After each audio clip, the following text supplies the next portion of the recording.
magic, both beautiful and powerful, binds together our long history.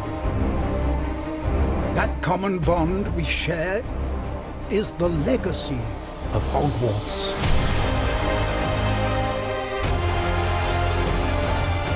Now it is time to add your own story to these hallowed halls and, quite possibly, shape the future of the wizarding world. Every corridor, every portrait, every stone in this castle tells the story of witches and wizards who came before.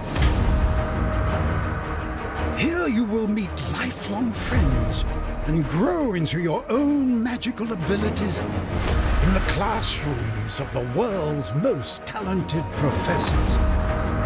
And while your journey begins at Hogwarts, brewing potions, taming fantastic beasts, and mastering spells, there is a larger world beyond these walls. A world filled with dangers you can't yet imagine. An ancient knowledge long gone from this world. That strange and mysterious talent you possess may be the key to unlocking this dormant power. Your potential is limitless. But what form will it take?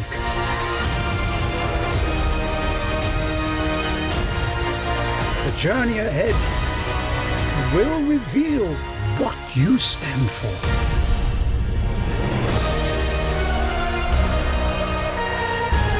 The choices you make now will define the legacy of Hogwarts.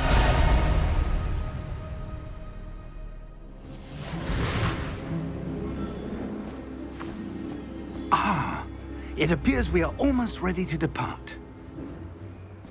It's a pity we didn't have a bit more time to spend on spellcasting. I presume you've been practicing the spells we worked on. I have, Professor. Well, I'm quite sure I've never seen anyone take so quickly to a second-hand wand. You'll be a force to be reckoned with when you get your own. Thank you, Professor Fig. I appreciate you working with me all the time again. Oh, Eleazar! George, glad my rather cryptic description of our location did not thwart your finding us. I've apparated to more vaguely defined destinations than this. Though I confess I may have miscalculated slightly on my first try. Gave quite the fright to some theatre-goers in the West End. It's been much too long. When I received your owl, I must say I...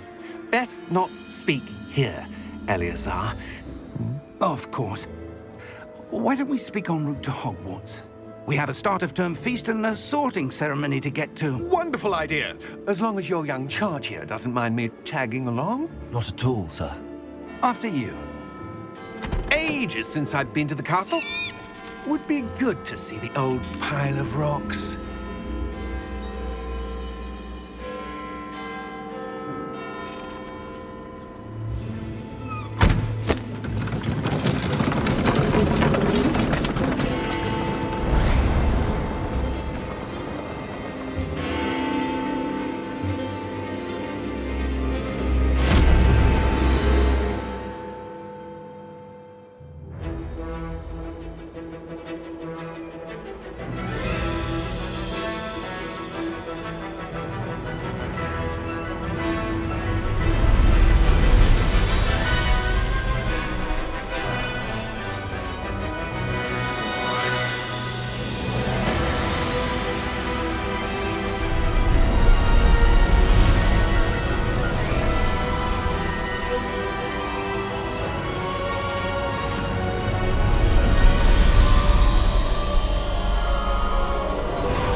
Glad I caught you before you left for Scotland.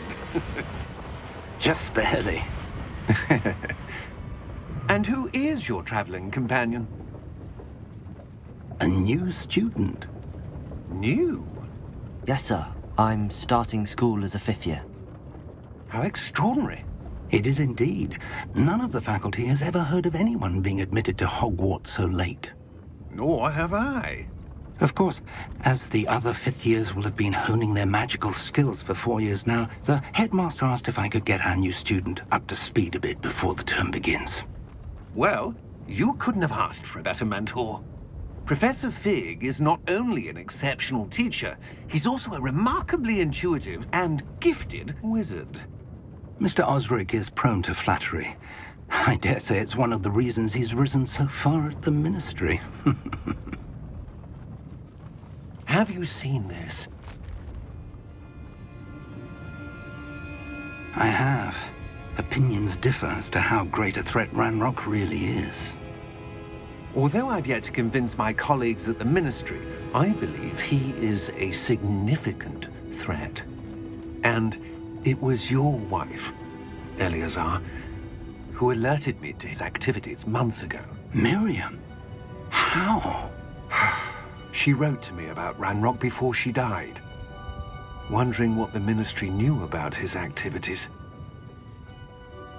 Before I could respond, I received this. It was the last thing she sent me, Eleazar. It came to me via her owl, but with no correspondence. I can only assume That she had to get rid of it quickly, to keep it safe. presumably from Ranrock. I cannot open it.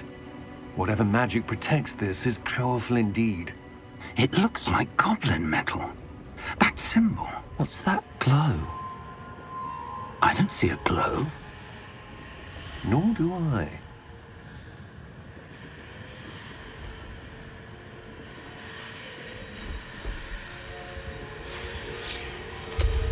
Merlin's beard. How did you... Wait! We do.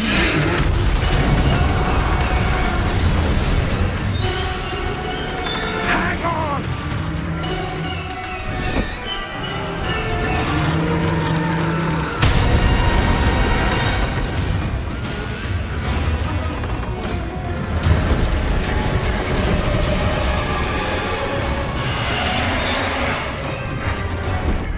Yeah! Yeah! Jump!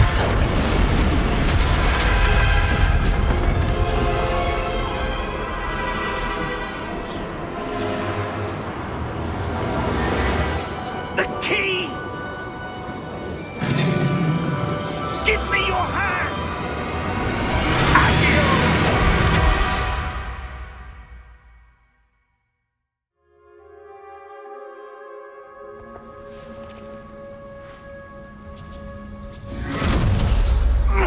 Are you all right? You're hurt. Perhaps a bit. Take this. It's Wiggenweld potion. That stuff will right you in a second.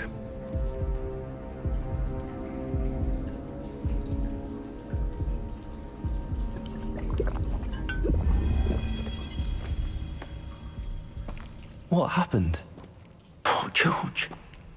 I can't believe he... What the hell got into that damn thing? Attacking a carriage mid-air? A typical dragon would never... Professor? Sir, where are we? I'm not sure. But that key you discovered was clearly a portkey. Portkey? An item enchanted to bring whoever touches it to a specific place.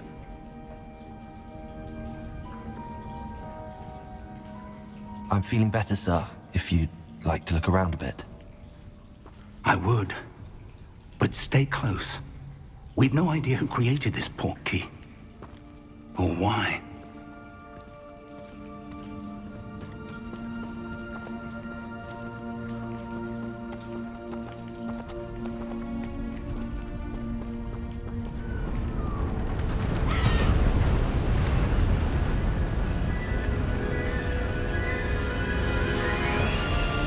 How far did that portkey take us? Farther from London than the carriage traveled. We're somewhere in the Scottish Highlands. Sir, those ruins. Do you The think... portkey was meant to lead us there? I do. This has not been the day either of us expected. But Miriam sent that portkey to George for a reason. And I believe that she, and now George, died in pursuit of whatever it was meant to lead to. If you're sure you're all right and wouldn't mind indulging me, I'd like to have a look around. Absolutely, sir. Good. Let's see if we can find a path, however faded it may be.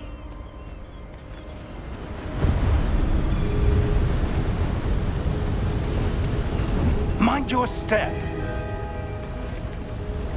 Where do you suppose your wife got the portkey that brought us here? A good question.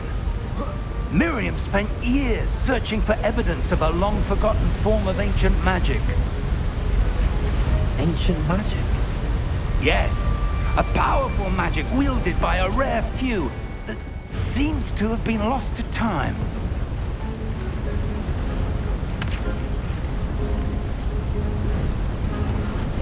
Hogwarts Castle was built by, and is itself a stronghold of that ancient magic. I don't know where she came into possession of the portkey, but I am certain it was to do with that search. Ah, there's the path down below. This way.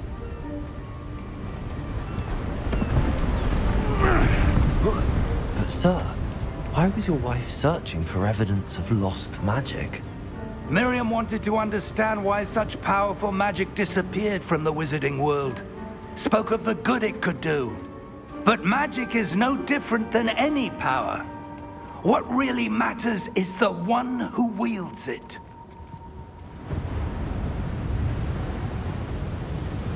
Is that ice? It's not cold enough here.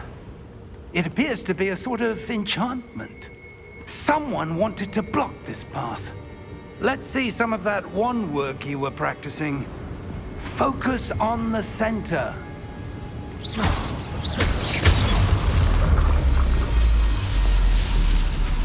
Excellent!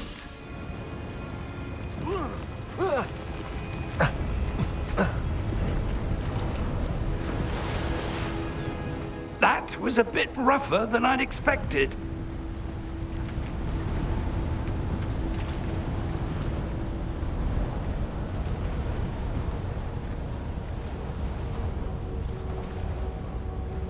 Ah, up there.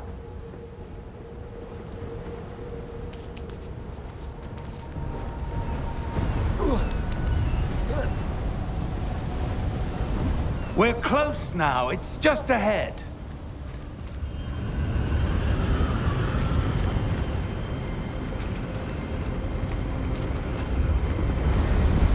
Steady yourself!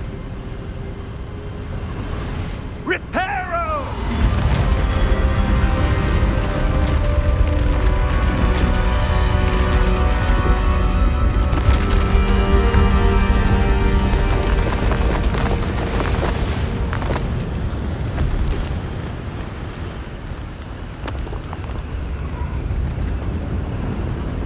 Almost there!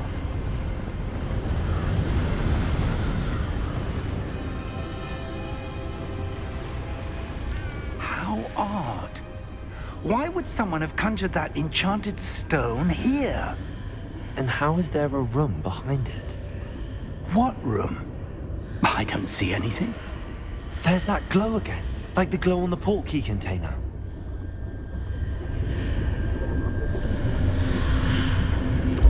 What in Merlin's name? Godric's heart. Where are we? I don't believe it.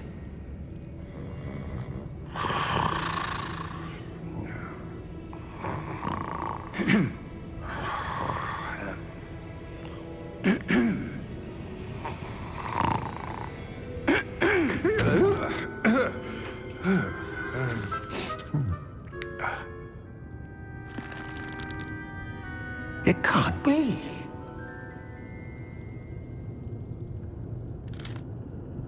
Just a moment. Ooh. Where are we here?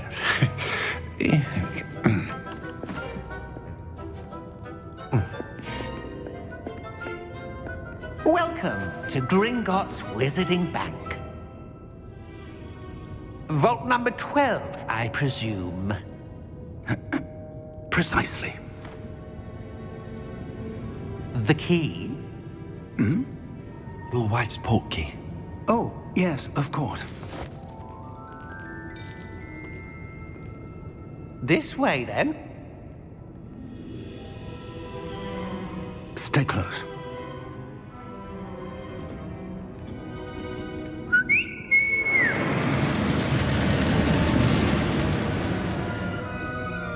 After you.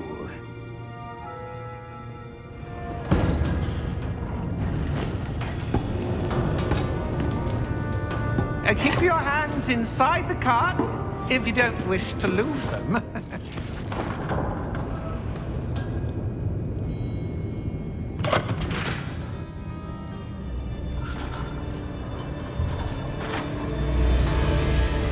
How many vaults are there in Gringotts? Hundreds. In fact, you'll see quite a few on our way to vault number 12. As we speak, we're just beneath the main lobby. The vaults you see now are the newest. Are private entrances to the bank common at Gringotts? They are most uncommon. Only one with great wealth or power, or both, could have arranged for such a service. You'll want to take a breath. A what? That waterfall washes away all enchantments. It's a security measure. Experienced the thief's downfall before, have you? Heard of it? These are the lower vaults that we're passing now. How deep are we going? Vault number 12 was commissioned shortly after Gringotts was founded over 4 centuries ago. It resides in the deepest part of the bank.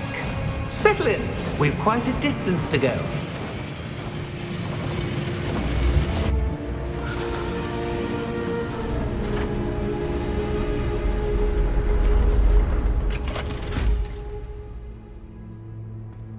Vault number? Vault 12. Momentous day. On your way.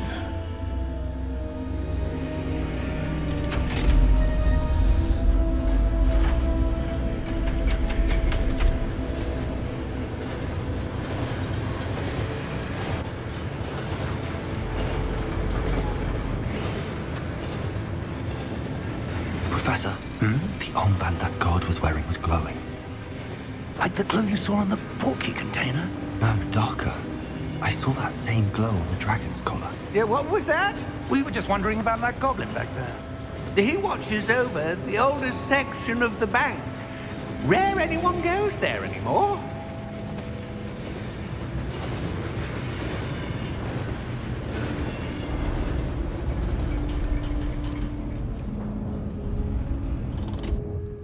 Here we are.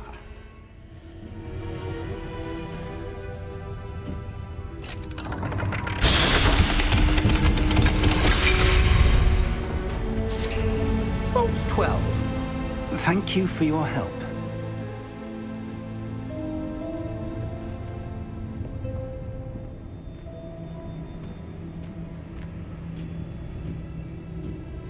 What do you suppose we should be looking for? I'm not sure. Sir, I wonder if you The might... instructions for Vault 12 indicate that I am to grant access to the holder of the key and then close the door. Wait! Best of luck. Professor? That was certainly unexpected. Let me think. There must be something here. Revelio, perhaps. Revelio? Yes, a revealing charm. No time like the present. Let's see what we're missing, shall we? Revelio. There! I saw something. Move a bit closer and try again.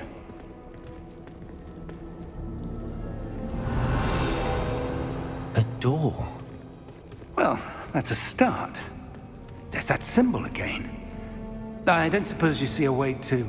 I do, Professor. That symbol has the same glow as the one I saw on the portkey container. If what you can see reveals the way forward, then I dare say we are about to discover the secret of this vault. Lead the way.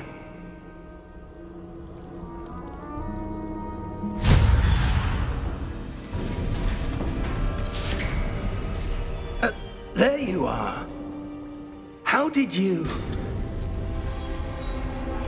What is this place? I don't know. But I found this floating above that basin. That is no mere basin. That is a pensive for viewing memories. I wonder...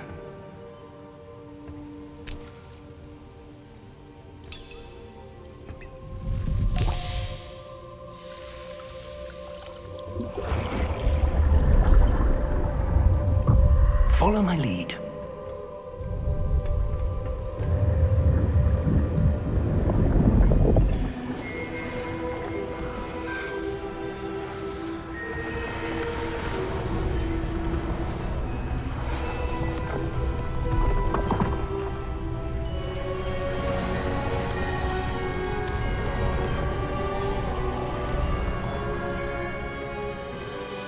All is in place.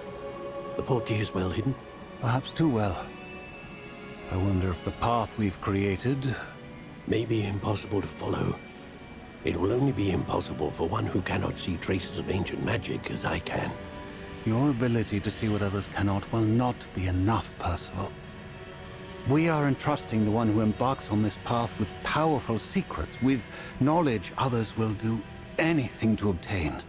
Yes, and if we are correct, Charles, the witch or wizard who completes the trials will have proven themselves worthy of that knowledge, and the responsibility that accompanies it. We've done all that we can.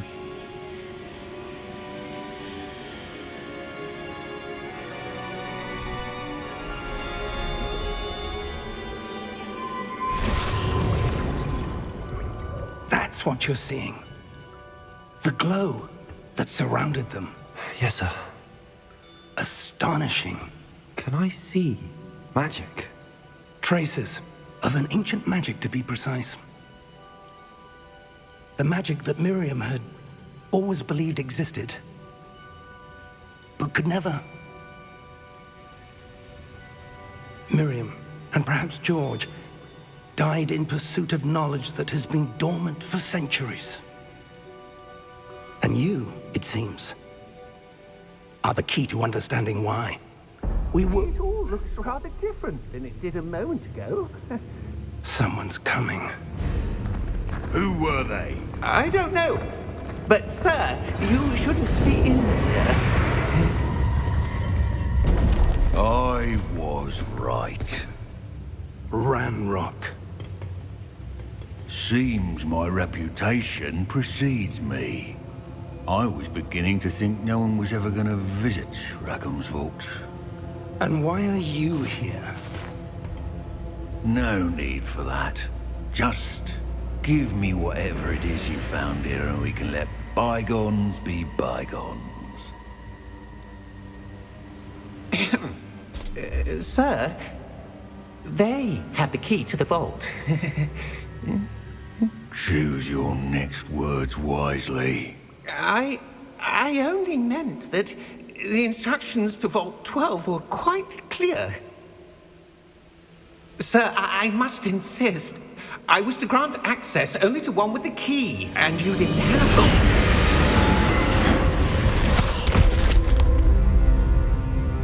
I have no patience for traitors.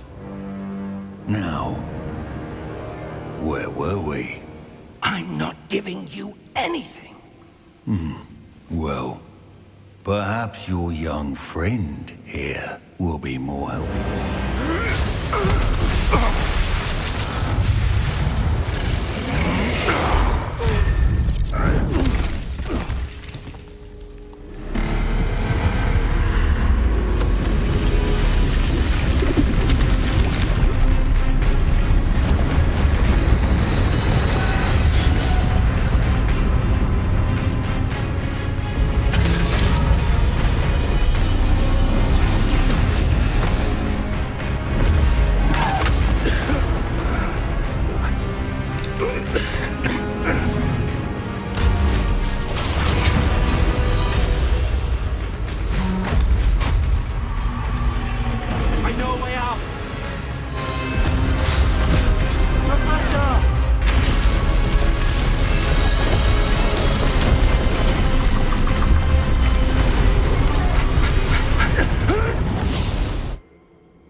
Are you all right?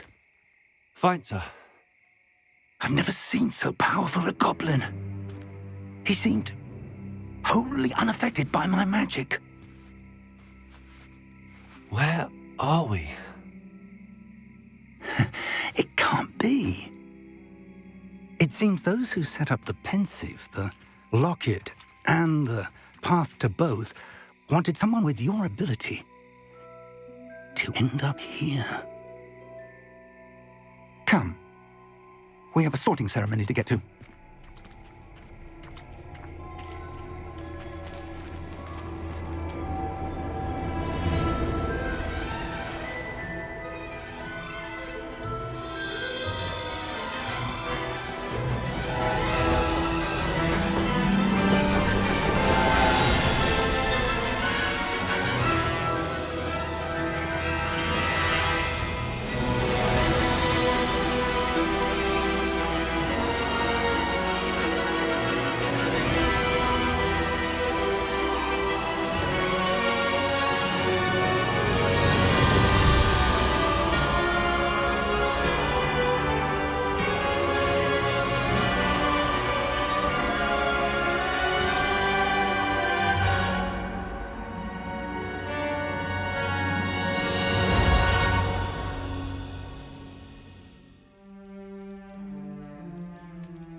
Oh, good. We haven't missed the sorting ceremony. I'm no expert, but that seems more appropriate. Now, I need to study this locket as soon as I can, but first I must contact the Ministry. They need to know what happened to George and be warned of Ranrock. For the moment, I ask that you keep all that's happened this evening between you and me. Of course, sir. Thank you. Ready for the sorting ceremony?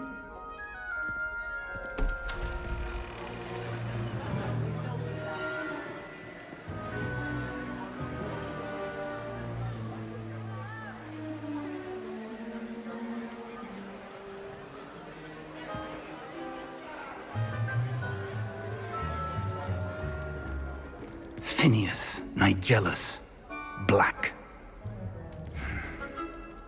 Prepare yourself to meet the headmaster. Fig, nice of you to join us. The sorting ceremony's over. There were complications. Complications? It seems the goblin problem has... Enough! Goblins. I've no time for rumors, Fig, and I'm rapidly losing whatever patience I had left. If you're lucky, we might still be able to get you sorted this evening. I'll be in touch.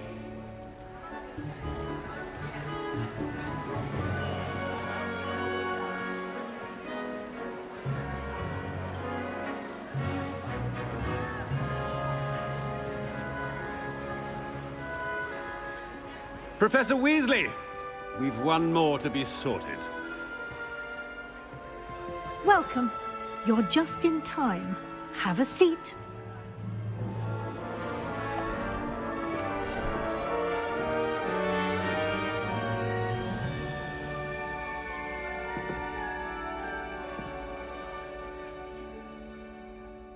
Ah, yes. A bit older than the others, aren't you? You come here with preferences and preconceptions. Certain expectations. I'm looking forward to meeting my professors and learning all I can at Hogwarts. Indeed. Hogwarts has much to offer a dedicated student. And what you learn in class will prepare you for challenges outside the classroom as well. I wonder... I detect something in you. A certain sense of... what is it? Interesting. You've recently learned that you possess a rare ability. I detect a growing sense of ambition, an eagerness for power. You belong in Slytherin!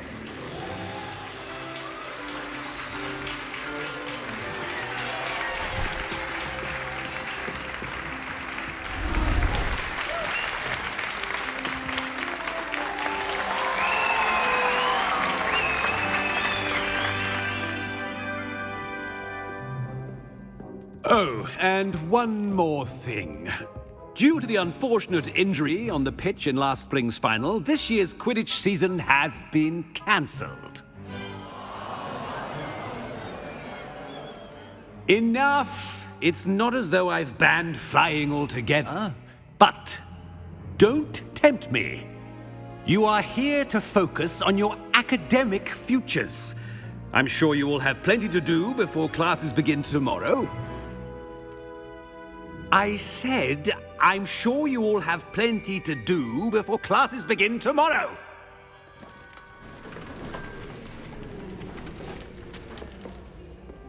Quite an entrance. It's lovely to meet you. Professor Weasley, would you be so kind as to show our new student to their common room? I shall see to it, sir. As I was saying, I'm Professor Weasley. Pleased to meet you. Nice to meet you as well, Professor. As Deputy Headmistress, it is my distinct honor to show you to your common room. Right this way.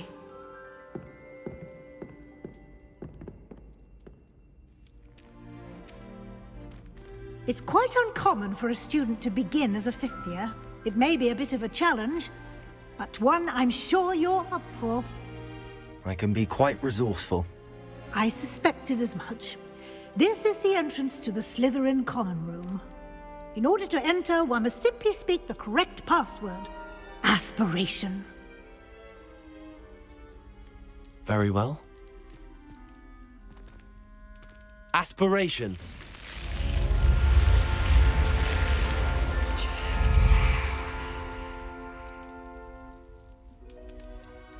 Well done.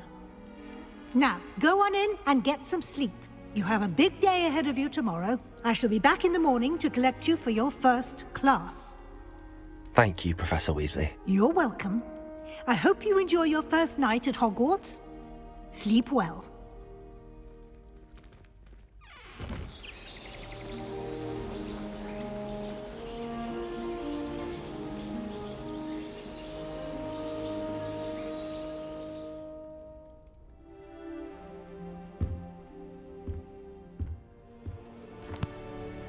Can I help you?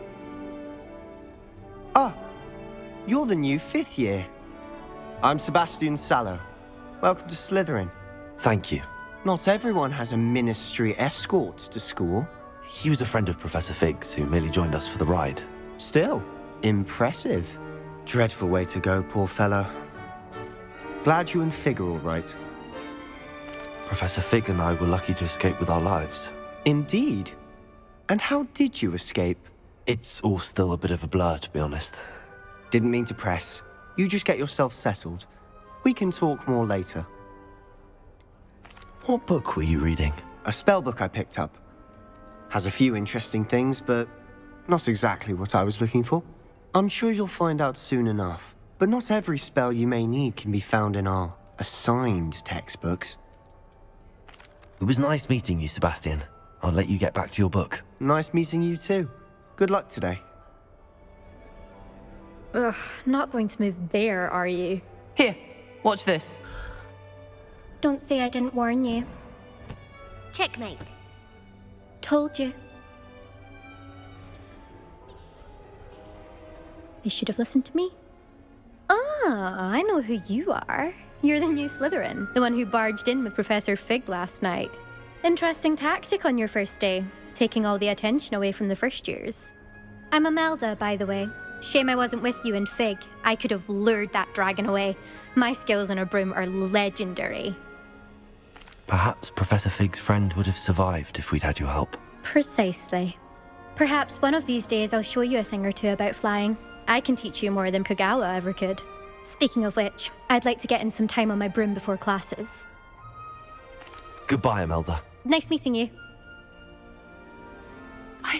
think I heard one. Doubt mermaids find us that interesting. Ah, based on all the chatter when you entered the common room, I'm guessing you're the new 5th year. I'm Ominous. Ominous Gaunt. Nice to meet you, Ominous. Well, you certainly had a memorable arrival. I'd much rather have arrived on time and without a dragon attack en route. I'm sure. How horrible. I can only imagine. Well, it's good to have you in Slytherin. Do let me know if I can be of any help as you navigate your first days here. Thank you, Ominous. Very nice to meet you. Pleasure was all mine. Don't be a stranger. Good morning. I trust you're ready for your first day at Hogwarts? I've been dreaming of this day for a long time. Can't believe I'm here. Well, you are here. Make the most of it. You only have one first day at Hogwarts. Now, in light of your unique situation, joining us as a 5th year, you'll need to catch up with your classmates and not fall behind. Especially as you'll be expected to complete your OWLs at the end of the year. OWLs? Owls? Yes, your ordinary wizarding level exams. They will determine what type of career you can have when you leave here. After much discussion with the headmaster and the Department of Magical Education at the Ministry, we've devised something extraordinary to ensure your success. Here you are.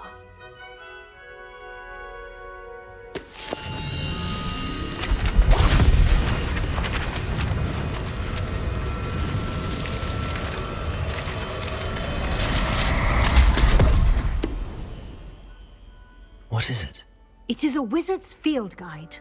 It will help you to keep track of what you are learning so that you master all that's expected of a 5th year. You would be wise to take full advantage of this exceptionally valuable resource. Thank you, Professor, but what do you mean it will keep track of what I'm learning? Perhaps seeing it in action will answer any questions you may have. Walk with me and we shall put it to the test. This way. You can get almost anywhere in the castle quickly from Central Hall. Always something happening here. It's the heart of the hive. Our King's Cross station, so to speak. Don't you find it chilly in greenhouses? That should be all for now. You'll be expected to attend both Charms and Defense Against the Dark Arts classes today. And I'd like to be sure you get to Hogsmeade as soon as possible to replace the supplies you lost on the way here. What will I learn in Charms class? Exactly what you might expect. Spells, charms, jinxes, all terribly useful. I think you will enjoy Professor Ronan. He's a clever and entertaining wizard, and a talented teacher. Can you tell me more about the Defense Against the Dark Arts class? Defense Against the Dark Arts, as the name implies, focuses on how to defend oneself against the evils that lurk beyond these walls. A mastery of Defense Against the Dark Arts is required for those who aspire to become auras. Fortunately, we are lucky to have the ever-gifted Professor Hecat in charge of our students' education in that regard. You mentioned Hogsmeade, Professor. Hogsmeade is the only all-wizarding village in Britain, and is home to an array of shops and pubs. You should be able to find all of the school supplies you require in Hogsmeade. You will also, I imagine, enjoy many a butterbeer there with friends in due course. Thank you, Professor Weasley.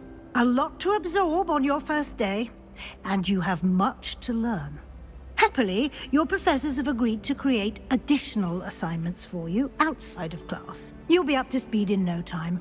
Judging by your adept use of Revelio earlier, I'd say Professor Fig succeeded in at least showing you the basics. He did, Professor. He's been terribly vague as to the events preceding your arrival, specifically about what happened after that awful dragon attack. My suspicion is that there's more to the story than a search for belongings and an extended trip up to the castle. We did take a bit of a detour on the way here. Ended up exploring some ruins and... I shouldn't say more. Exploring ruins? Well, I presume Professor Fig has his reasons for keeping the details to himself for now. Speak of the devil, Professor Fig. Your ears must have been burning. Oh? Yes. You seem to have provided our new fifth year with a solid foundation in the basics of spellcasting. Ah, I'm afraid I can't take all the credit there, Professor.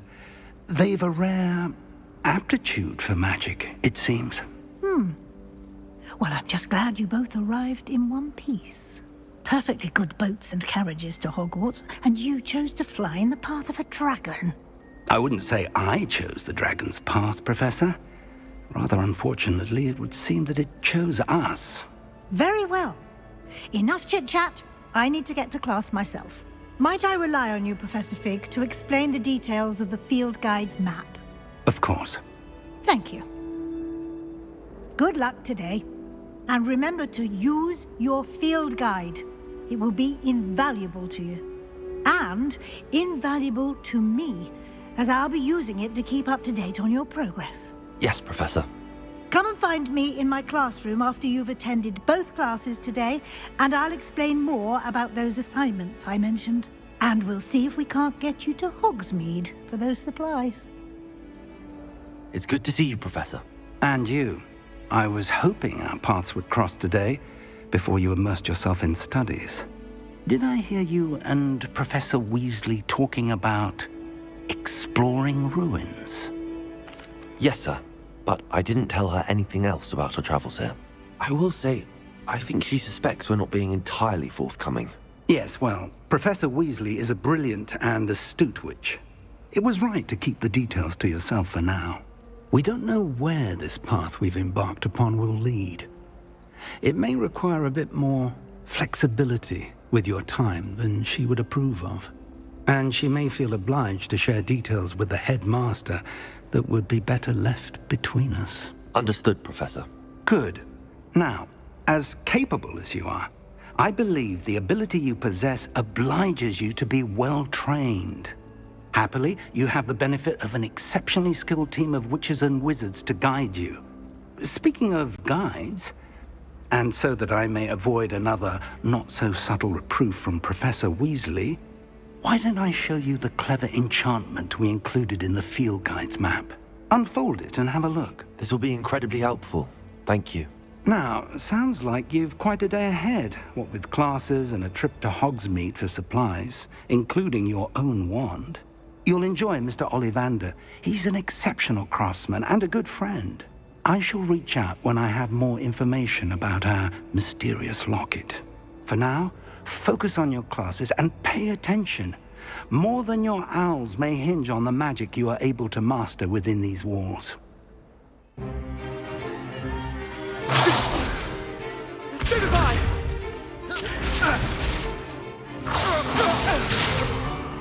Is that all you've got? Levioso! Professor Hecat! Perhaps you'd be good enough to blast each other to pieces in your own time. I get new students every year, but I only have one Hebridean black skull. It was a token from the Great Poacher Raid of 1878. No doubt you've heard of it.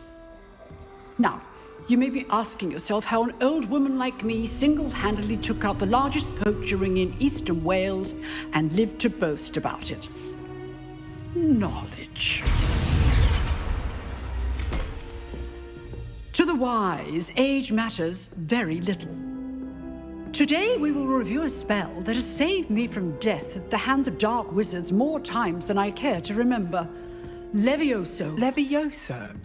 A levitation charm? Levioso! A surprised opponent is a weak opponent. Care to defend yourself, Master Pruitt? No?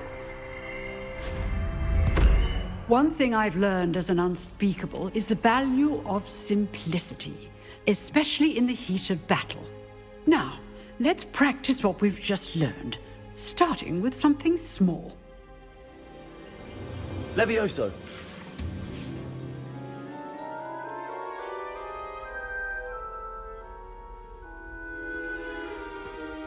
Now, let's try something a little larger.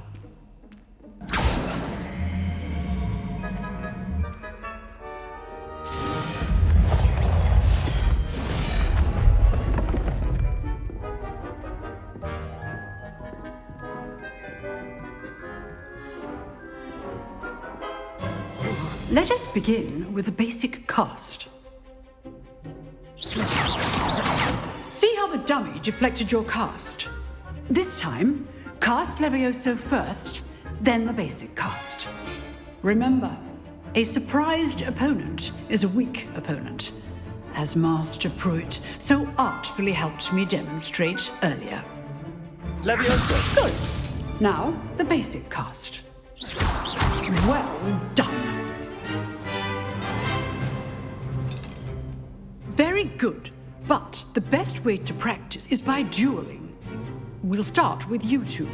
Duelists, take your marks. Time for a proper Hogwarts welcome. Now, I want a fair duel, using only Levioso, basic cast, and Protego. You may begin.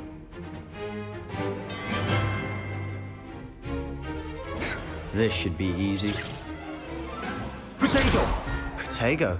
That complicates things. Levioso!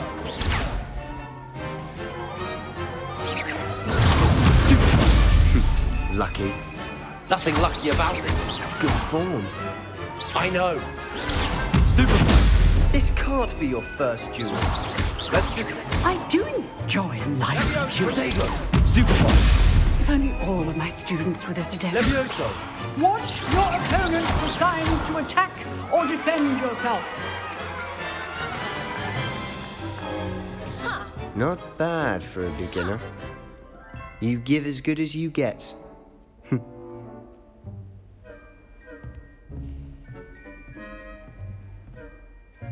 I put you on the spot, and you rose to the challenge.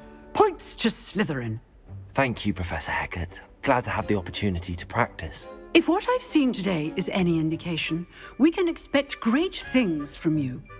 I demand excellence from my students. They are capable of achieving it, and they must achieve it. A classroom duel is one thing, but battling dark wizards, or as ever more likely, goblins, is a different kettle of Grindylows entirely. Understood, Professor. So, I'd advise you to keep practicing whenever you can. Perhaps Mr. Sallow will have some ideas for you. Again, well done today. I shall reach out soon with additional assignments. Nice work. I enjoyed that. Well, that duel was quite something. Everyone will be talking about it. It was certainly good practice. Practice? Felt more like I was dueling an expert. Didn't expect a new student to be so deft with a wand. Then again, perhaps this wasn't your first duel. I've dueled enough. Consider yourself lucky I held back.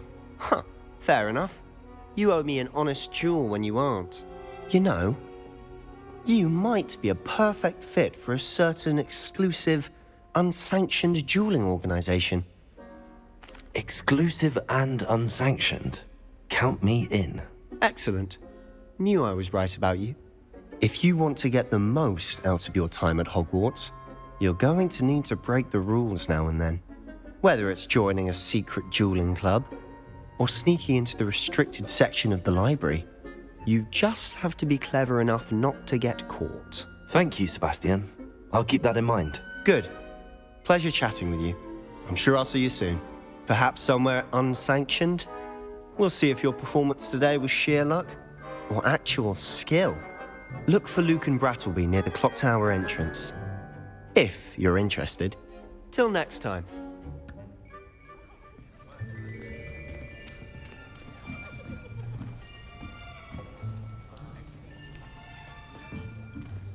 Here, behind you. There is an open seat here. Thank you. Hello, I am Nettie. So you are the new student. Have you met Professor Ronan yet? Shall we begin?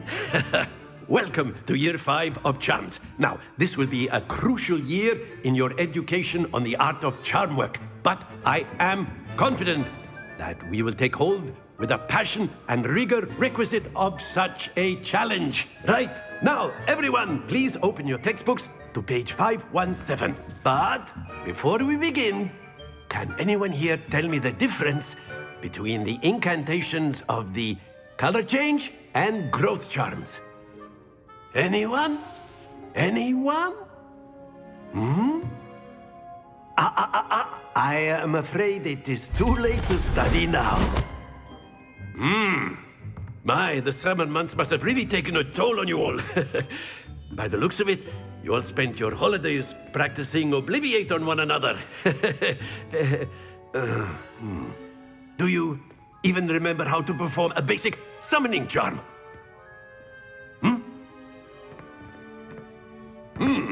Well, it seems that we are in dire need of review. Everyone get into pairs and take positions on opposite sides of the classroom. Now let's put those textbooks to use as the blunt objects you so believe they are, and take turns summoning them out of one another's hands. Only one book will be needed per partnership, Miss Dale. Thank you. Get into place now. Accio! That is not bad. You are a swift learner. I see a lot of potential, but remember, potential is nothing without practice. Keep at it. You might just rival Miss Onai here. Very good, everyone. That's enough of that. Well, as you all seem to have the basics down, and it is an exceptionally lovely day, I was thinking that we might have ourselves a little excursion outside for a spot of fresh air. After me.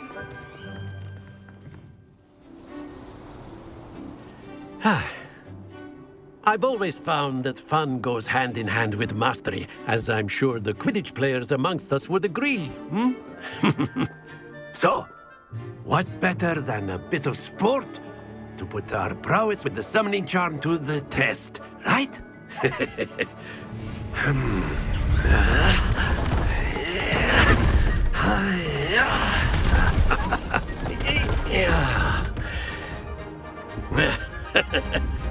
So why don't we have our newest student start us off? Very simply, cast Accio on one of the spheres and relinquish your charm at the last possible moment. Now, think of this like gobstones, if you will, but instead of throwing the marbles out, you are summoning them toward you. The trick is to pull the sphere as far as possible, but not a bit more, or it'll fall, yes?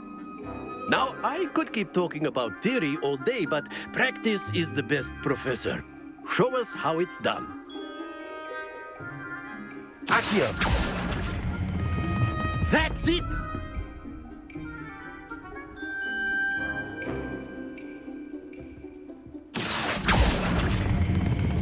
Very good!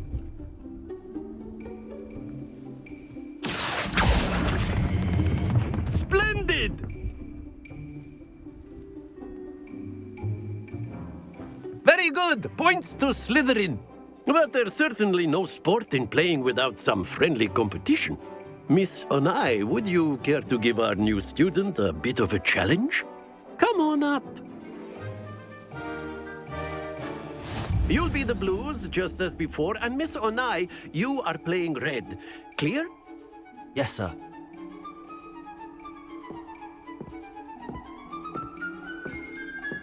Be sharp.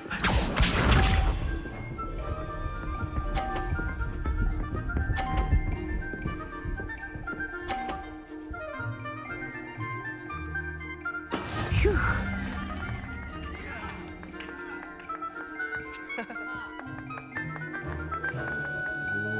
Accio! Not exactly your typical lesson, is it? Not that I mind. Ouch! Well played. Here we go.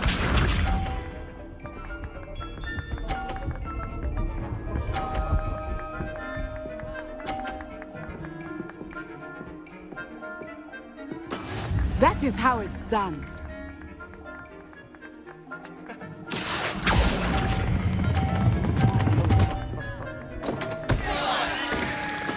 I will get you back for that. Watch this.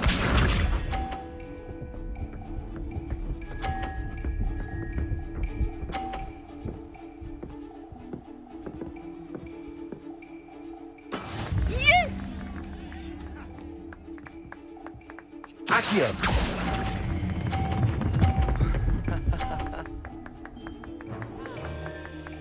A perfect score! Remarkable.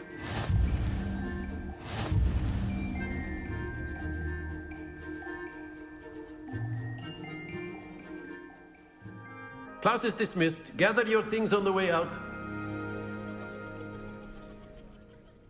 Good game back there. I must admit, I think I underestimated you. Took me weeks to become proficient with Accio. Took weeks for me to get anything right when I transferred here. It gets easier, I promise. Thank you, but I've been holding my own. I appreciate your confidence. I transferred here from Ouagadougou just before my 4th year. My mother received an offer to teach divination here. Before I knew it, we had left Uganda and were halfway around the world at a new school in a new country. Is Ouagadougou much bigger than Hogwarts? Ouagadougou School of Magic is the largest wizarding school in the world. So yes, bigger than Hogwarts. But it never seemed intimidating or overwhelming to me. It always felt like home. It's nice to learn about another wizarding school. Thank you for asking. I do miss Ouagadougou, but I am glad to be here at Hogwarts. I think Professor Ronan wants to talk to you. Better not keep him waiting. Until next time. You wanted to speak with me, Professor? I did. I trust your first charms lesson lived up to expectation? Well, an outdoor competition wasn't exactly the lesson I was expecting, sir. What charm is there in the expected? You did well, managing to best as gifted a student as Miss Onai. Thank you, Professor. I enjoyed the match. Miss Onai is always a fierce competitor, though I sense that she is a bit distracted of late. Now, Professor Weasley has asked that your professors give you instruction outside of the ordinary curriculum. Expect to hear from me soon regarding a special assignment that I am preparing for you. Hello, you wanted to speak to me? Samantha Dale. I've been eager to meet you. You're the student everyone's been whispering about. Hope your first day's going well. You certainly seem to hold your own in charms. Thank you, but it really wasn't all that challenging. My brother William would tell you not to be so humble and to trust your abilities.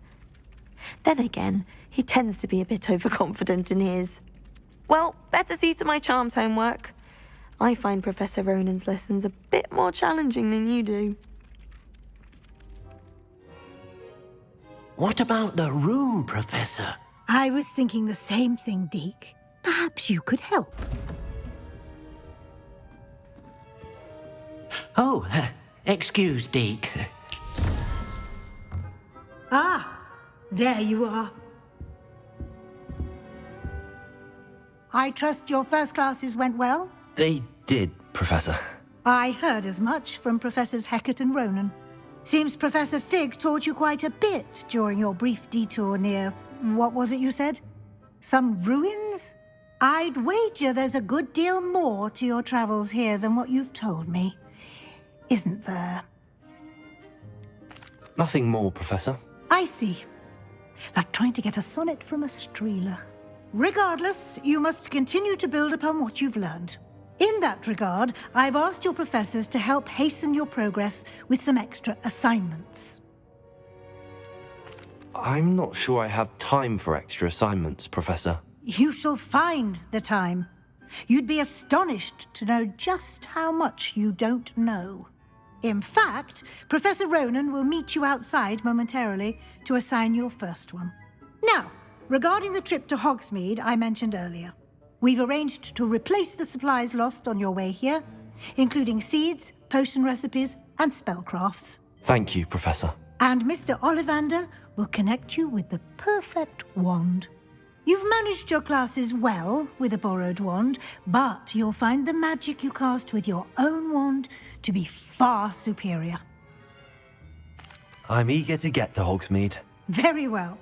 I'd like you to make your first visit to the village with a classmate. Help you get your bearings. Perhaps Sebastian Sallow or Natsai Onai. I've noticed you spending time with them. I'd like to go with Sebastian. Glad to hear it. Mr. Sallow is a capable young wizard, and he knows the area. He'll keep you well clear of any of Victor Rookwood's undesirables en route. Rookwood? A rather unsavory local. Best to avoid him and his associates, including his right hand of sorts, Theophilus Harlow, if you can. Once you've finished Professor Ronan's assignment, your friend will meet you at the castle doors. No time to waste. The sooner you complete your work, the sooner you can enjoy a butterbeer at the Three Broomsticks.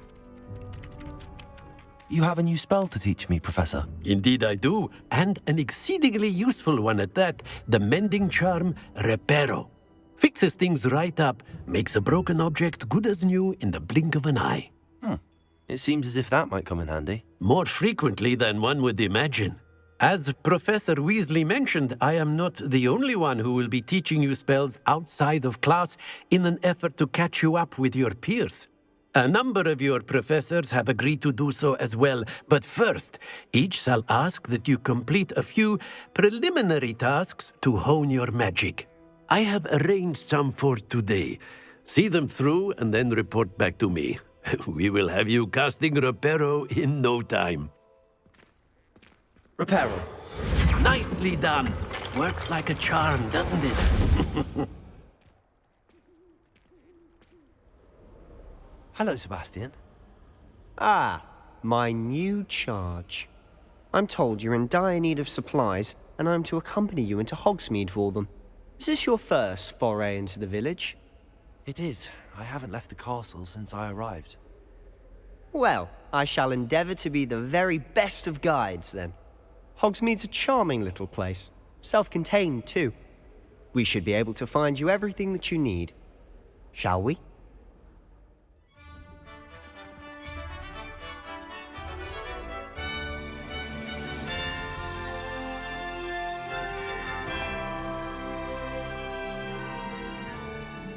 I was glad Professor Weasley asked me to join you today. As am I. Thank you, by the way. Of course. You're the only one who's ever bested me in a duel. The way I see it, I'd be wise to keep an eye on you. Speaking of Weasley, she seems to have taken quite a shine to you. Has she? That's nice to hear. I'm still surprised that a professor would entrust me with anything, given my detention record. Spend a lot of time in detention, do you? Just enough to keep me well-rounded. Speaking of detention, this trip to Hogsmeade might have saved me from one. Glad I could be of service. Madam Scribner, the librarian, was on the hunt for me, as is often the case. Professor Weasley came to retrieve me, and I was able to convince old Scribner that I had somewhere to be.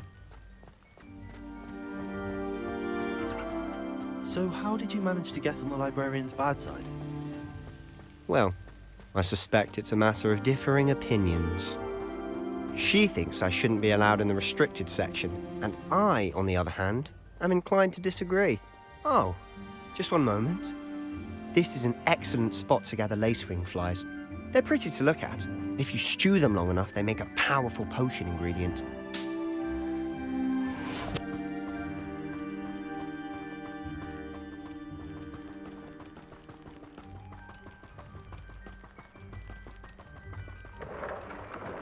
Merlin's beard from the Forbidden Forest. Look! What's going on? See for yourself. Quite a sight, isn't it? You certainly don't see that every day.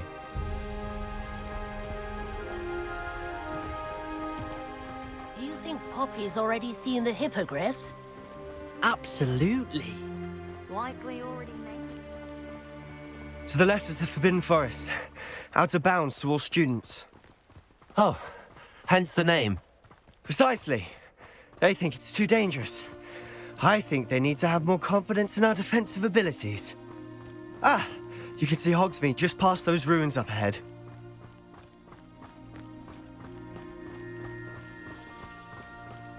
Have you had much of a chance to explore the castle? A little. It's positively enormous. It is that.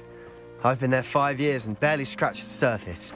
Loads to see, places to discover. Oh? Any you'd like to share with the class? Perhaps one day. I can't go around telling you all my secrets now, can I? You still haven't told me how you became so good at dueling. I've always thought Thestrals pulling a carriage a bit grim, though I suppose most people don't actually see them at all. But you can see them. Unfortunately. But you've seen quite a bit yourself firsthand too.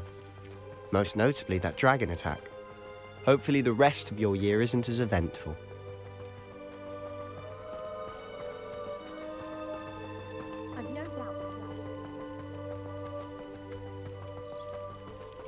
Mr. Moon! He's the Hogwarts caretaker. Looks a bit worse for wear. Hello, Mr. Moon. Have you met our new 5th year? Pleasure. You might want to turn back, Mr. Sallow. Turn and run. Is everything all right, sir? Oh, look right at me. Eyes big as saucers. What did, Mr. Moon? Guys. Ugly and airy and terrifying. I shall be at the castle where it's safe. Good luck to both of you. A demi-guise? I don't know what he's putting in his pumpkin juice, but he's obviously had too much of it. I've never seen Mr. Moon in such a state. Mr. Moon is quite the character. My sister Anne thinks he's lovely, but I'd say he could improve a bit as a caretaker. Oh, is your sister in Slytherin too? She is, or rather, she was. She's not well at the moment, but she'll be better soon and back at Hogwarts.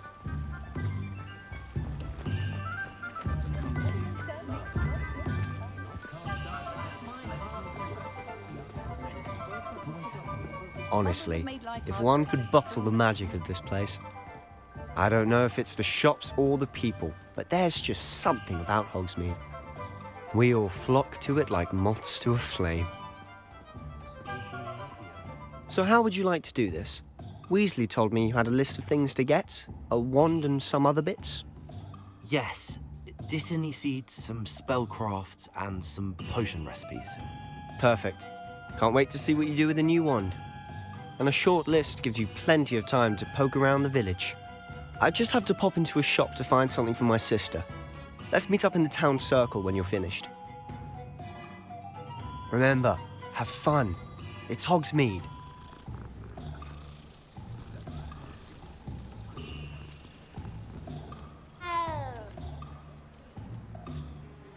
Pardon me, sir. I'm here for the seeds Professor Weasley arranged for me to collect. Oh, the Dittany for the new 5th year. I take it that's you, then. Merlin's beard. Starting Hogwarts as a 5th year. You must be positively reeling from it all. Not at all. I'm choosing to see it all as one big adventure. Well, bravo. Not everyone has the temperament to take things as they come.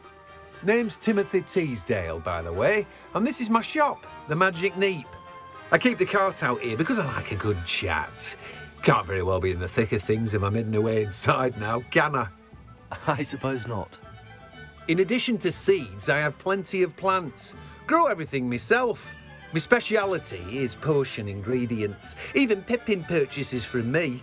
But what say we get you a packet of Dittany seeds? Pardon me, sir. Oh, thank goodness. When I heard the bell, I thought you were Miss Lawang. Not that she deigns to come here. Though I don't believe I've seen your face here before, either. It's my first time in Hogsmeade, actually. Is it really? Well, Parry Pippin at your service.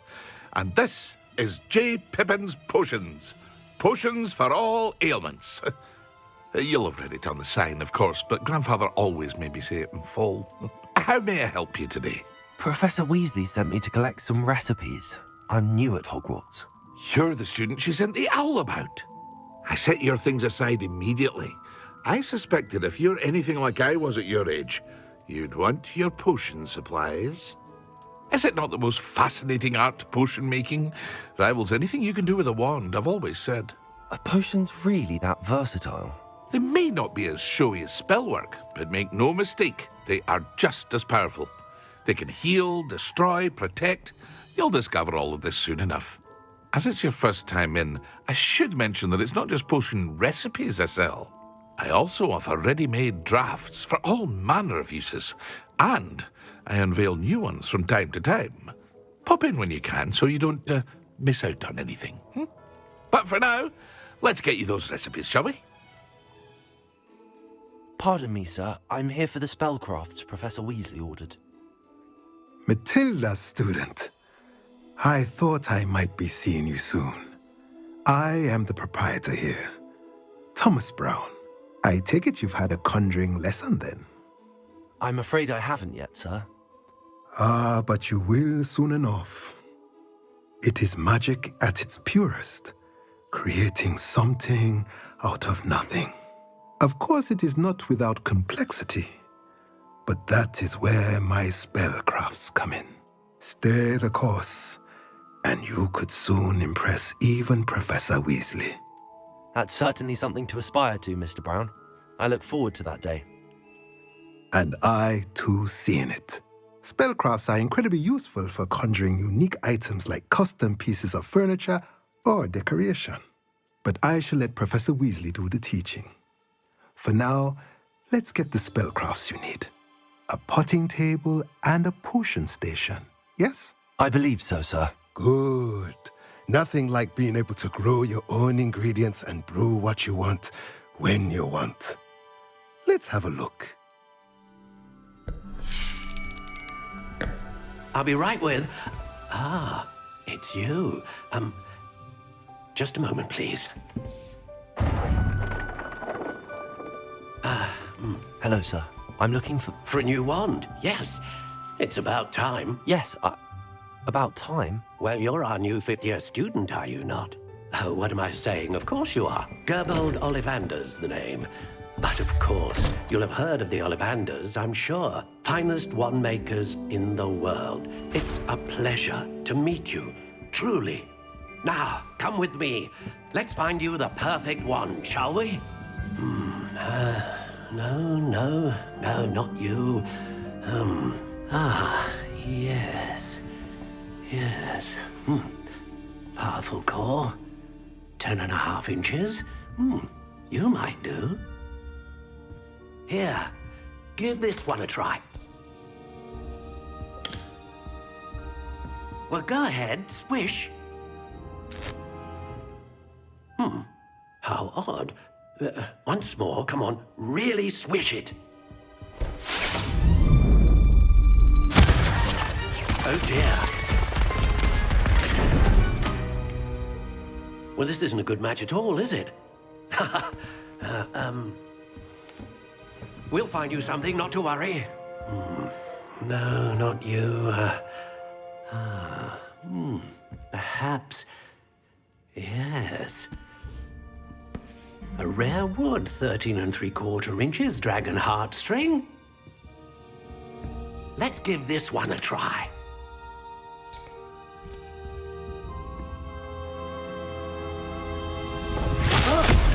Oh my, oh goodness. Looks like it's back to the shelf for you. This is proving to be trickier than I had anticipated. How perplexing. Where are you? Perhaps you? There you are.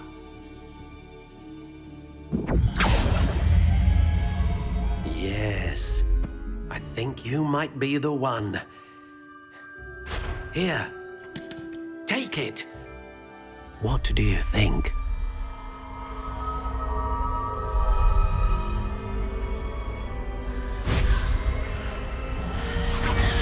Extraordinary. Now, how did that feel? Good. Different. I sensed a sort of surge of some kind. A match. Your connection seemed particularly powerful. The right wand will learn from you, just as you learn from it. I'm eager to try it out. Of course. And a phoenix feather core is terribly selective. This will be an excellent match indeed. And the bond between you and your wand should only grow stronger. Do not be surprised at your new wand's ability to perceive your intentions, particularly in a moment of need. That sounds wonderful, Mr. Ollivander. I'll let you get to it. Do come and see me again if ever I can be of further assistance. I officially have all of my supplies. Excellent. Did you get what you needed for your sister? I did. So I suppose the world is our oyster now. Let's see what else we can get up to.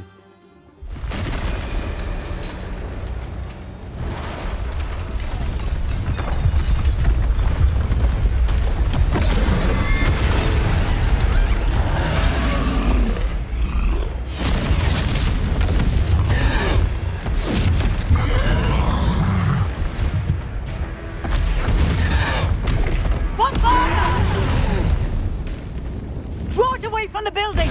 Away from the village!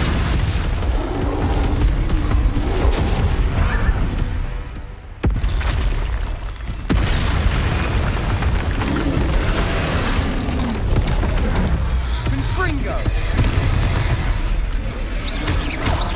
Are we weakening him at all? Keep at it! We'll wear him down eventually. Let the other side.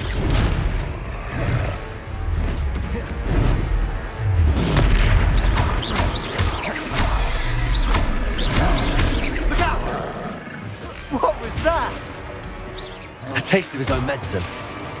Nicely done!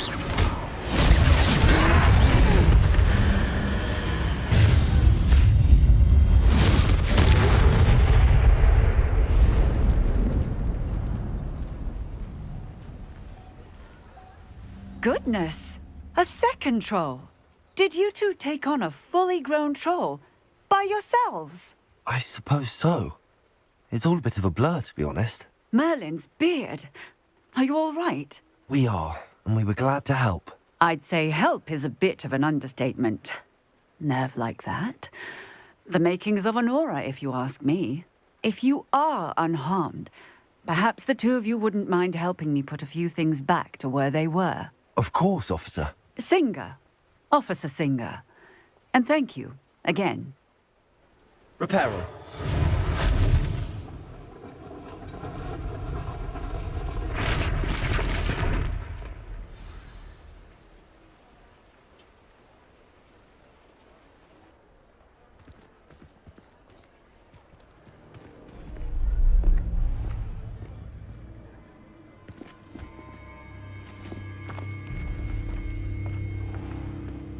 You said you could get to the child when they came to Hogsmeade. That all you needed was a distraction. I gave you a distraction. I just watched a student take down your distraction.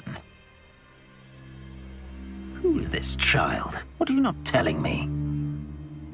All you need to know is that if you cannot get to the child, then you have no value to me. Let's go.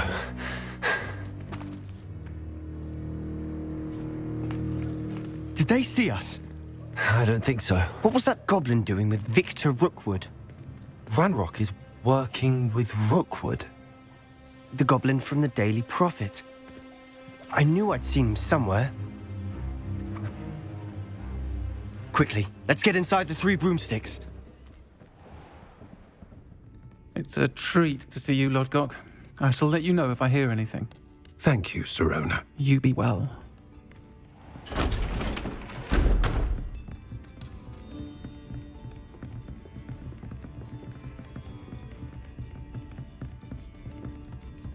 Now, what can I...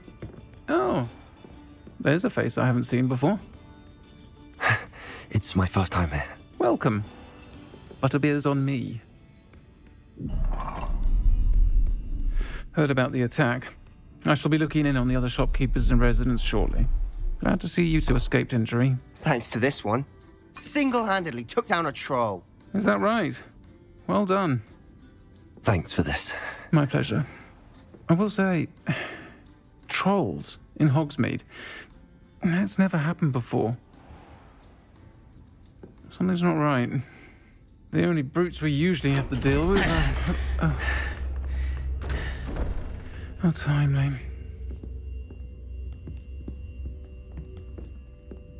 Was that Lodgok I saw leaving just now? Your clientele's not what it used to be, Sirona. Not to worry, Victor. Once the two of you leave, the caliber of my clientele will greatly improve. I wouldn't do that if I were you, Theophilus. Come now. No need for theatrics. I'm only here for this one anyway. My friend is enjoying a well-earned butterbeer. Only want a quick word. Perhaps you didn't hear me. I said, my friend is busy. One would think you all had enough bloodshed for one day. Come, Theophilus. The Three Broomsticks isn't what it used to be. Let's take our galleons elsewhere. Can't drink butterbeer forever.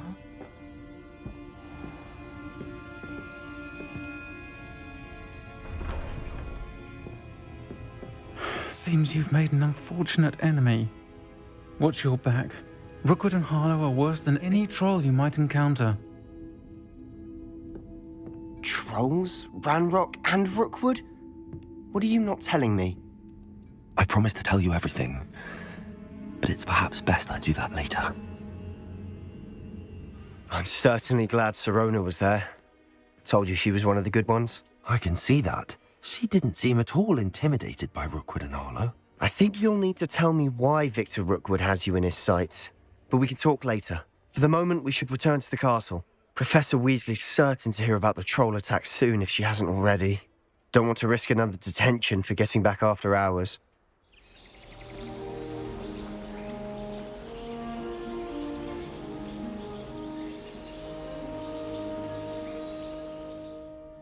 Professor, I'm glad to see you.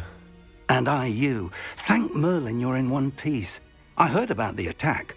Trolls in Hogsmeade? Sir, the trolls were wearing armor.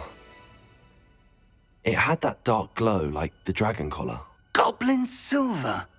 Ranrock used it to control the dragon. But how? And why send trolls too? They were there because of me. I overheard Ranrock talking with Victor Rookwood. Ranrock was in Hogsmeade? With Rookwood?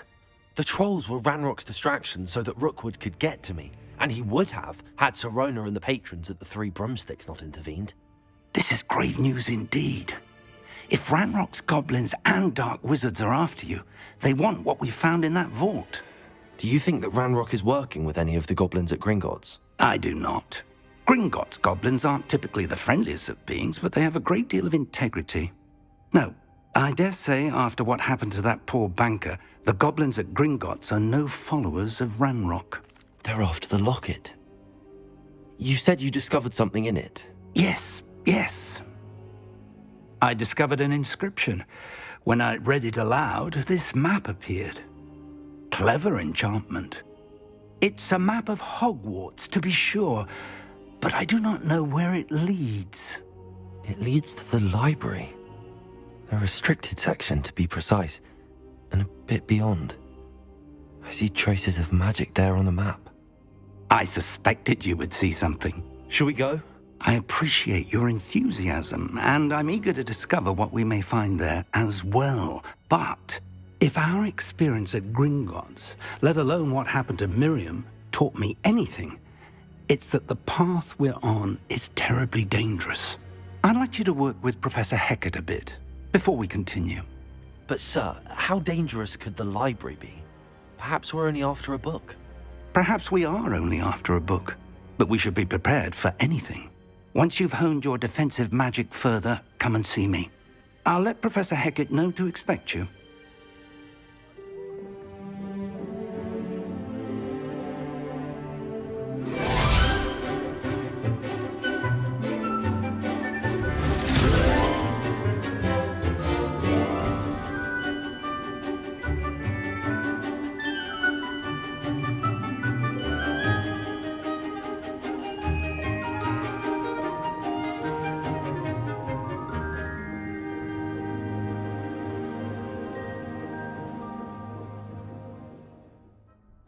Sebastian told me to see you about a club. If Sebastian vouches for you, that's all I need to know.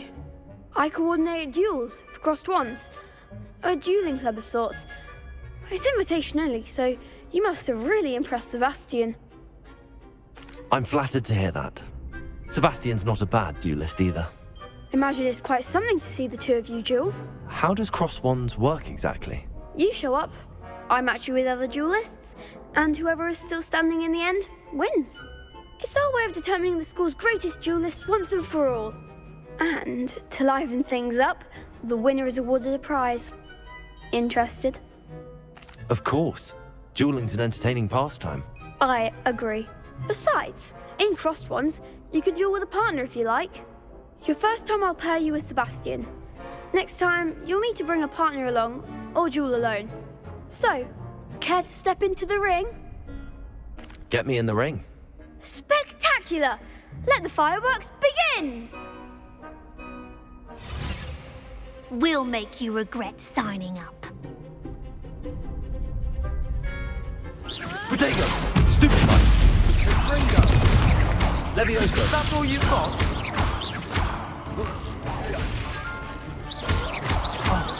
There goes my way. Leviosa! Pity more people can't watch the duels. Nice work. Sebastian wasn't wrong about you. There's strong competition ahead, but keep this up and you could be the next school champion. Brilliant. Count me in. I shall. In fact, the second duel is ready when you are. And as a fully initiated member, you now have access to the official Crossed Wands training dummy. Very good way to master spell combinations. Come and see me and I'll set it up. Again, congratulations on your first Crossed Wands victory. Well fought.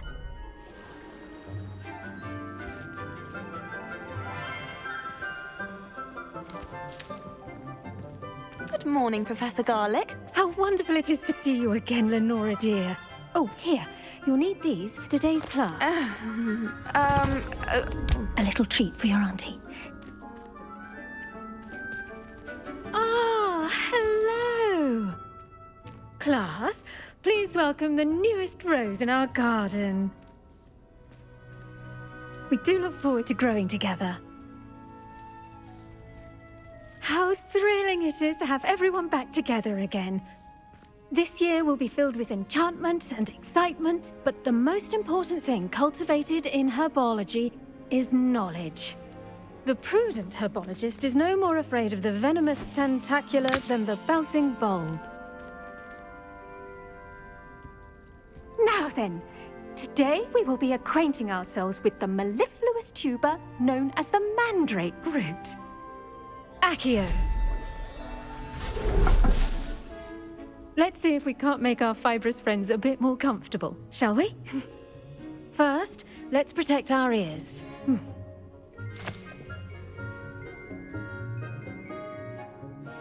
Now, everyone, grip their mandrake by the tendrils and give it a firm tug.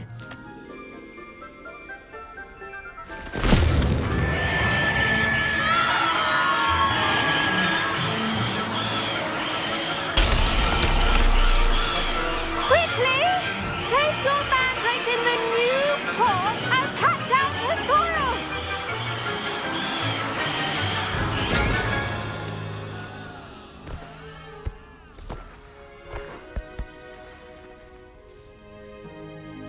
The soil should envelop the root like a warm, dirty blanket, putting the mandrake right at ease.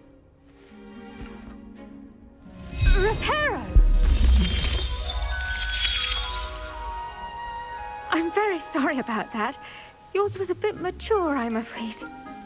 All right then, off you go. Splendid work, everyone. Hello, sir. You'll be pleased to know that I worked on my defensive magic with Professor Heckard. So I hear. She tells me you've taken rather well to your new wand. You must continue to work with her and your other professors to improve your skills. That said, I don't wish to postpone our visit to the library any longer. So, shall we proceed? Fig, I have work for you. Come. Headmaster, I'm with a student and my schedule Your schedule will wait indefinitely, as will your student. I would think that after all the trouble you caused me with Osric, you'd be eager to make amends. My office, 5 minutes.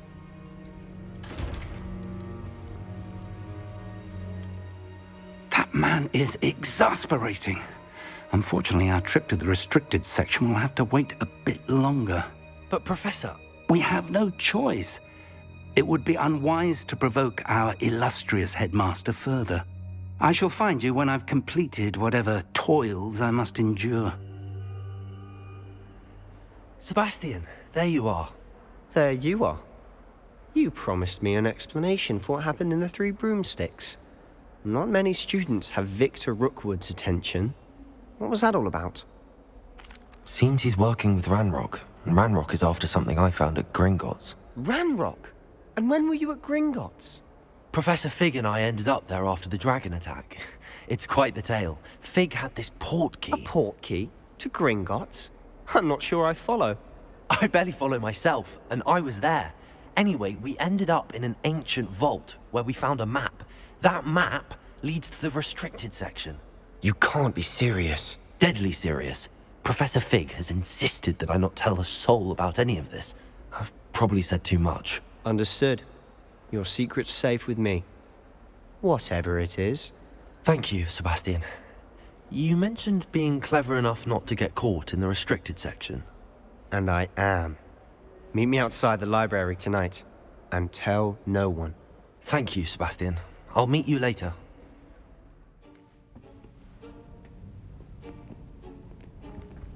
See there? That's the door we need to reach. And those annoying prefects would love nothing more than to rat on us to Scribner, so don't let them see us. Understood? I can be sneaky. Let's go. Hold on now. There's a spell you should know. The Disillusionment Charm. Good for getting places you're not supposed to be. Cast it and you'll appear as little more than a trick of the light, just as long as you keep your distance and stay quiet. You mean I'll actually be able to turn invisible? Something like that. It's not as foolproof as a cloak, but those are expensive. And spells are free. Give it a try. It is a book after all.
You wanted to see me? Headmistress Fitzgerald, Professor Rackham. Miss Isadora Morganach, welcome. Professor Rookwood, Professor Bakar. We understand that you are adjusting well to life at Hogwarts. I am. I am glad. Especially in light of your unusual situation, starting as a 5th year. As it happens, I was also admitted to Hogwarts as a 5th year. I've never heard of another like us. Miss Morganach, when we spoke yesterday after class, you asked about the Beautiful swirls you saw years ago when we visited your hamlet. I recognized you all immediately. I cannot thank you enough for what you did. We were glad to help. And yes, I did see swirls of magic everywhere that day. My father insists it was my imagination running wild, but it was certainly real to me. It was not your imagination. Percival, Professor Rackham can see them too. But we've never known of another who could. I don't understand. What are they? The whispers or traces that appear when a particular form of ancient magic is wielded. Ancient magic? Few are capable of wielding it. Hogwarts itself is a stronghold of ancient magic. So if I can see traces of ancient magic, does that mean I can wield it too? With the proper training. But let us not get ahead of ourselves, Miss Morganach. Before I can train you to wield such magic, you must first master all that Hogwarts has to offer. A magic this powerful can do great harm in the wrong hands. It must be wielded by a select few. As such, we ask that you not speak to anyone about what we have discussed here today.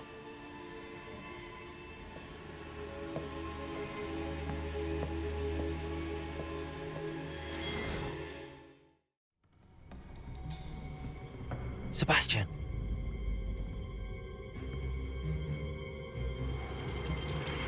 Sneaking in the restricted section again!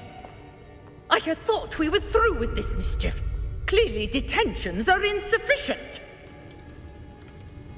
I'm afraid I must take this to the headmaster. But that being said, Peeves informs me that you didn't come alone tonight. If someone has coerced you, I would have you tell me. You're a bright boy. Don't waste this. There was nobody else. I came alone. Oh, Sebastian. What will your uncle say?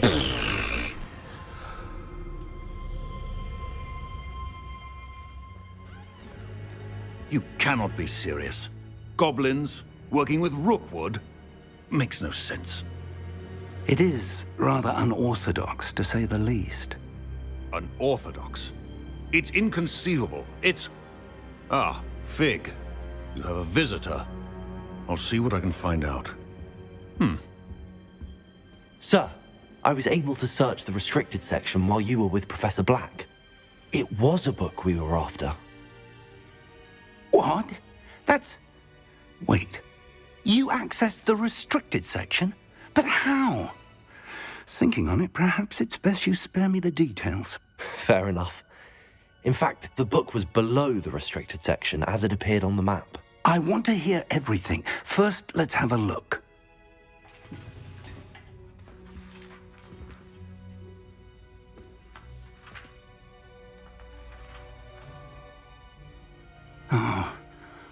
Oh dear. Some of these pages seem to be missing. It appears someone has got to the book before us. Still, I will need time to study what remains. Perhaps we can still salvage something useful, though it may take some time. I wonder why it was here, below Hogwarts. I think I know, sir. I saw 2 more memories where I found the book. Another pensive. Godric's heart. The man we saw before, Percival Rackham, was a professor here. The first memory showed him and 3 other professors using ancient magic to restore a hamlet from a drought. Miriam was right. And the second memory? They were talking to a student who started as a 5th year, like I did. She could see traces of magic too. Why those memories? Perhaps this book will explain. I'll have to take it with me to London. The headmaster has insisted that I speak directly to the minister about George's death.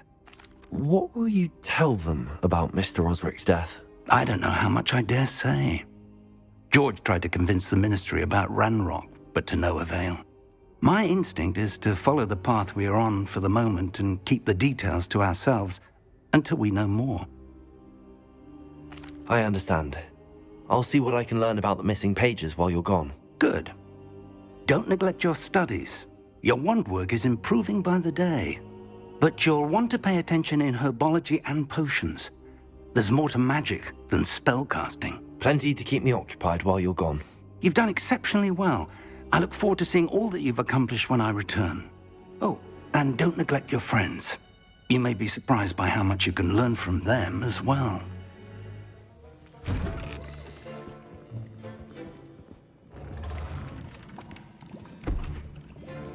Potions is one of the most challenging and hazardous subjects taught at this school. As fifth years, you will be required to reach new heights of both discipline and intellect. You will begin this term by brewing a Wigan-Weld potion. Mr. Takar, can you tell us why this particular potion might come in handy? Yes, Professor Sharp. The Wigan-Weld potion can be used to sterilize and even heal a variety of injuries. It can heal some injuries, but not all. Points for Ravenclaw. Before today's class is completed, each of you will have brewed a Wigan-Weld potion of your own. You never know when you might need it. Please begin.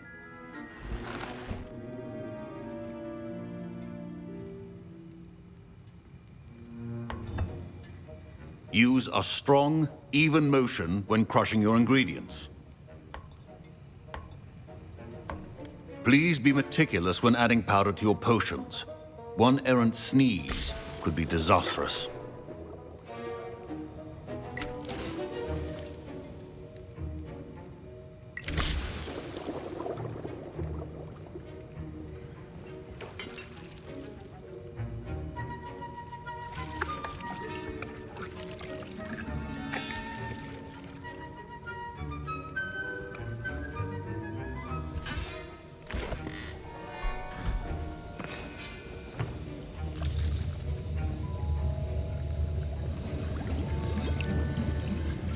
I see most of you have not forgotten how to stir.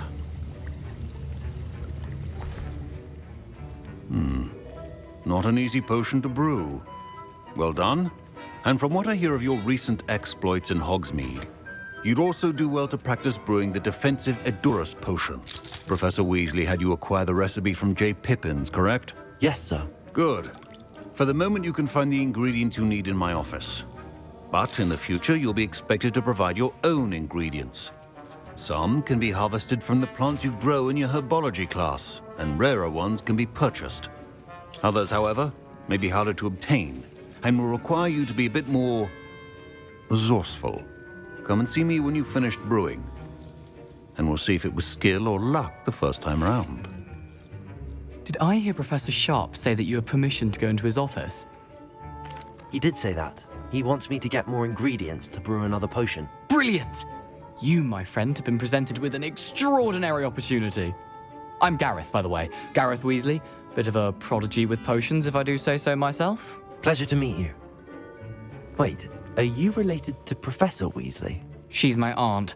Keeps too close an eye on me for comfort. Ugh. But she can't be everywhere. Listen, anyone with a troll-sized brain can brew an Edurus potion.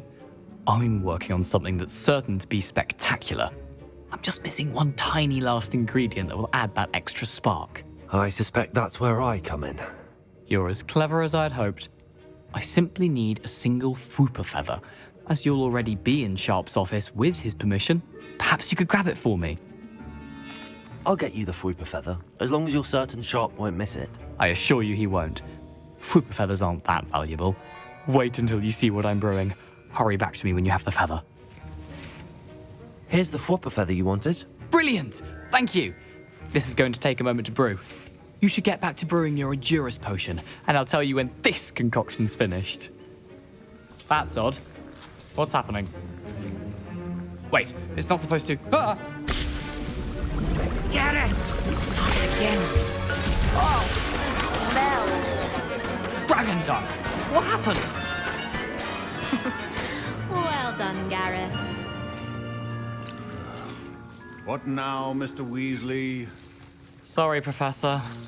That'll be points from Gryffindor. Again.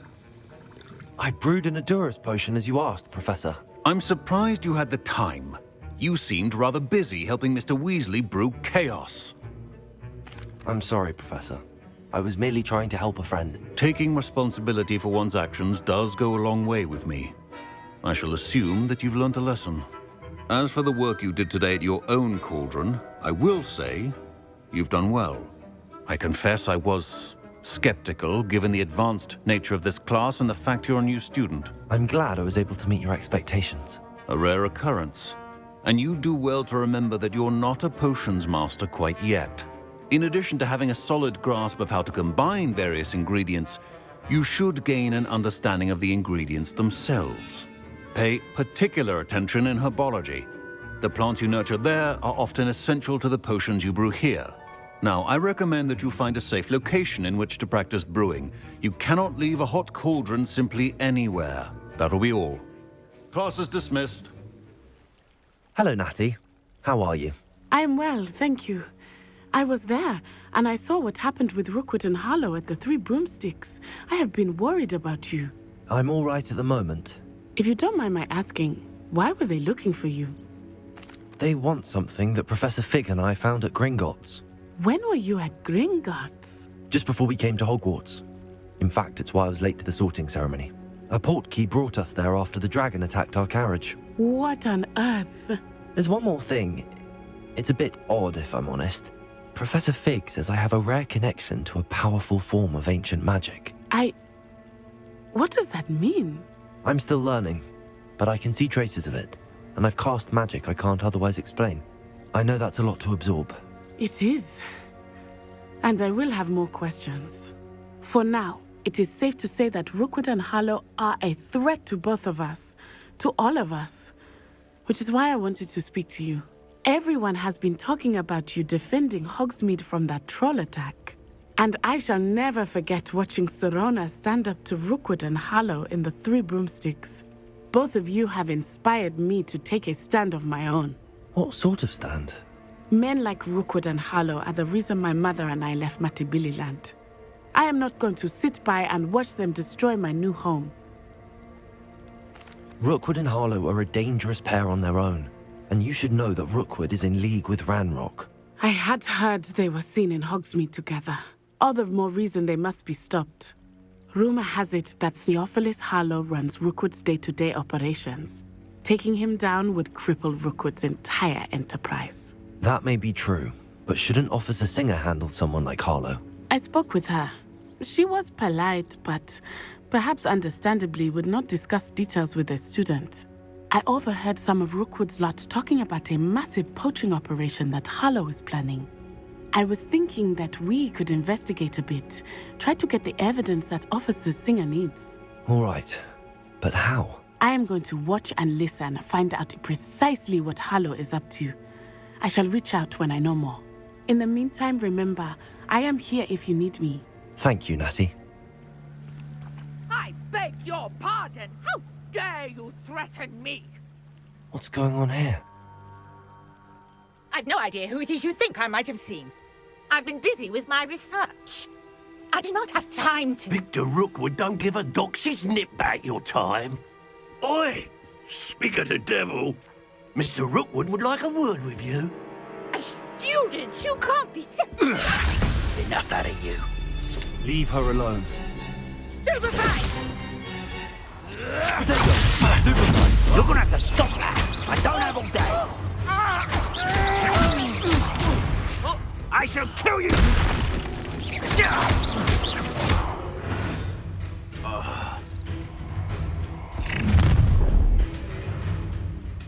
I'll watch the light go out of your eyes. I see you! We can hold them up! I'm not going anywhere. You take this student off the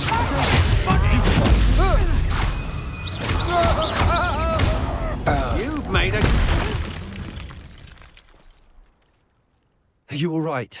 I am, thanks in no small part to your excellent defensive skills.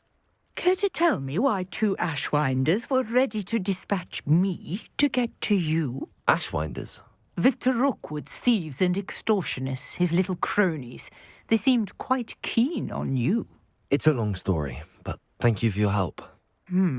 Well, you've avoided them for the moment. Priya warned me things were getting dangerous. Best get moving on my research before they return. You're a researcher? Nora Treadwell at your service, historian and archaeologist specializing in Merlin's work and life. Merlin? Of the legend of King Arthur? The very same. Merlin attended Hogwarts, you know, and I'm studying some curious fixtures he left here centuries ago. Fixtures? These vine-covered pillars, dozens of them, all around the area. I've taken to calling them the Trials of Merlin. I believe he created them as a diversion for his fellow Slytherins. He was terribly fond of puzzles and enigmas. I can see why you're so interested in Merlin.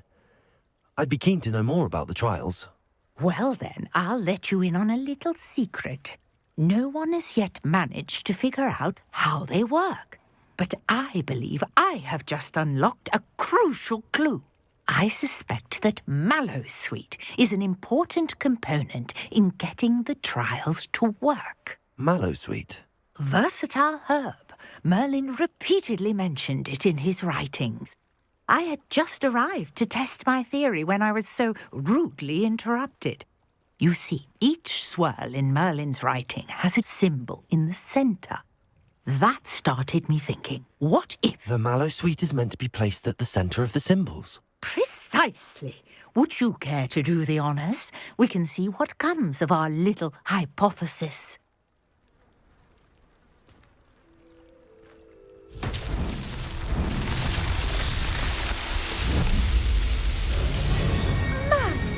Yes, how beautiful!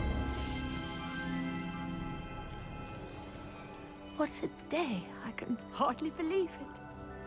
I take it we can call that a success? We can indeed. However, I now have even more questions. How does it work? I must review my notes. I may have missed something. Are all of the trials like this one? Oh, not precisely. Well, I think each has those telltale vines and the swirl on the ground. You should feel free to solve them as you come across them. I believe I have what I need to continue my research. My guess is that each will also require mallowsweet, which you can find in Hogsmeade should you need more. I really must be off. Such a pleasure to meet you. And do be careful out here. Now I've got what I needed, I shall return to the safety of my notes and books.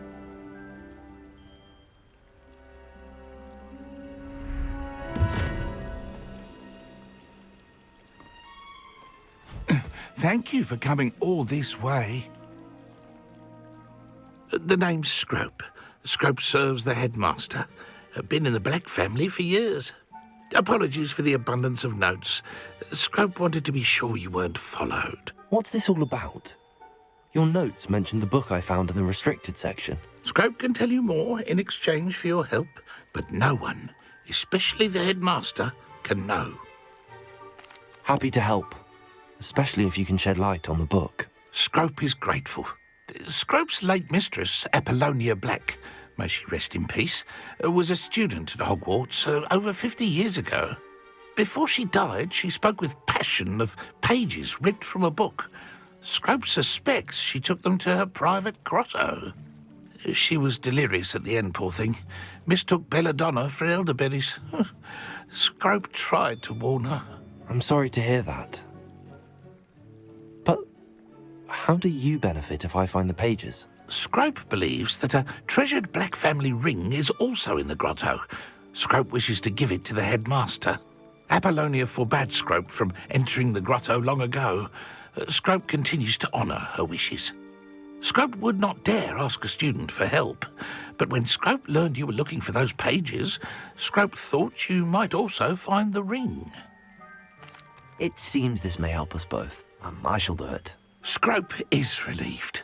Scrope hoped the young Slytherin would be willing to help. Take this toast to the grotto just down the coast and place it on the pedestal there. Good luck. Scrope will wait right here for you. Best of luck finding your pages. And the ring.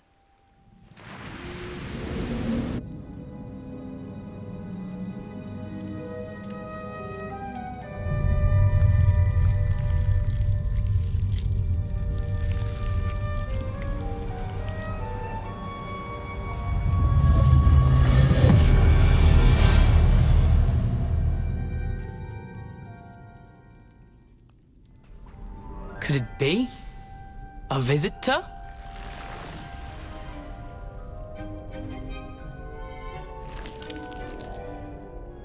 Oh! Ah!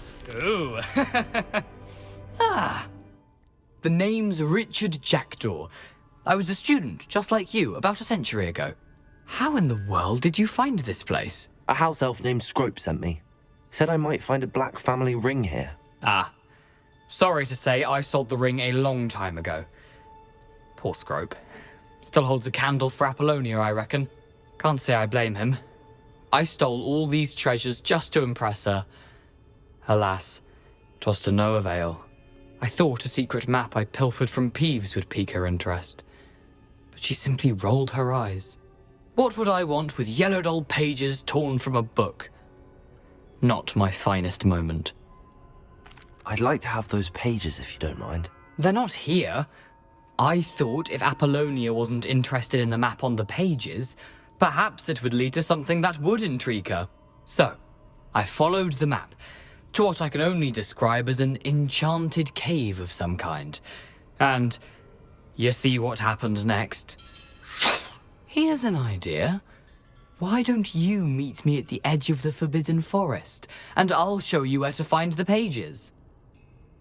I suppose if that's the only way for me to get those pages, I'll meet you at the forest. I'm sure the pages are still tucked in my waistcoat.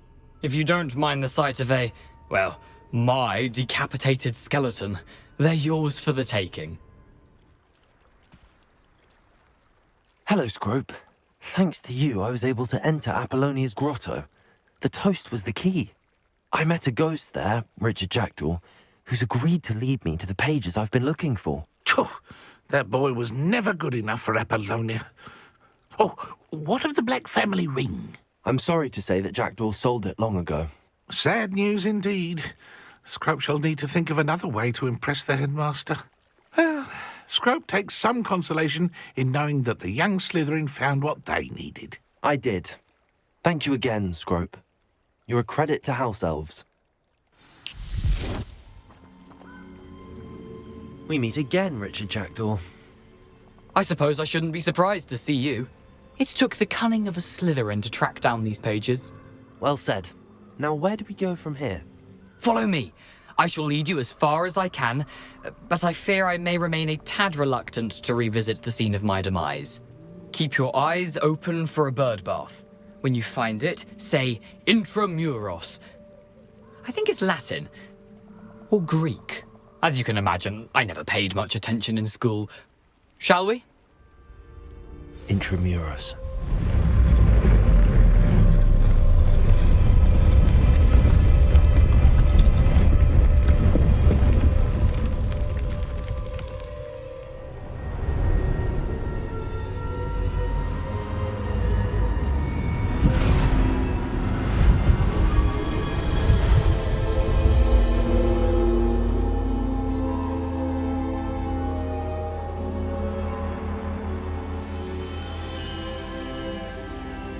Can it be? It's you. Has someone finally found our map chamber? I recognize you from the Pensives. You're Professor Rackham. I am indeed. I must confess that I am surprised to see someone so young standing before me. I'm the same age that you and Isadora Morganach were when you started at Hogwarts. You've paid attention, and might I presume you share our ability? To see traces of ancient magic? Yes, sir, I do. As you have likely realized by now, our ability gives us a unique relationship with all forms of magic. We can access expressions of magic that few others can. Opportunities will arise that allow you to sharpen this rare talent. Do not squander them. I won't, Professor. Thank you. We have much to discuss. But first, a map found in a certain book led you here. Place the book on the pedestal. I don't have the book with me, sir. That is unfortunate. I'm afraid we must pause our conversation until you return with the book.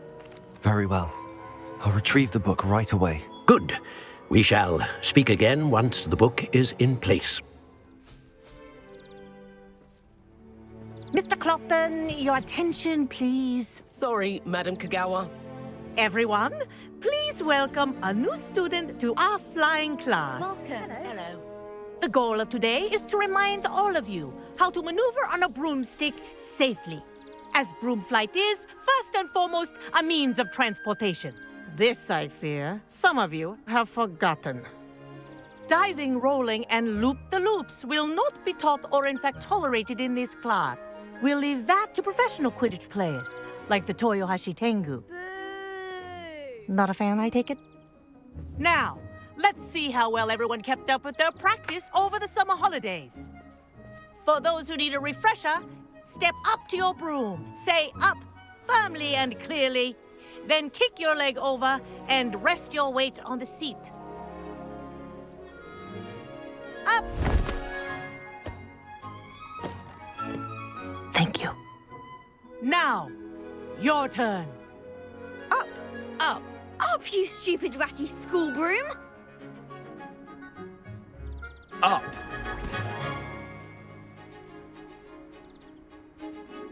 One leg over, so there's a leg on each side. None of that side saddle nonsense. A gust of wind will throw you right off.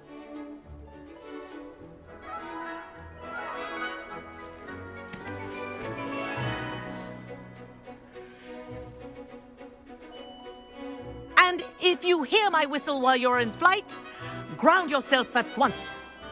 Now, for your first lesson, fly through each ring in the courtyard. Do take care. The brooms are school property. I want them returned in one piece. I think I'm getting the hang of this. Yes, good. I say, I watched you fly through those rings. You seem to handle yourself on that dusty school broom well enough. I'd imagine you're ready for something a bit more challenging. But I'm getting ahead of myself. We haven't properly met. I'm Everett Clopton.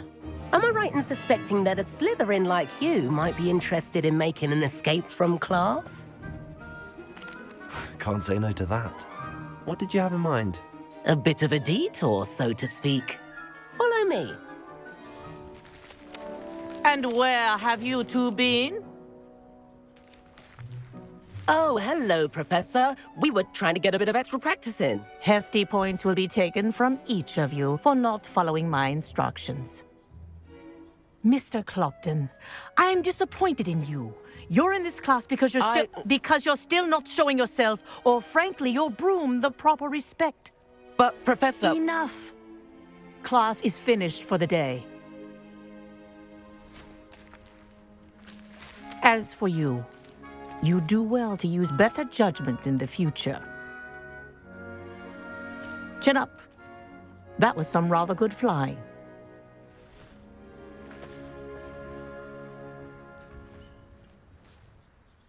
Sorry about that business with Kagawa, but you have to admit, those views were worth it.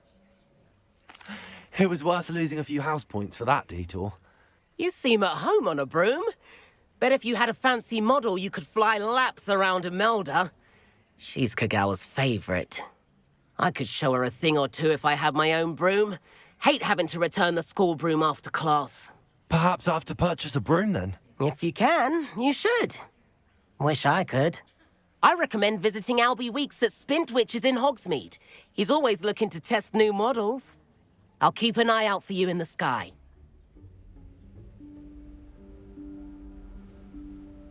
Professor Weasley?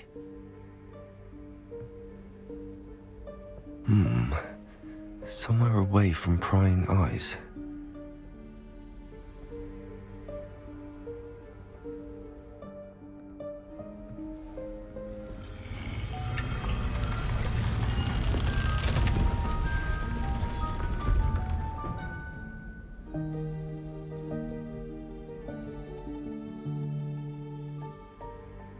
Forgive me, the headmaster stopped me and I... Merlin's beard. I see you've wasted no time. Well done. Shall we? Off to you, Professor.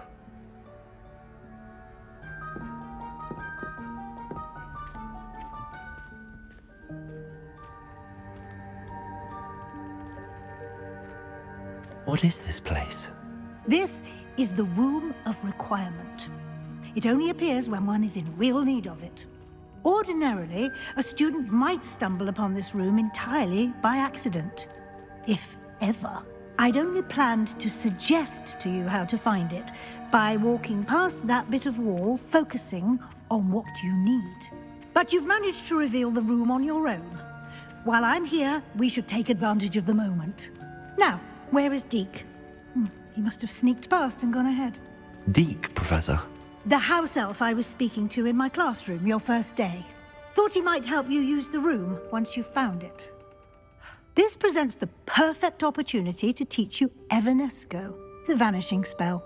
You can cast Evanesco to vanish certain objects, such as these chairs and other things here in the room. I suggest you practice the wand movements first, then you can clear the chairs away.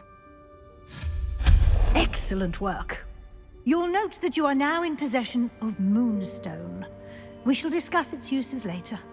Let's move on. Where in Merlin's name is that elf? Yikes! Careful! Huh? Oh, there you are. Wait right there. Deke will come to you. Hello. Ah, Deke, we've been looking for you. Apologies, Professor Weasley. Deke was looking through some of what's appeared in the room since Deke was last here. Is this the student? Indeed it is. Deke is honored to meet you. Deke has been a friend since I was a second year. We discovered this room together. I mentioned you to Deke. We believe that you might be able to benefit from this room like I did.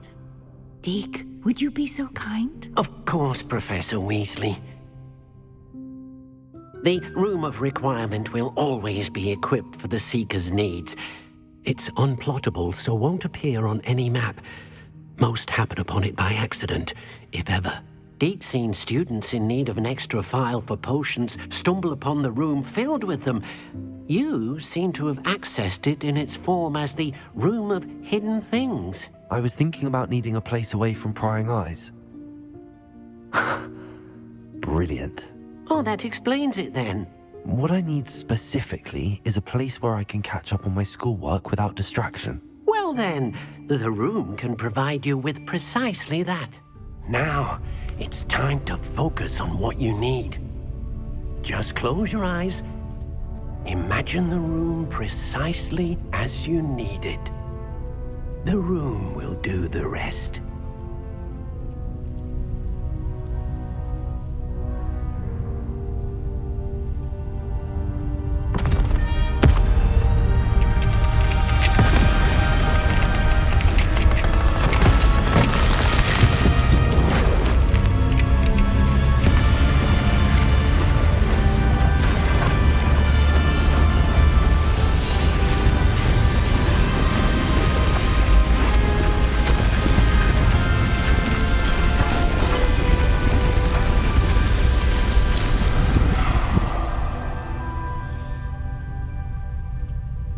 You've given yourself quite a canvas to work with. Deke will be here to answer any questions you may have. Do not underestimate his insights. I will be sure to speak with Deke if I need anything. Thank you. Good luck. I shall linger a bit longer in case you'd like to learn another transfiguration spell for use in the room. Sebastian, it's been a while. It has. Glad you received my owl.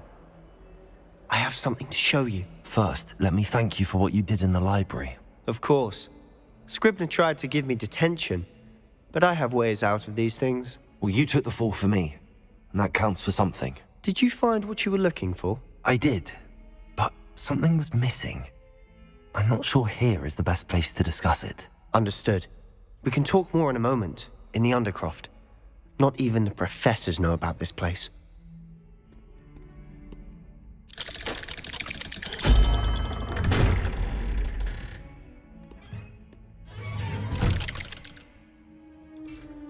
How did you find this place? My friend, Ominous Gaunt. He named it the Undercroft. We used to play gobstones here all the time. With my sister, Anne. She loved that infernal game. What I wouldn't give to lose to her again. I should tell you, I swore to Ominous I would safeguard this place. So please, keep this between us. He never confides in anyone. But he's trusted me since the day we met. I wouldn't want to jeopardize that. We used to sneak in here almost daily. We've never been caught. I know Ominous. Met him in our common room. I've noticed he uses his wand to navigate the castle. He does. No idea how, though.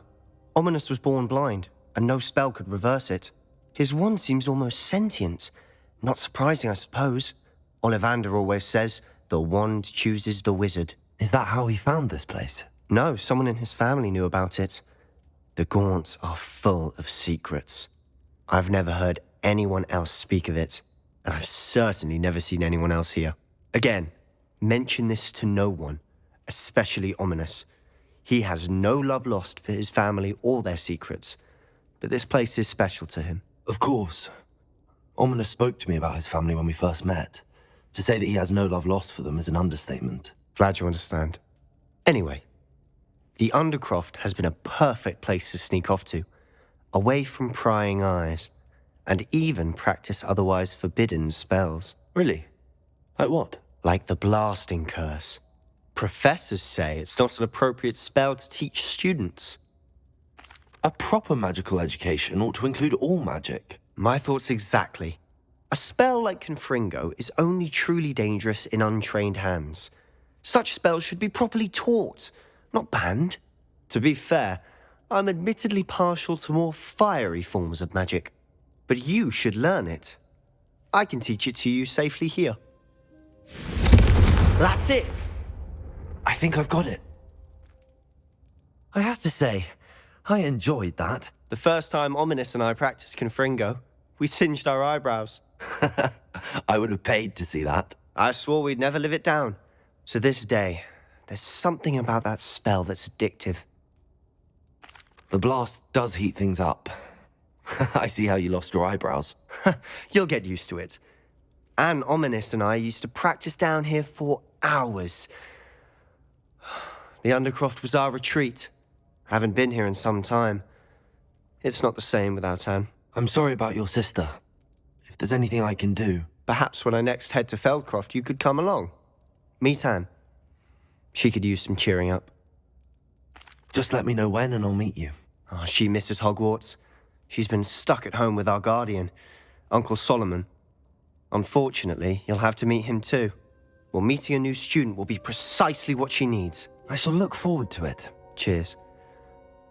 By the way, what was it you couldn't discuss out in the hall earlier? I'm not sure where to start. You said something was missing from what you found in the library. I assume it's to do with what you told me. About the Portkey and Gringotts and Ranrock. Nothing gets past you. And yes, it is. As I'm sure you suspect, there is a bit more to all of this. I'm listening. You must promise to keep this between us. I trusted you with knowledge of the secret Undercroft. You can trust me. All right. I can see traces of ancient magic. Ancient magic? I don't know what I was expecting you to say, but it wasn't that. What does that even mean? Honestly, I'm not entirely certain. All I know is that I can see whispers of an old magic that hardly anyone else can. Fig and I think that Ranrock has somehow found a way to harness that magic's power. Are you telling me that goblins may be wielding some sort of wizard magic? That's what we're trying to find out. And this ability of yours, does it allow you to wield this magic too? I don't know. Well, when you do know, tell me. I've been studying archaic forms of magic for ages. Perhaps we can help each other. In the meantime, with both Rookwood and Ranrock after you, I suspect a bit more time practicing the blasting curse is in order. Spend as much time here as you'd like. And remember, keep this place between us.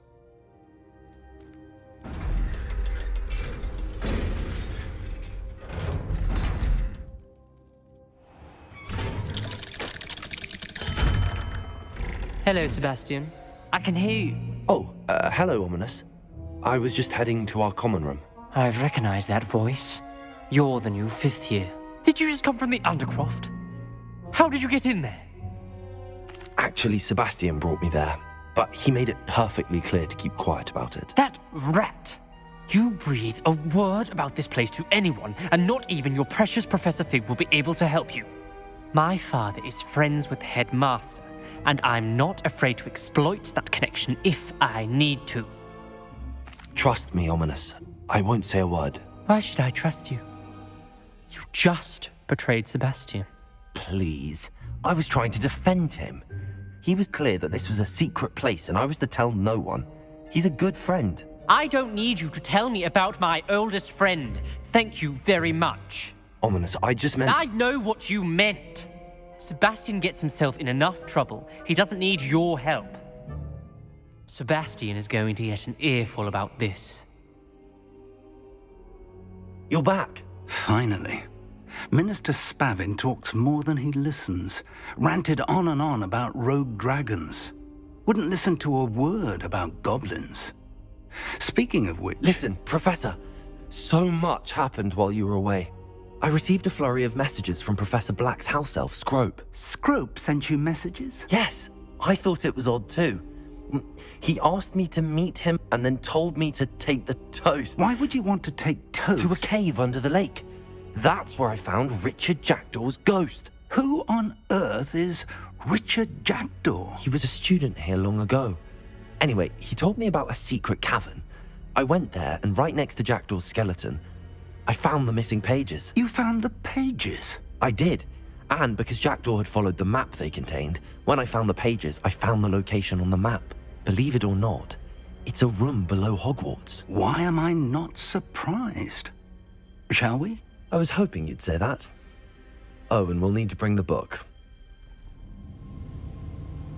To think it was beneath us all this time.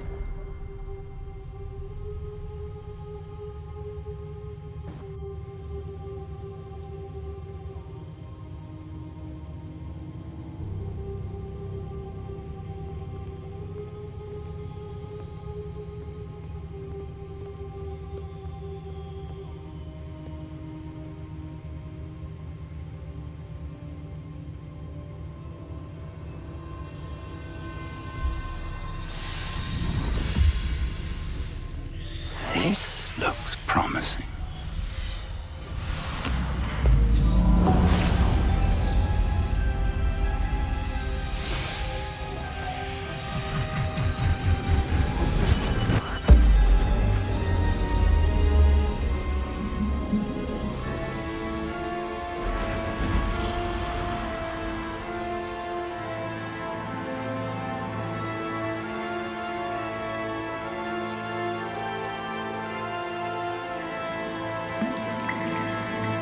A map. There's Hogsmeade. And over here, the Forbidden Forest. And, of course, Hogwarts. It's magnificent.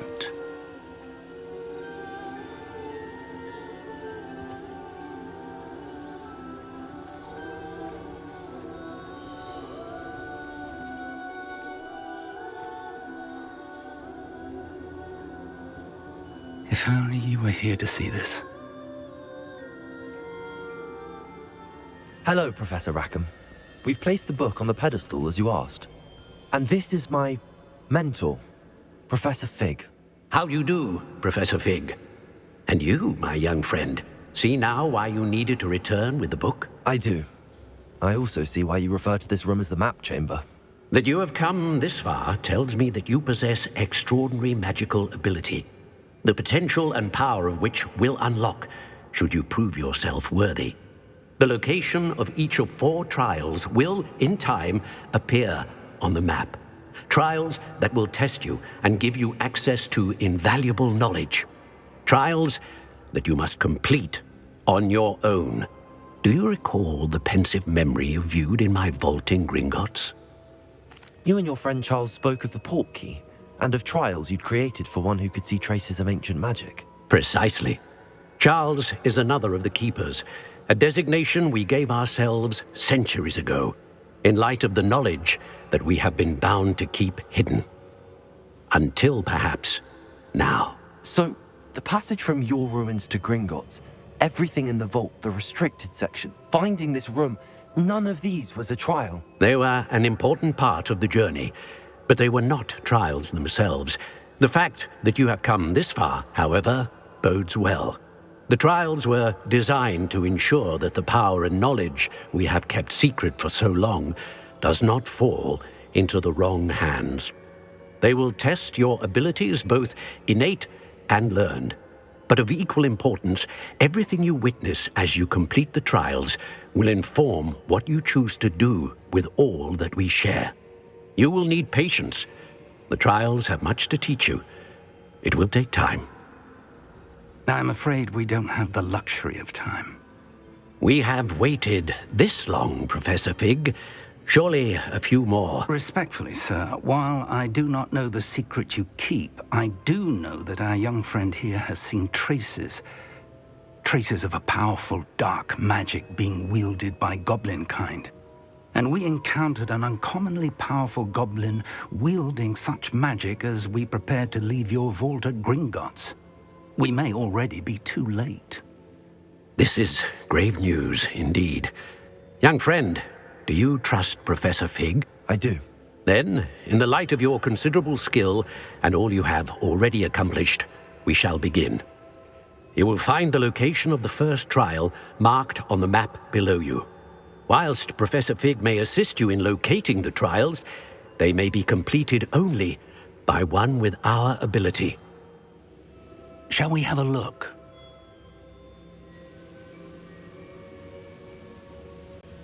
I know that tower. It's not far. You may have seen it yourself. It looks familiar. Perhaps your young friend is more well-traveled than you might think. As your mentor, the least I can do is go ahead to make sure it is safe. Join me as soon as you can. I'll find you at the tower as soon as I can. Until then, be careful. And do not tell anyone where you're going. We're not alone. We are not. Ranrock's loyalists. Around a dozen I can see, but could be more. Can't we apparate past them into the tower? We could, but we've no idea what's in the tower. More importantly, however, I'd like to know why they're here. They've set up camp just ahead. I suggest we investigate a little before doing anything else. Let's go. Hello, Professor. Did you say Sam Bakar's tower? I did. Professor Bakar is a keeper you have yet to encounter. I'm glad to see that I was correct in presuming that we would meet again soon after our last encounter, though I surmise, based on the commotion I heard, that you did not have an easy time getting to me. We did not, Professor. We encountered goblins outside the tower. That goblins were aware of my vault is disquieting enough. But if they have also made a connection to this tower, then the threat may be greater than I thought. All the more reason for us to move forward. Downstairs, near the entry, a reservoir of ancient magic, like those you've seen before, has been unlocked. Command it to access a doorway. I'm afraid I cannot say more. As Professor Fig cannot join you, he and I will, in time, see you back at the map chamber. Remember what you see. We're going to need to understand how Ranrock's loyalists knew about a tower that once belonged to a keeper.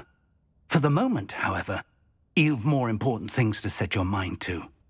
A reservoir of ancient magic, I believe? Yes, sir. Then I shall leave matters in your increasingly capable hands. That said, be careful. I will, sir. I'll see you back in the map chamber. A reservoir of ancient magic.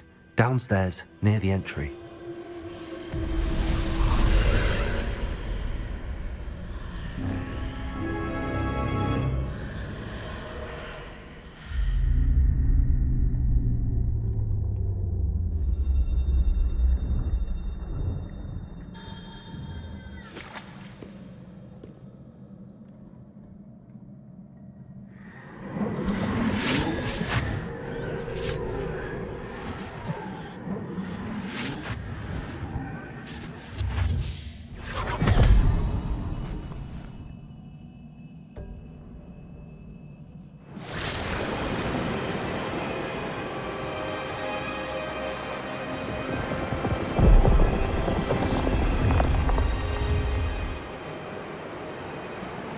Your ability to transfigure the world around you is remarkable.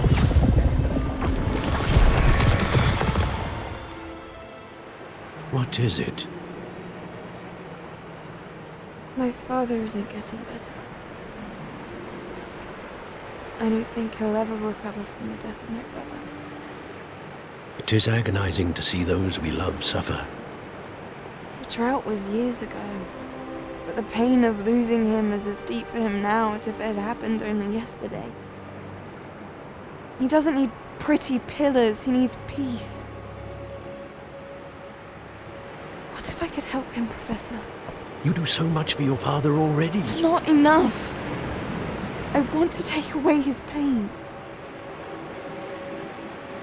It is tempting, I know, to use this magic that you're mastering to transfigure more than the physical world. But human emotion is a potent force unto itself. Even the most well-meaning and competent witch cannot possibly know the consequences of irrevocably manipulating it. So I'm to watch as my father's pain destroys him. It is not your pain to take.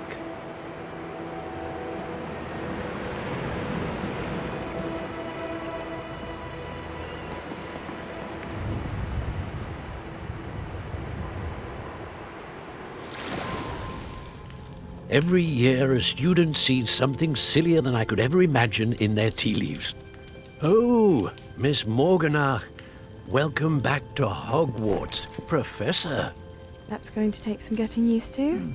Professor Rickwood? I was so pleased to hear that you'd accepted the position of Defense Against the Dark Arts, Professor. Sit, Isadora. Tell us about your travels. I was actually hoping that you and the others might join me at my home this evening. There's much I'd like to share with you. That would be delightful. We shall let the others know. Very well. I shall see you then.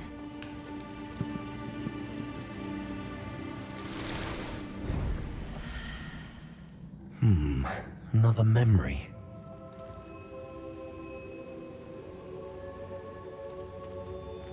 What have we here? I'm a student at Hogwarts, sir. And this is Professor Fig. Professor Charles Rookwood at your service.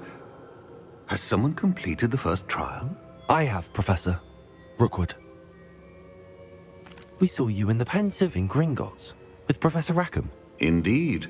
So, you found the portkey to access Professor Rackham's vault, and you deciphered the map within the locket you found floating above that Pensive. I did. I found something that I can't identify floating above the last Pensive. Ah, yes. You will find a similar artifact in each trial. You must take care to keep them safe. You will need them to complete the journey we have set forth for you. Once you have them all, we will tell you what to do with them. Very well. Are you able to tell me anything about the next trial? Before you proceed, I would like to speak with Charles regarding the urgent situation involving the goblins. The goblins? The student has seen traces of a powerful dark magic being wielded by goblin kind. They and their mentor, Professor Fig, not only encountered goblins lurking outside of Sanbakar's tower, they also encountered a powerful goblin in my vault at Gringotts. I'm afraid it would be wise to halt the trials until we know more. We shall defer to you in this matter, of course. Now then... Wait, Professor. The name Rookwood. Do you think... that there's a connection to Victor? Perhaps, but we can't be sure of its significance, if any. For now, tell me what you saw in the Pensive. Before the witch from the last Pensive, Isadora, became a Hogwarts professor, she argued with Professor Rackham about using magic to remove pain. Hopefully the next Pensive provides more context. For now, we should learn what Ranrock knows.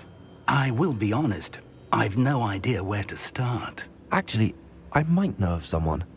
I saw Serona at the Three Broomsticks speaking to a goblin once. They seemed friendly. Well, it's worth a try. See what you can find out. Of course, don't forget... my studies. Yes, sir.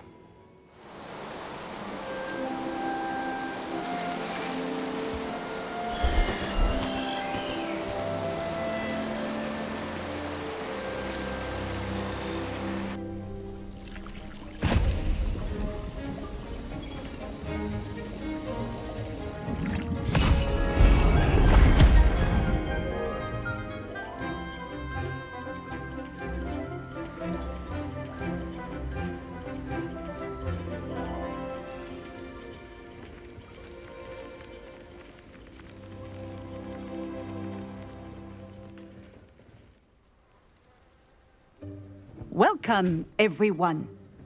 I see you've already met some of the many beasts we study in this class. Though be advised, none of these creatures should be taken lightly. They are all in their own way dangerous, especially if one does not know how to handle them properly. Now, it seems many of you are out of practice. Let's take some time to review the basics of how to care for a beast, shall we? Miss Sweeting, would you please assist our new student with the lesson today? Yes, Professor Howen. Hello, I'm Poppy Sweeting. Don't worry about Professor Howen's speech. She over-exaggerates sometimes. All the beasts in class are perfectly safe. Oh! Miss Sweeting, pay attention, please. The tongue of a puffskein can be a slippery devil. Yes, Professor. Here, you can practice on Gerald. Just keep an eye out for his tongue.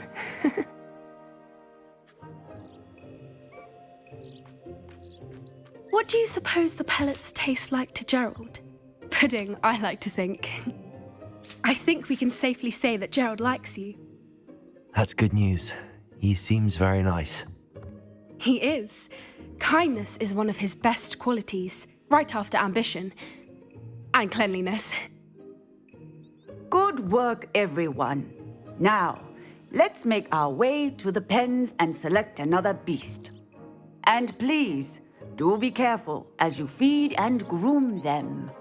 Miss Sweeting, why don't you show our new student to the Neasels in the farthest pen? This way. The Neasels are over here.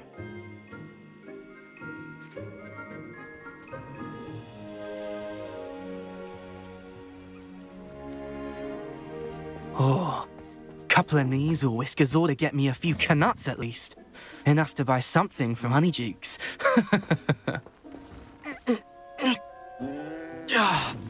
Stupid thing. What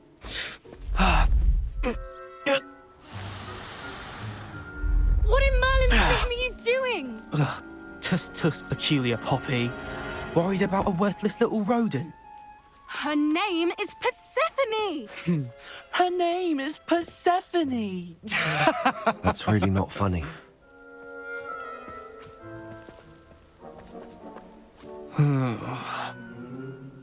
Let's go. Thank you for your help. Let's carry on. Feed and brush the Neasels just as you did with Gerald.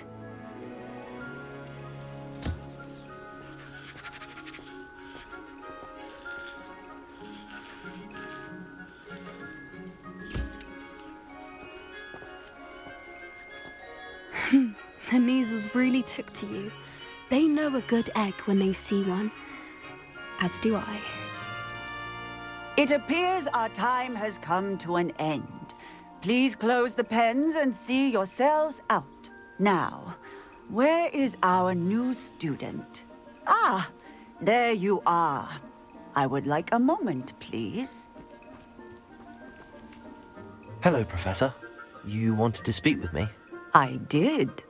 How did you find your first beasts lesson? It was wonderful. I believe I'm really going to enjoy this class. Good.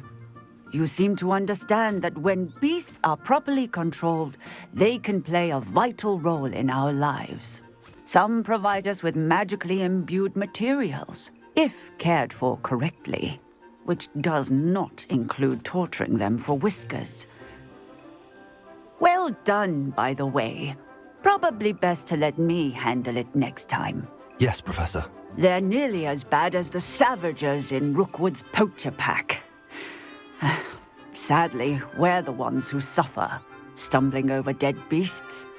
Terrible waste of resources. Surely the poachers can be brought to justice by someone. The Ministry, perhaps? An optimistic idea. Now, why don't we focus on more immediate matters that we can control? Professor Weasley has asked that I prepare some assignments designed to help you catch up to the other fifth years. Be on the lookout for my owl. Meanwhile, I also encourage you to study as many beasts as you can on your own time. I need to talk to you. Come here. Do you need something, Poppy? Thank you again for saying something to those brutes so that I didn't have to. You were an augury at noon in the desert. I certainly hope that's a good thing. It's something my gran and I say. It means that something or someone is a welcome surprise. At least, that's what we decided it meant. I couldn't stand there and watch them harm the poor thing. We're of a similar mind. Actually, in light of that, there's someone I'd like you to meet. In the forest. You've intrigued me. Very well. Lead the way. I'd hoped I would. Stand back.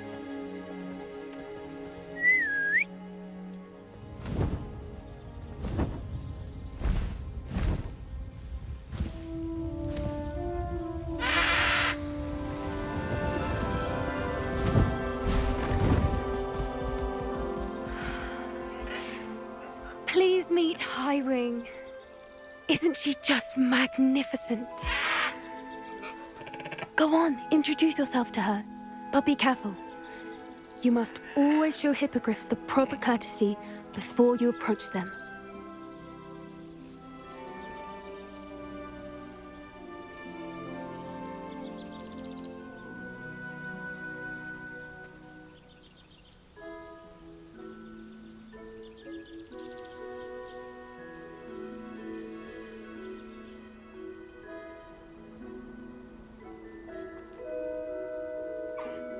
I knew it!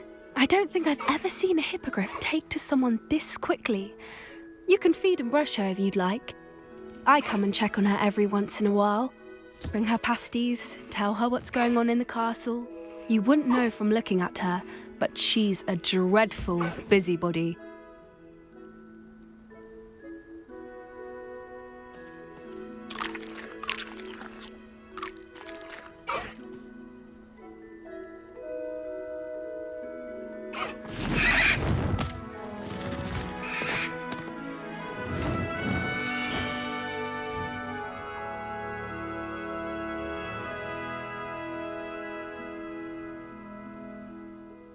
So, what did you think of Highwing?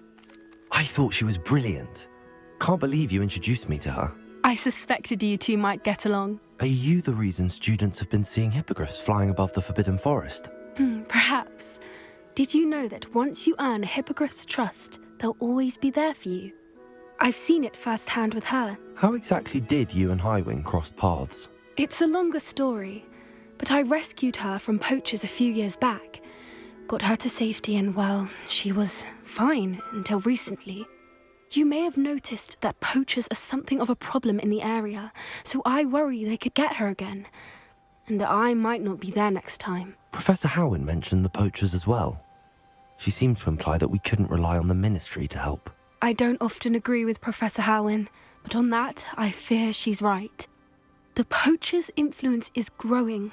I see them every day in the village, lingering, talking to people. They're up to something. I'm just not sure what. That does seem strange. Sounds as if they're planning something. Exactly. I think I'm going to look into it. Find out what's going on, what they're doing. I think that's a fine idea. Information is power. And the more I know, the better I can keep Highwing safe. You seem undeterred. Will you let me know what you find out? Oh, very well. I will. I should be going, but we'll speak again soon, I hope. Enjoying the view? Keeping an eye on things. Feldcroft isn't what it used to be. No one has felt safe here since Ranrock's loyalists took a peculiar interest in that castle over there. Rookwood Castle. My uncle Solomon is a former Auror and refuses to look into it, even after Anne was cursed by one of them. Possibly with a wand, no less. I heard a goblin refer to wizard kind as wand carriers. Are goblins forbidden from carrying wands? Precisely. That's why I'm on the hunt for answers. If I'm to cure her, I need to understand what happened to her. Anne was always the most mischievous of the three of us. Which is saying something, knowing me and Ominous. I'm hoping a surprise visit from me and a new friend from Hogwarts will help lift her spirits. Bring back the Anne I used to know. Come on, I'll take you to my uncle's.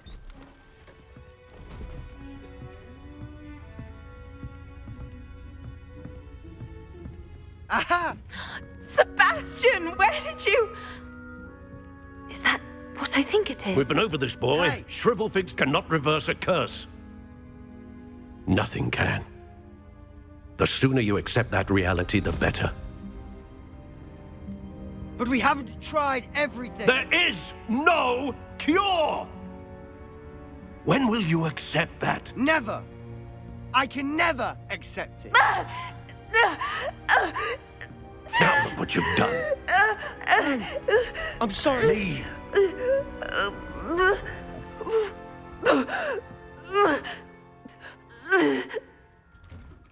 I'm sorry you had to see that. If you don't mind, I just need a moment alone. Poor Sebastian. Not the visit he'd hoped for. Excuse me, Mr. Sallow. Oh, yes, Sebastian's friend. I apologize on behalf of my nephew. He doesn't know when to stop. He thinks he can help Anne, but nothing can be done for her. I understand you've tried everyone from Nurse Blaney to St. Mungo's to no avail. We have. My nephew thinks he knows better than the healers. Perhaps the healers don't know everything, sir. Sebastian is single-mindedly focused on finding a way to help his sister. If there is a cure, he will find it. Your faith in Sebastian is misplaced. Some sort of dark magic cursed Anne, and the goblins aren't likely to explain themselves anytime soon. Giving her hope is cruel. The only thing to do now is keep Anne comfortable and stay out of the Loyalists' way. I understand what you're saying, sir. Good. I know what's best for Anne and Sebastian. They are my stubborn brother's children. Especially Sebastian. If you really want to be of help, you'll make sure Sebastian does what he should do, not what he wants to do. He's no idea the harm he could do if he doesn't stop. I hope you remember what I've said. Good day. Are you all right, Anne? I didn't mean to intrude. You didn't, truly. And I'm all right. The pain from this curse comes in bouts, and often suddenly. It's not anyone's fault. It's nice to meet you, by the way. You must be the new fifth-year Sebastian told me about. I am. Sebastian and I met on my first day at Hogwarts, in the Slytherin common room. Oh, the common room. I adored teasing first years about spotting mermaids through the window. I do miss Hogwarts, but I wouldn't mind being in Feldcroft, really, if it wasn't so dreary now. Between the goblins at the castle and my uncle fighting with Sebastian whenever he's home, it's not the cosy retreat it once was. Sebastian mentioned something about your uncle being an ex-Auror, but refusing to go after Ranrock's loyalists. I must say, I wasn't prepared for him to be as angry as he was. Uncle Solomon is frustrated by what happened to me, and by Sebastian for thinking he can fix it. They both mean well, I know they do, but my uncle is right. This curse cannot be undone. I can feel it. Sebastian cannot take away my pain. Perhaps you can help him to understand that. I'll do my best. I can promise to speak with him about it. Thank you. His search for a cure is futile, I'm afraid. I'm getting tired. I should probably rest. Thank you for stopping by. I wish you well. I ought to see how Sebastian's faring. How are you doing, Sebastian? You got a first-hand glance at what I'm dealing with. I apologize for my uncle. I'll admit, I wasn't expecting him to be so angry. He's always angry. He's been angry since my parents died. After Anne was hurt, he only grew worse. It's as though he blames me somehow, always calling me my father's son, as if that's an insult. I'm the one trying to help her. He's simply given up. Both Anne and your uncle seem genuinely convinced that nothing more can be done for her. I refuse to believe that. Anne's pain is more than physical. It has changed her entirely. I miss my sister. And I'm going to get her back. Come with me. I need to show you where it happened. This is where it happened. We smelled smoke in the middle of the night. When we looked outside, flames were shooting from the estate. Before my uncle and I could stop her, Anne rushed out, racing towards the fire, worried someone had been hurt. She came face to face with a horde of goblins, frantically trying to stamp out the flames. Suddenly, An icy voice drifted out from somewhere in the smoke. Children should be seen and not heard. A blinding blast followed. They didn't even give her a chance to run. It seems an awfully violent response to a child wandering by. What were they trying to hide? My thoughts exactly. It may be grasping at Billywigs, but I keep thinking that there might be something here that could lead me to whoever cursed Anne. Might be the only way to learn what type of magic harmed her, which could help me find a cure. Perhaps you're right. The loyalists are everywhere, but they do seem to be spending a lot of time here, and it's likely they're hiding something. And at Rookwood Castle. Shall we have a look around? They seem to have set up camp here for a specific reason. They have stations for everything. Sebastian, I've seen this before. This house, the well, the view. What do you mean? When? Give me a moment. I'll explain in a second. Sebastian, this house did belong to a Hogwarts professor. Hundreds of years ago. Who? What do you... I found a pensive that day in the restricted section with a memory that showed this house. There was a little girl and a drought. The keepers have shown me other memories as well. The girl became a Hogwarts professor. Her name was Isadora Morganach. She was one of the keepers. The keepers? Like in Quidditch? And you found a pensive in the library? I'm not following you. I realise it's a lot to take in. I'm not even sure I understand it all yet. And no, not like Quidditch. They call themselves keepers because they're protecting some type of knowledge. It has to do with the vault at Gringotts. Let me see if I've got this straight. You have Ranrock and Rookwood after you because of something you found at Gringotts where you ended up via a port key. You can see traces of an ancient magic that you think Ranrock is trying to harness. And now you've been witnessing memories left by keepers. Oh, and this house belonged to a Hogwarts professor who was one of these non-Quidditch keepers hundreds of years ago. If I didn't know you, I'd think you were pulling my leg. It is all a bit much, isn't it, when you put it like that? The point is, we both have good reason to search this house. You for answers about what happened to Anne, and me for answers about the keepers. I know it sounds strange, but... Honestly, nothing you say sounds strange to me anymore. Fair enough. I can see the Undercroft through this stone wall, as though it's a window. This has happened before. I'm listening. I think it's to do with my ability to see traces of ancient magic. But you said you didn't really understand it, and that you couldn't wield it. That's true, and I'm still not sure what it all means. What I do know is that my ability allows me to travel through these windows I see. Wait. We can get straight to the Undercroft from here. Ominous will be flawed. We can. But perhaps best not to tell anyone else about this for now. Even Ominous. Understood. Well then, invisible, secret, ancient magic passageway? Here we come.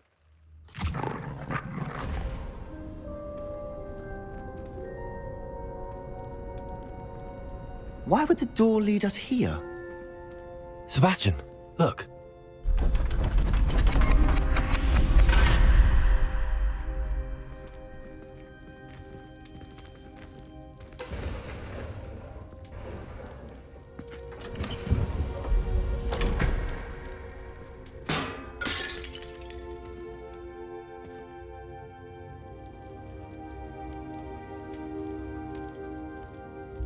Why hide a triptych here? Seems as if something's missing. A note.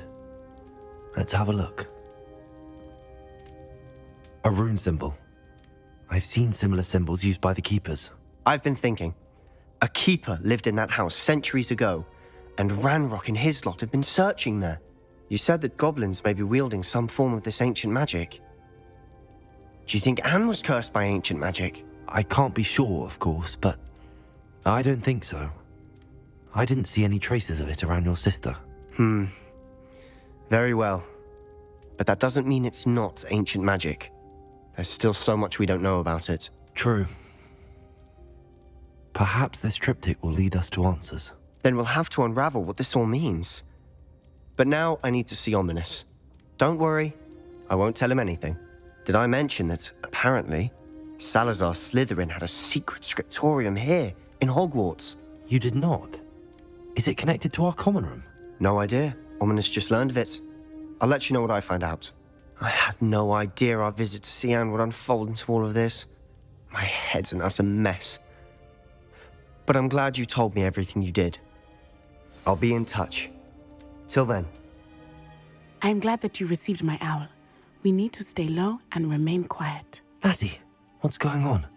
Why are we all the way out here? As promised, I did some investigating to find out what Harlow is up to. I followed him to the Hog's Head. I noticed him reading a letter. All I could see was that it was signed by and bore the seal of Victor Rookwood. And after you told me that Rookwood and Harlow were after you, I decided that you were the perfect person to join me in taking them down. For good. That letter is the tangible proof that Officer Singer needs. It is why I followed Harlow here and why I wrote to you. I need your help to retrieve it.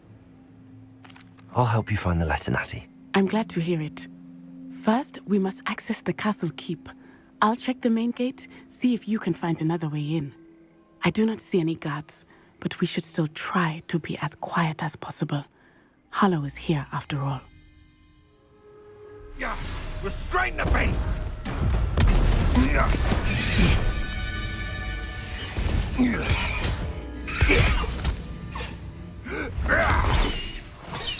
Highwing! Do you know that hippogriff? Get these things back to them now! Very well. New plan. I get the evidence and you free that hippogriff. Agreed? This is our chance. Go! Highwing, it's all right. There we go.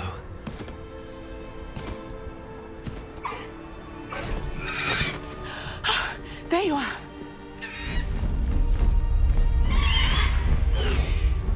Come on. Hello, Homora. Hurry!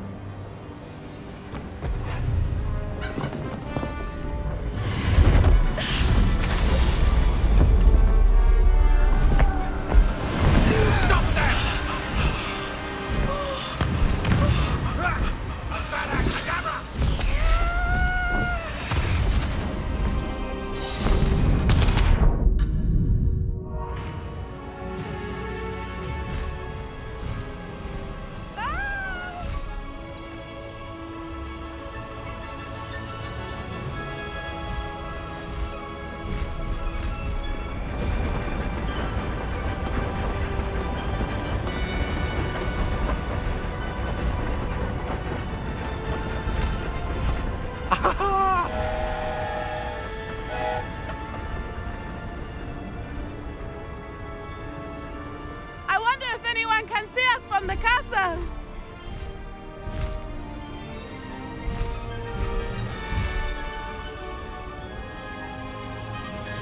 This is amazing!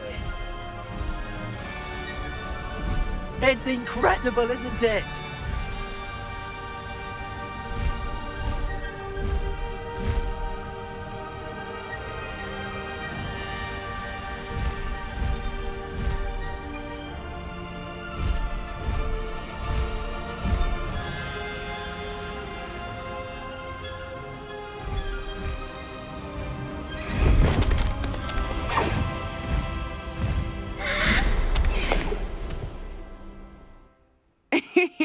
How exciting. It was exhilarating, wasn't it? I wasn't sure we were going to make it out alive. There was no need to worry. I had it all under control. Were you able to find the letter? Summoned it straight out of Harlow's hands. I will say, I did not expect to see him cast the killing curse at us. He won't forget this. Be on your guard. Of course. What did the letter say? That Rookwood's looking for a phoenix. Not sure where he will find one. But it also included Harlow's orders to inspect that castle for the poachers. Enough to connect Harlow to the crimes. I shall deliver the letter to Officer Singer. She'll have to do something when she sees it. Now, tell me, where did you meet these hippogriffs? I've only met Highwing before. Poppy introduced us. Poppy Sweeting knows a hippogriff. Of course she does. Poppy will be relieved to know that Highwing's safe. I came to the right person for help. My mother will be worried. I must go. Seek me out soon. I shall have much to tell you.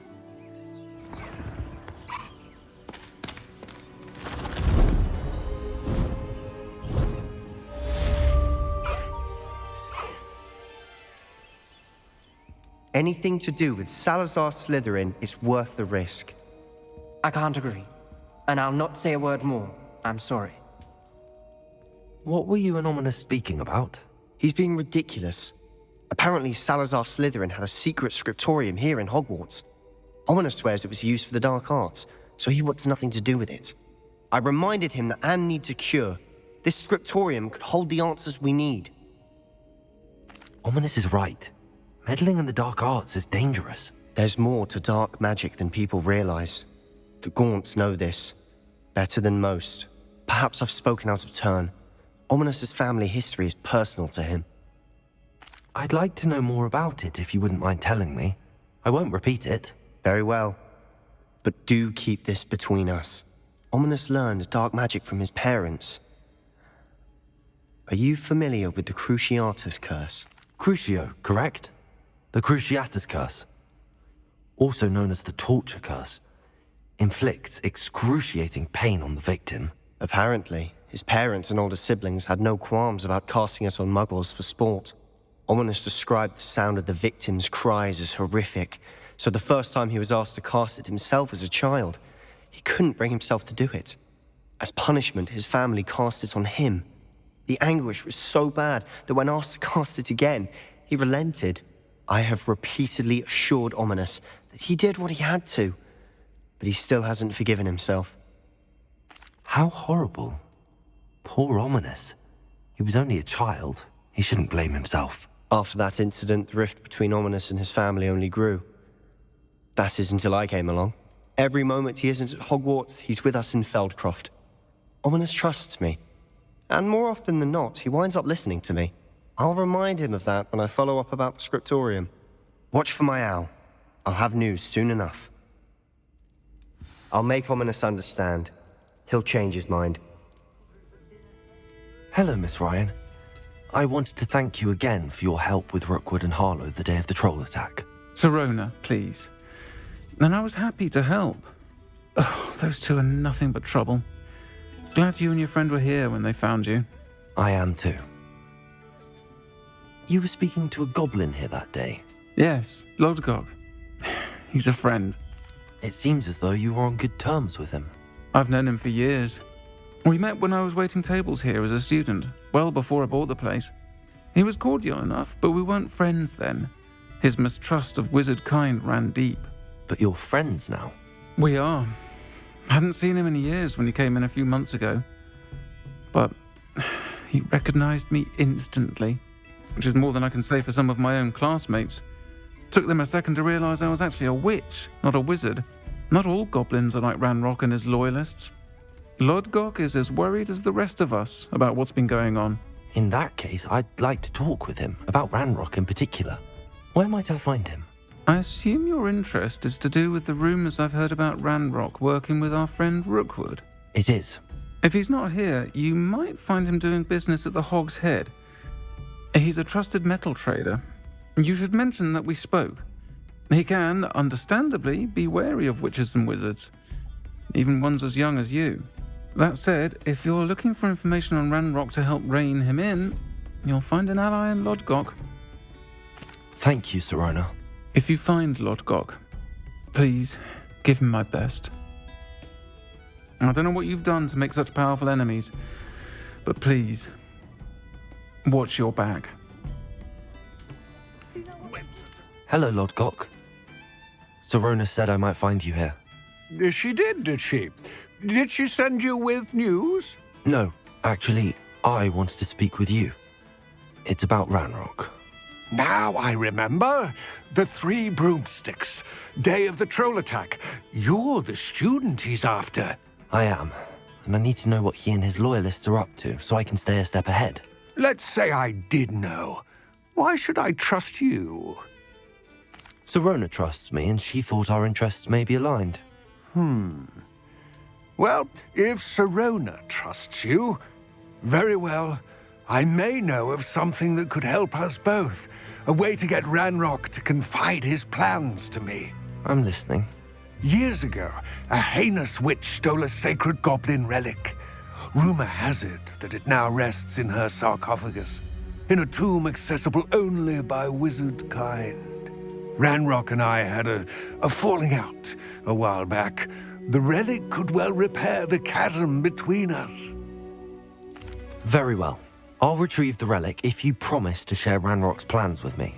We will have to trust each other. I, that you will not abscond with the relic, and you, that I'll share what I learn. Gather whatever supplies you may need, and meet me near the witch's tomb. I wish you luck retrieving the helmet. As a wand carrier, you should have an advantage. Now, before you set off, do you have any questions? It all seems clear to me now that we're here. I do hope our alliance proves fruitful. Again, I wish you luck. I will remain here, eagerly awaiting your return. Please, be careful. I received your owl. I was able to speak with Lodgok, the goblin I mentioned before. What did you learn? He and Ranrock were close once, but they had a falling out. You believe he can be trusted? I believe he's trustworthy, yes. He seems sincere, and Sirona Ryan trusts him. Very well. Supposing he can be trusted, will he help us get to Ranrock? I retrieved a stolen helm he hopes to return to Ranrock in order to regain his confidence. You have been busy. Let's hope your efforts result in our learning something about Ranrock's plans. Lodgok did mention that Ranrock is searching for something, but he couldn't say what. Perhaps that helm will yield some answers. Ranrock is searching for something. I feared as much. I've heard an unusual amount of activity, goblins and wizards, I surmise, when visiting my portrait at my castle. Rookwood Castle? My former residence, yes. That castle is also the location of your next trial. I'm sorry to tell you that Victor Rookwood, evidently your descendant, is a dark wizard in league with Ranrock. My descendant? A dark wizard? I'm afraid we've no time to waste. Despite the obstacles that clearly await you, you must get to Rookwood Castle immediately. Not only is it the location of the next trial, it is home to a source of power that would be devastating in the wrong hands. I do wish we had the luxury of time. However, I do not doubt your abilities. Find my portrait there as soon as you can. Very well, sir. I'm on my way. Best of luck. No time to waste. I'll meet you at Rookwood Castle. If I'd known your plan was to dig up half the country... I wouldn't have to dig if you could simply manage to bring me the child. We wouldn't need the child if you hadn't sent a dragon to retrieve the container I spent months and countless ministry favors tracking. You let them board the carriage. My options were limited once I knew it would be inconveniently beyond my reach at that infernal school. Have you not acquired enough power here? I allowed you to tunnel under my family home. Allowed me? You are here only because you are descended from a keeper and may at some point inadvertently become valuable. We had an agreement. I will share with you the power that I discovered if you locate the stores of magic that are yet to be found.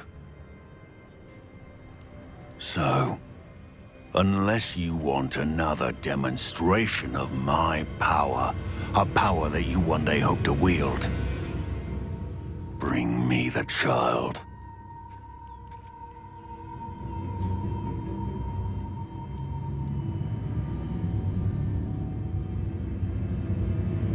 We already knew they were after you, but now we know they're digging for stores of magic. And Ranrock knows about the Keepers. Yes, I caught that too.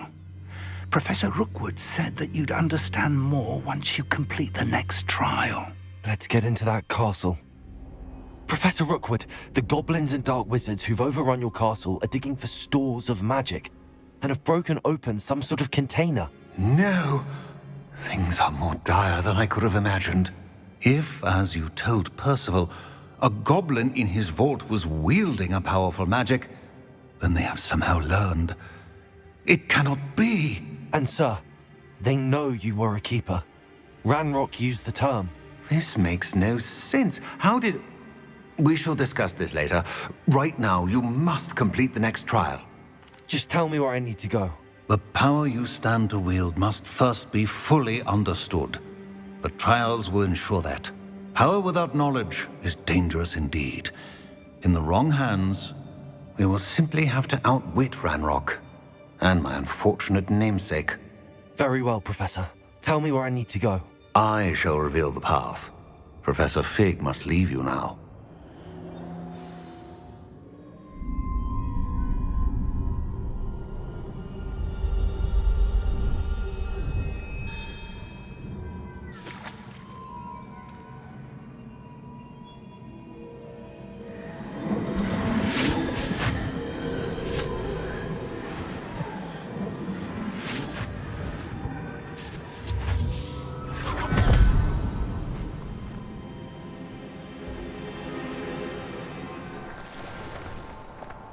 I must say I'm curious to hear of Isadore's travels. Do come in.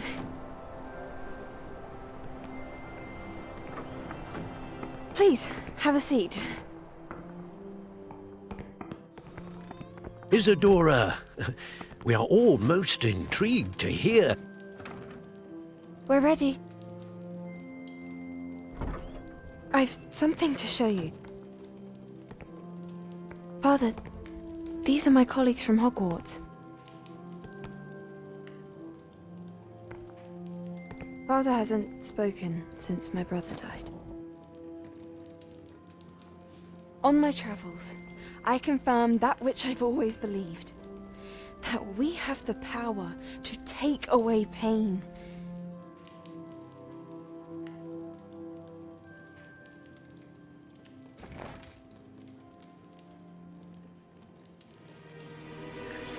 Isadora.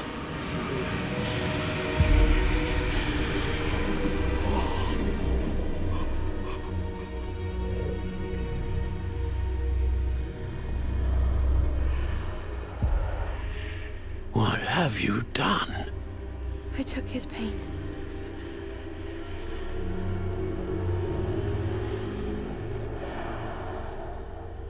This is uncharted magic, Isadora.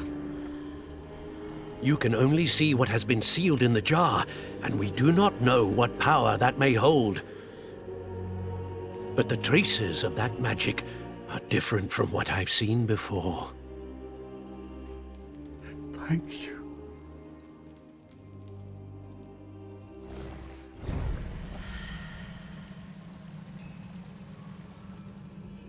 It is good to see you again.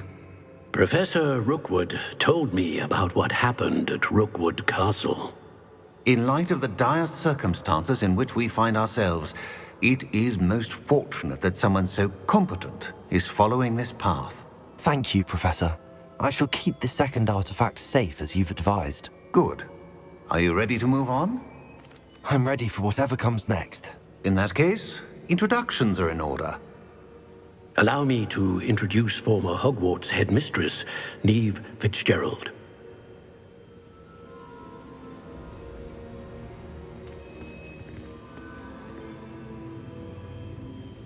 How do you do? I must say that I was not entirely surprised to learn that a student had been completing the trials. I've always believed Hogwarts students capable of anything they set their minds to. Thank you, Professor. It's a pleasure to meet you as well. I am certain that you are more than capable of completing my trial. However, I must first, how shall I say, prepare the location of your next trial. We trust your judgment, Professor Fitzgerald. You should know better than anyone how to manage the inconvenience of, well... A vainglorious and exasperating headmaster? Indeed I should. I shall confirm that everything is in order immediately. Of course. Professor Fitzgerald needs some time to clear the way forward. Until then, you should continue to hone your magic. If you learn more about Ranrock and Victor Rookwood's activities in the meantime, please let us know. Very well, Professor. I know. Continue to hone my magic. You do learn quickly. Hopefully you will soon hear from Lodgok as well, and we shall learn how he fared with the helmet you retrieved. Well done today, as always. We shall speak again soon.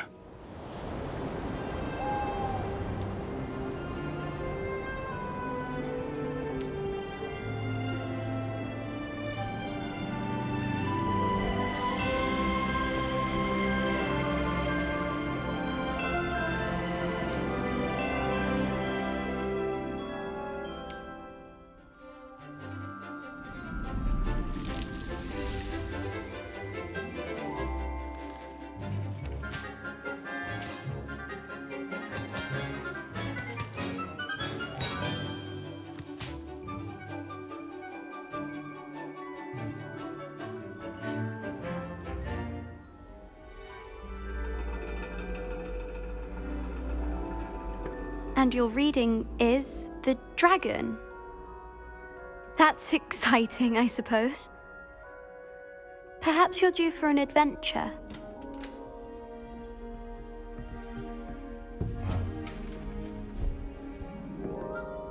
Ladies.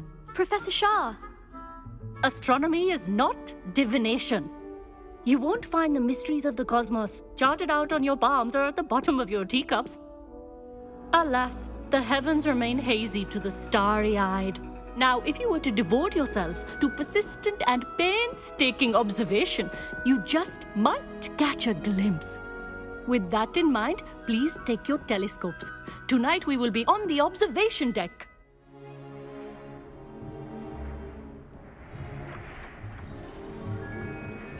Still don't have your own? You can't be the new student forever, you know. You can share with Mr. Takar.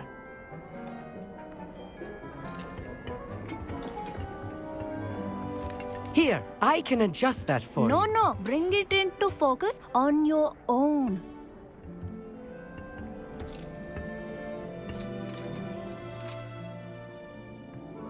Now, I expect all of you to put in your stargazing hours outside of class. Is that clear? But, Professor, it's freezing out. Mere cold didn't stop the great stargazers of the past. Look only to the astronomy tables they erected throughout the highlands from which they gazed millennia ago on the very self-same stars above us. Is that clear?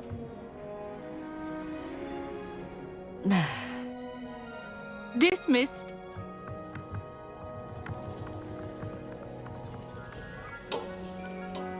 Hello! I don't believe we've met officially. I'm Amit. I'm something of an astronomy buff. Hello, Amit. It's nice to meet you. Did I hear Professor Shaw say that you don't have your own telescope? I have a spare one you could borrow for the rest of term. That's very kind of you, Amit. Are you sure you won't need it? I'm certain. It's my old one. I finally got my hands on the new Celestia Contemplor. You've heard of it, I assume? I mean, of course you have. It's only the pinnacle of all personal stargazing implements. But my old model's not too shabby either. Goblin-cut glass, first-rate optical enchantments. Hate to think such a fine instrument is just collecting dust. Well, thank you, Amit. Think nothing of it. Anyway, the telescope's in the storage room right underneath us. You can't miss it. I have some, reading to finish on the lower deck. Come find me there afterwards, and bring the telescope. There's something I want to talk to you about. I received your owl. What happened with Ominous? I told him none of us will be able to avoid dark magic forever. So the more we know about Salazar Slytherin and the dark arts, the better prepared we'll be. Unfortunately, only a Gaunt knows the location of the Scriptorium's entrance, and Ominous won't tell me. Perhaps I should have a chat with Ominous. You? I suppose it's worth a try. But don't get your hopes up. Ominous is annoyingly stubborn. Nothing new. I know where he is. I'll lead you to him and then leave you to it. Come on. Hello, Ominous. Do you have a moment? What is it? What have you and Sebastian been up to now? Please, Ominous. I confided in you before about what happened with the Undercroft. Sebastian simply wanted me to have a safe place to practice some spells, to try and catch up to the other fifth years. He didn't think you'd mind. I suppose that makes sense. It's just Sebastian's been pestering me lately about something and I'm frustrated with him. Don't tell me he's still going on about, what was it, a scriptorium? He told you about that. He did. We were talking about our house founder and he mentioned it. Wouldn't say much more, though. Yes, well, he seems to think it contains the answer to saving Anne. I think it's likely full of dark magic that is better left untouched. Wait, you've never been inside? Of course not. I only know about it because of my favourite aunt, Noctua. She thought like I do. Didn't agree with the family on the use of dark magic. In fact, she'd hoped to convince my family that there was more to Salazar Slytherin than worshipping pureblood status. She'd heard of this scriptorium and thought its contents might shed some light on him. She even found the secret entrance in this very corridor. She wrote regularly to my father about her efforts to gain access, and then she simply vanished. No one else ever tried to enter. I'm sorry about your aunt. Don't you want to find out what happened to her? Aunt Noctua went down this path with good intentions and lost her life. I don't want the same to happen again. You don't know that history will repeat itself. Besides, you said your aunt thought like you. This could honor her memory. Get you answers about Slytherin and Sebastian answers for Anne. Your aunt pursued this alone. We could do it together. I see what you've done here, and I confess, you've convinced me. I didn't think it possible. Very well. I shall tell you what I know. Fetch Sebastian, I'll wait. Reparo.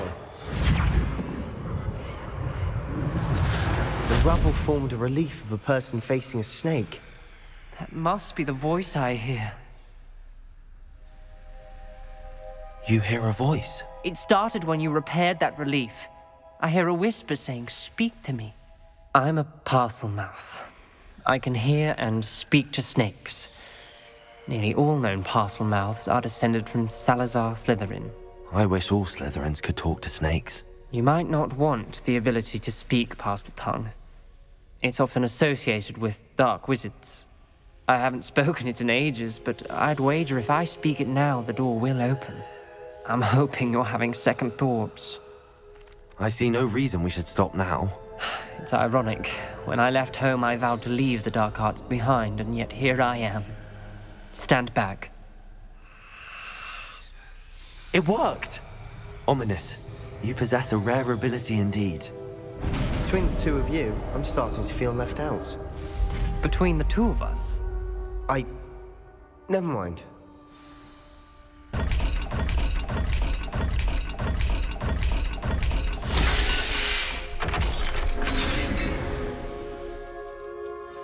The gate! I think we're locked in. Again. Then Salazar Slytherin is not yet finished with us.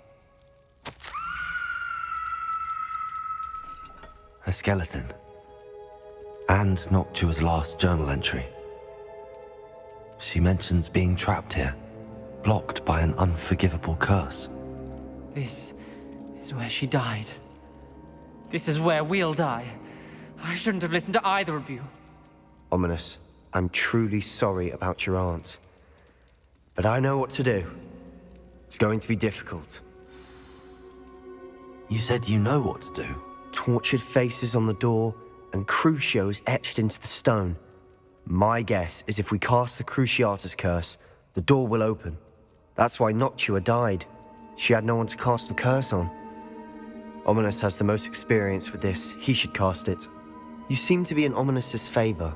Will you ask him about this? He does seem a bit cross with you. I'll speak with him. Good. Work your magic, so to speak. Ominous. I hadn't imagined we'd end up trapped like this. Salazar Slytherin did.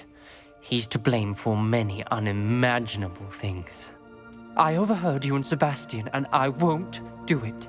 The Cruciatus curse is pure torture, I would know. Sebastian told me a little of what happened when you were young. Sounds as if you had no choice. Should have known he would have told you.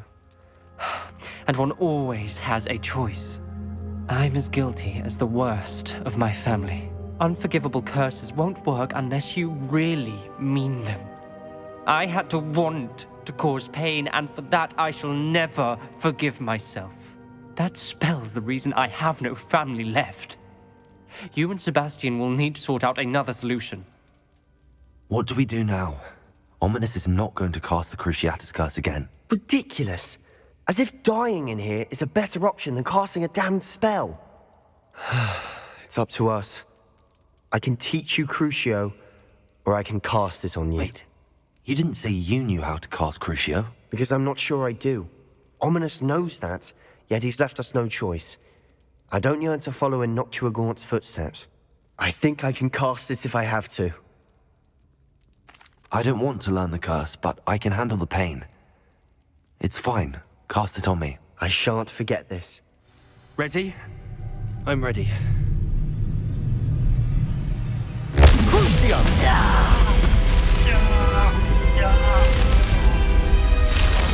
Are you alright?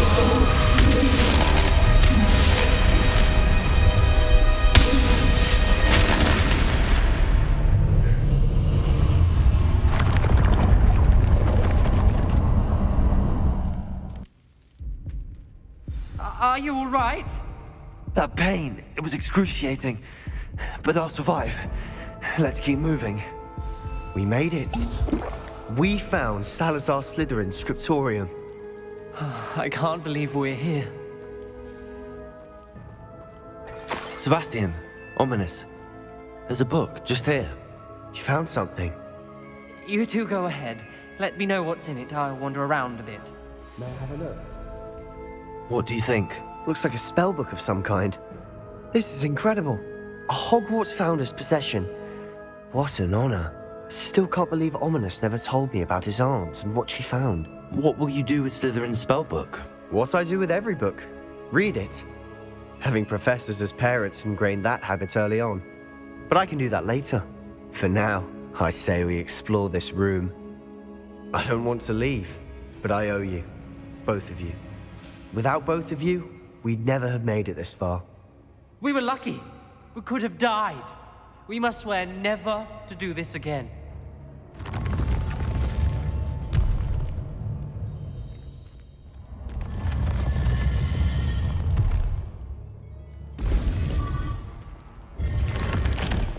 I meant what I said before. We swear, right now, never to engage in anything to do with dark magic again. Understood. I'm truly sorry about your aunt, Ominous. Plants. She's obviously showing favoritism.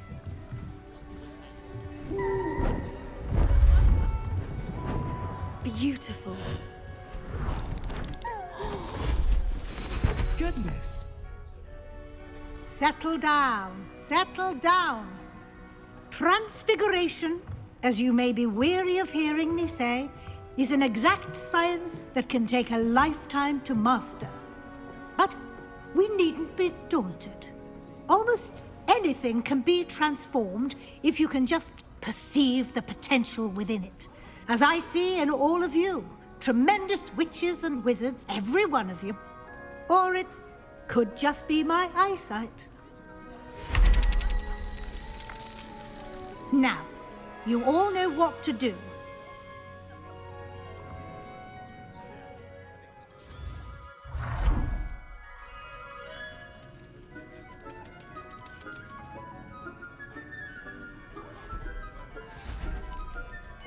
Beautifully done. You wanted to discuss my progress so far this term, Professor. I did. You seem to have had no trouble in getting up to speed. And frankly, excelling in your schoolwork this year. Thank you, Professor. The extra assignments have been helpful. As I suspected they would be. Now, it seems you've been making excellent use of the opportunities presented by your field guide. Of course, the guide isn't the only measure of success. I've heard that you can brew an impressive Edurus potion. Hopefully you won't need it anytime soon, but it is a valuable potion to have when it is needed. Thank you, Professor. I will say I'm especially impressed with all you've accomplished in light of the rumours of your extracurricular activities. Were your meetings with Professor Black's house elf and exploration of various caves down by the lake connected in any way to Professor Fig? Professor Fig has encouraged me to explore when I can in an effort to complete my field guide. I see.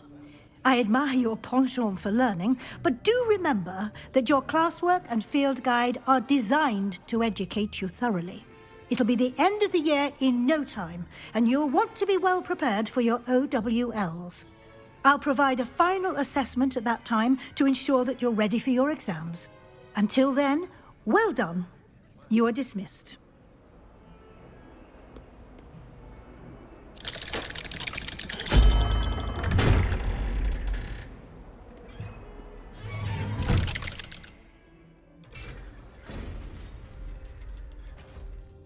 What did you discover in the spellbook we found in the scriptorium?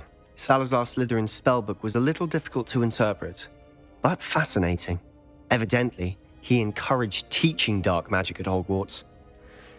Neither the Imperious Curse nor the Killing Curse was unforgivable during his time. He believed students should be prepared to use dark magic when necessary, not to fear it. That's why we had to use Crucio to gain access to the scriptorium. He didn't want his knowledge shared with anyone who was afraid of the power of dark magic. It was hard to do, but casting Crucio was our only option. And I'm glad we did it, because in the spellbook I also found something else.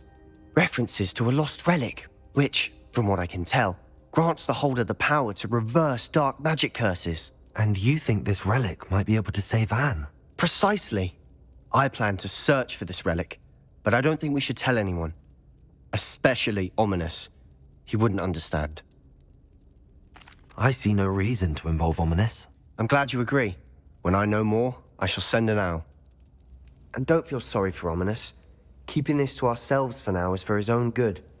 I'll decide what's for my own good. Ominous, we were just about to get some air. Care to join? You're a liar, Sebastian. I heard everything. You swore you'd never engage in anything to do with dark magic again. No, I didn't. I said I understood you wanting that. I'd never swear to give up on finding a cure for Anne. You don't know when to stop, do you? I know when not to stop. Leave this alone, Ominous. I'll be on my way. Ominous, Sebastian meant well. I know what I heard. You knew I wouldn't agree with this. Going after that relic is not a good idea. Sebastian doesn't even realize it, but he's as irresponsible and reckless now as his parents were years ago. It's why they died. Poor Anne and Sebastian. That's why I can't understand Sebastian's recklessness. I've practically lost Anne. I can't lose Sebastian too. Please avoid anything to do with that spellbook. Those references in the book seem promising. Everything to do with Salazar Slytherin seems promising until it's too late. I hope Sebastian pursues this no further, but if you think he might, please let me know. I came as soon as I could. I'd been so distracted by the scriptorium and Slytherin's book that I'd almost forgotten what it was that struck me about that triptych. This is the view painted on the canvas that was left on it. That's incredible.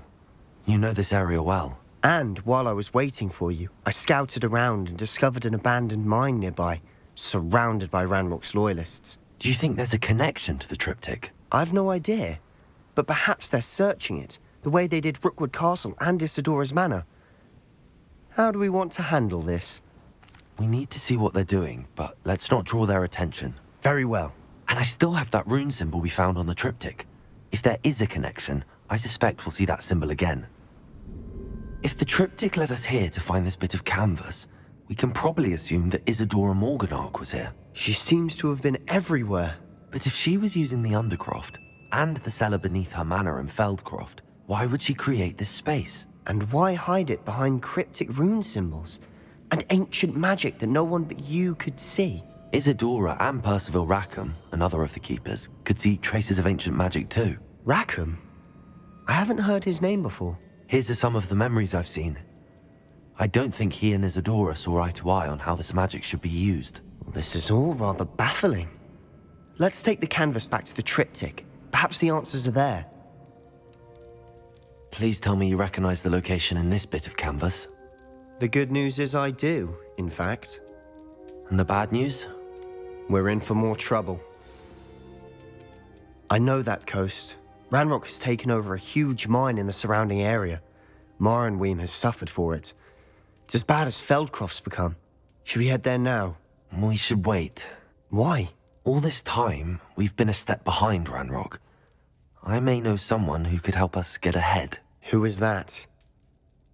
A friendly goblin. He wants no part in Ranrock's fight. A friendly goblin? You know, goblins cursed my sister to shut her up. Said she should be seen and not heard.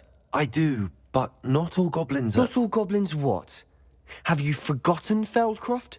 Have you forgotten the mine we just went through? No, Sebastian, I haven't. You're not listening to me. Why would I listen to someone so ignorant? Perhaps your uncle was right about you. You don't know when to stop. Oh, I do know when to stop. Hello, Amit. Do I recall you saying that you speak gobbledygook? I did. I do. Speak it. Is this to do with the goblin I saw you with in Hogsmeade? It is. His name is Lodgok. We could use your help with something. He's waiting for me near a goblin mine. Would you be willing to help? Of course. How exciting. Well, might this be dangerous? I think he simply wants to show me something that involves gobbledygook. If it helps, he's a friend of Sirona's. Good to hear. Good to hear. If Sirona trusts him, then I feel much better. Lodgok is waiting. Shall we go? Of course. I just want to check the pronunciation of a couple of key terms first. So I will meet you there. A friend who speaks gobbledygook is meeting us. Before he arrives, perhaps you could tell me why we're here? Of course. Unfortunately, presenting Ranrock with the Helmet of Urtkot did not have the effect I'd hoped. Because he knew the details surrounding its plunder, he presumed I'd had help from a witch or wizard in retrieving it. How else did he expect Goblinkind to get the helmet back?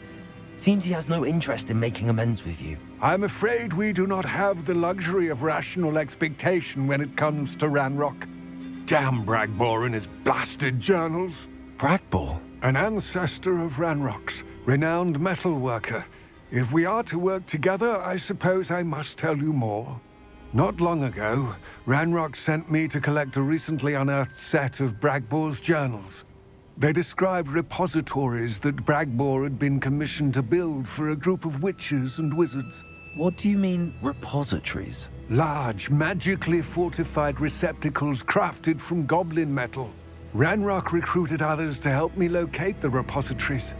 We were to search anywhere that was connected to 5 names mentioned in the journals: Rackham, Fitzgerald, Bakar, Morganach, and Rookwood. Rookwood Castle? That is where we began our search. Why does Ranrock care so much about these repositories? He cares about what they contain. For centuries, wizards have refused to share their magical knowledge with goblins. Your kind will not even let us carry wands. Thus, many goblins, myself included, have spent our lives mistrusting wizard kind. Ranrock was convinced that the repositories contained a magical power that wizards wanted to keep for themselves. He is determined to take it for goblin kind. But Here comes my friend Amit. Probably best to continue our conversation later. Greetings, Lodgok. It is an honor, sir. You speak gobbledygook. Oh, Bagalio. Enough. Please do not tell me that was meant to be gobbledygook. Yes. Perhaps my pronunciation was a bit off. I imagine certain dialects differ. Pronunciation is not the issue. I barely recognize that as language. I trust you can read gobbledygook better than you can speak it? I can, Sir Lodgok. Just Lodgok. Thankfully, we only need someone who can decipher written plans, since I cannot join you in the mine. What written plans? And why can't you come with us? We need some idea of what Ranrock knows or is plotting. I suspect a careless loyalist may have left plans behind. And I'm unable to join you because I cannot risk anyone reporting my presence to Ranrock. All you need to do is not be seen, either by the eye above the enchanted door or a loitering loyalist. Our meet and I can do this. I will await your return. This is not good. They're building enormous drills, bigger than this mine could contain. Let's get out of here and tell Lodcock what we found. They're building enormous drills. We found their plans. Ranrock must be searching for the repositories. I fear you are correct. Other than Rookwood Castle, however, I do not know where else he plans to search. I've been wondering about something else you said before we entered the mine. Yes? If you share Ranrock's views, then why are you helping me? I expected Rookwood Castle to be deserted when I arrived to begin my search. So was surprised to find a witch there who had set up a sort of improvised research site. She was studying something so intently that she almost didn't notice me.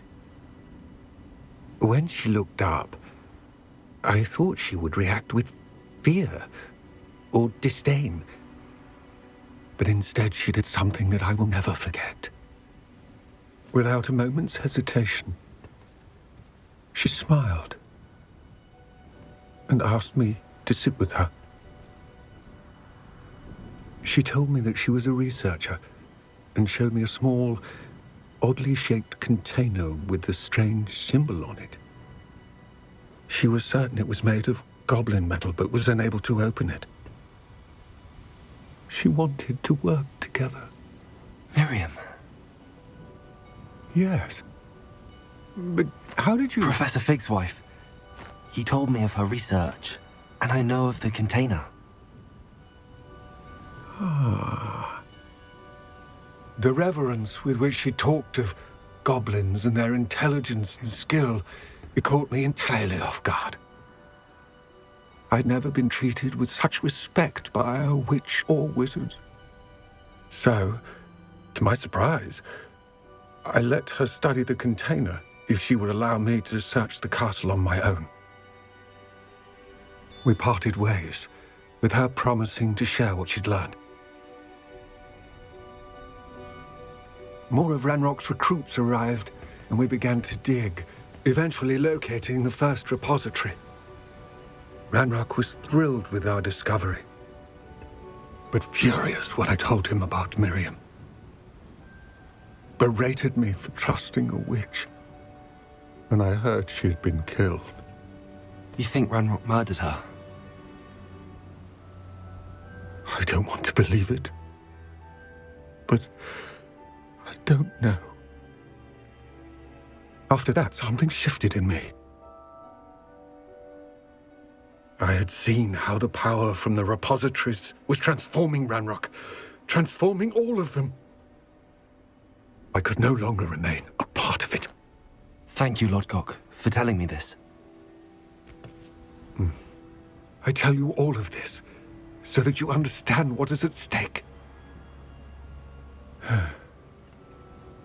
Ranrock never found all of Bragbor's journals, but the ones he did find suggest that Bragbor at some point built a repository far greater in size than the one beneath Rookwood Castle. What you've discovered here today worries me deeply. If Ranrock learns of the location of that repository, I fear we shall be destined for a great war. I will find out what Ranrock knows. Watch for my owl.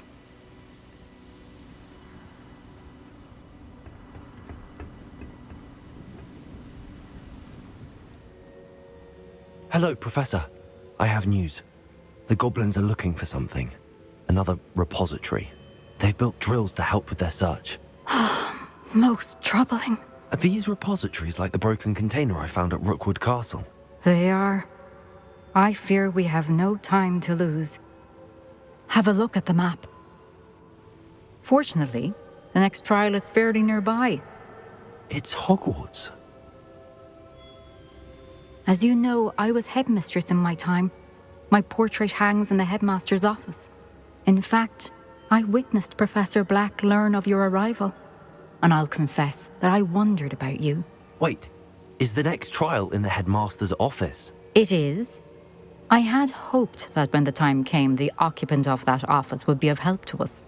Unfortunately, this headmaster seems wildly unconcerned with anything but himself. You'll need to access the office while he's away. I understand. Very well. I'll find some way to get in. Good. I shall meet you in my portrait there. Until then. Professor Fig, the keepers have shown me where the next trial is. Has something changed? Lodgok and I have learned that the goblins are searching for another repository, like the one we saw at Rookwood Castle. And I discovered that they're building massive drills to help in their search. Professor Fitzgerald seemed very concerned. I see. Ranrock clearly knows even more than we suspected. And sir, there's something else. Lodgok knew Miriam.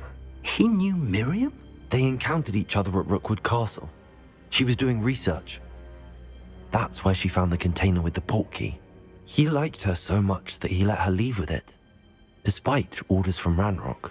I don't know what to say. She could win over almost anyone. I want to hear more of this. And, in fact, I'd like to speak with Lodgok directly. But we've no time now. Where is the next trial? Believe it or not, it's in the headmaster's office. Incredible. All right. You'll need the password to get past the stone gargoyle. The headmaster's house elf will know it. I've actually met Scrope, but I'm not sure he'll tell me. He's rather devoted to the Black family. He is. So you'll need a disguise. I have just the thing. A polyjuice potion. You'll look and sound like Professor Black. Wait, doesn't polyjuice potion require a bit of the person you want to change into? And take ages to brew? It does. So how do you already have polyjuice potion to change into Professor Black? One never knows when such a thing may come in handy. Let's just say I felt the need to be prepared for anything after my fruitless trip to the ministry on his behalf. Now, time is of the essence. Drink up and I shall explain more.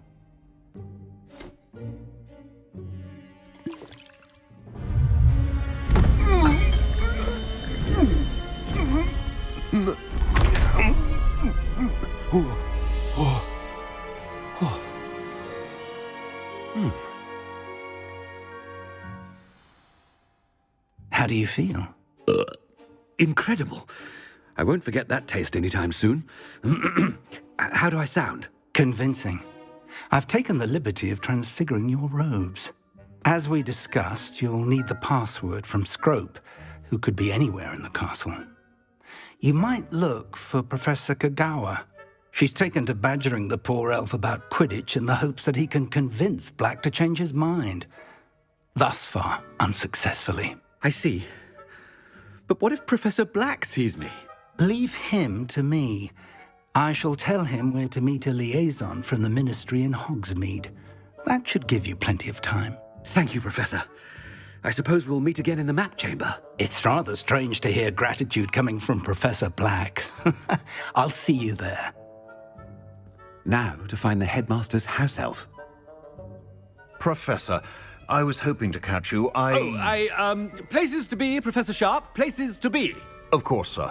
Only, you'd asked me about a particular potion, and I did? I did, yes. Well, spit it out, Sharp. I don't have all day. Probably best not to discuss it here, sir. I assure you, Sharp, you may speak freely. Very well. I've brewed the cure for boils you wanted. I can drop it by your office when it's convenient. Of course, yes. No need for all the cloak and dagger. Simply have a student deliver it. A student. Very well, sir, if you insist. I do. And thank you, Sharp. I just hope you've brewed enough for all my boils. Now, to determine which student gets this rather unenviable task. Professor Black, again, it is not too late to reconsider your decision regarding Quidditch. We could still have trials and a somewhat shortened season. It would be better than none at all. But The injury, Madam Kogawa. Professor, more than one student has taken a bludger to the head on our pitch. I dare say it knocked some sense into them. And they're fine now. The fact that it happened to be a pureblood, well, that's no reason to... What nonsense! That you would trivialize the health of a student over a silly game. A silly game? You are quite impossible sometimes. Sir, I've a good mind to write to the Department of Magical Games and Sports at the Ministry about you. Good idea. I can even provide the parchment should you need it. Now, where is my elf? Parchment? Very well, I will, and with pleasure. And I spotted Scrope in the Great Hall. Seems to be avoiding me. I wonder why. Good day, Madam Kogawa. What did we do to deserve him as a headmaster? Miss Broom, a word. Oh, Professor, this is an interesting surprise. It's Bloom, by the way. Remind me of your area of affinity, Broom. OWLs are swift approaching. Charms, sir. Non-verbal spells. Might work on one that makes me disappear. Well, keep at it, Broom. And before you know it, you'll be as invisible as that new fifth year seems to be. They're not invisible. I mean, I've seen them about. Yes, sir. Professor, a word, please. Hello, Professor Black. Ah, Professor Weasley. How delightful to see you. Sir? Since I have you here, I wonder if I might, speak with you about Professor Fig. Oh, very well. I've decided to give him a bit more, leeway with his time. Leeway, Professor? Are you sure that's wise? I confess I do worry for his students. He's rarely here as it is. Well, yes. He's handling some official ministry business for me. I see. But, sir, if I may, I am wary of how much time the new fifth year seems to be spending away from the castle, supposedly on Professor Fig's behalf. I've heard unsettling rumours of their escapades. Everything from sneaking into the Forbidden Forest to confronting Ranrock's loyalists and Rookwood's lot. What? Goodness. You cannot believe everything you hear, Professor. No, you cannot. I shall keep an eye on Fig. You simply keep doing the wonderful job that you're doing. Simply wonderful. Thank you. But I'm happy to look into... Good. That'll be all, Weasley. Professor Weasley. Good day.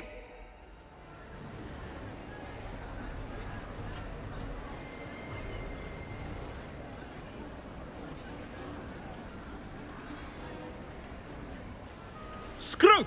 Oh, greetings, Master. Remind me of the password to my office. Oh, but Master made Scrope swear never to tell anyone, even Master himself. How dare you question me? I've a mind to give you a matching set of ears. Yes, sir. Of course, sir. Scrope begs forgiveness. It is the Black family motto, Master. Right. Of course. Master does remember it. But certainly I remember. It's still stronger together, no? Master has made Scrope laugh. It's pure bloods forever, isn't it? Close, Master. Scrope thinks Master is indeed testing Scrope.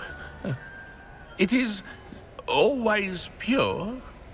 Obviously. And, of course, as Master knows, in French. Yes, of course. I order you to pronounce it for me. Oh, Master knows that Scrope's French is most pitiful. Very well. Toujours pure. There is another matter, Scrope. I confiscated this filthy diary from a student. It smells of squid and seawater. Oh, Apollonia's diary. That is quite a surprise, Master. What do you wish Scrope to do with this treasure? Rubbish. Whatever you wish, Scrope. It's your treasure.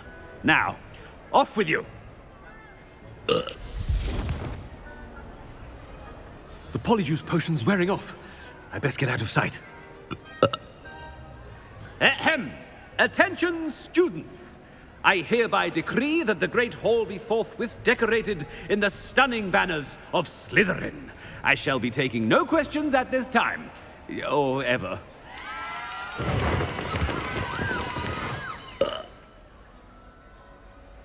Toujours pure.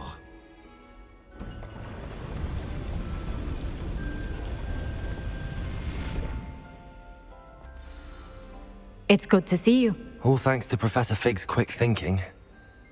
Now what? Approach the pedestal in the antechamber and read the book that appears. I suspect there will be more to this than reading a book. Your suspicions are correct. We shall speak when you are finished.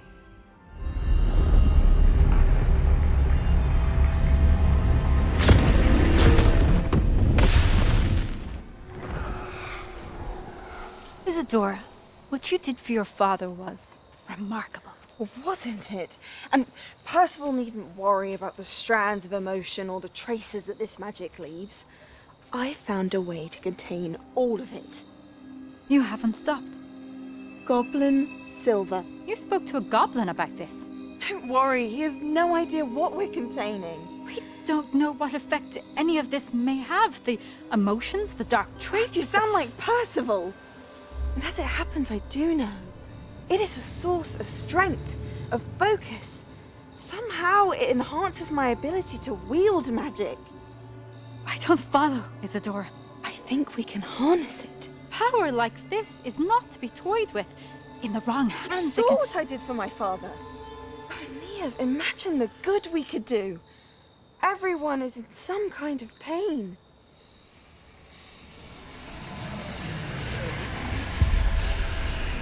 What are you doing?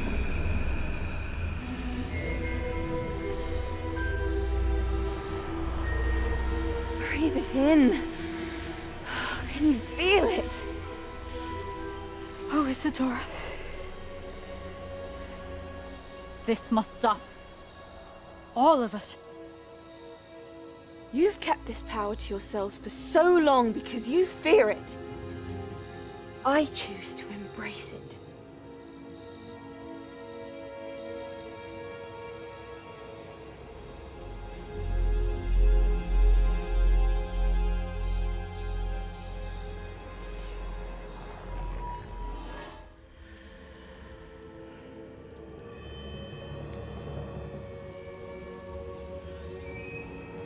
Is it true? Has someone completed the first 3 trials? It is, and I have. But you are so... Young? I know. You must be Professor Bakar. I am. Pleased to meet you. The pensive memory I just witnessed, was Isadora inhaling painful emotions? She was. I found it disturbing. But how did she gain power from it? How did she harness it? It was disturbing. Although I wonder that you are asking about her power. I hesitate to reveal the location of my pensive to someone who, perhaps, has yet to understand the responsibility of power. I can assure you, Professor, I do. In fact, what you don't yet know is that a dangerous goblin called Ranrock has accessed the repository at Rookwood Castle. He has learned to harness the contents of it as a source of immense power. He plans to use that power against wizardkind. We have no time to waste. I see. Nonetheless, the knowledge you shall gain after you witness my memories is too valuable to share without further consideration. I shall require time to confer with the other keepers. It seems we have no choice but to wait, frustrating as it is. I heard what you told Professor Bakar. Isadora was inhaling emotions to gain power? She was.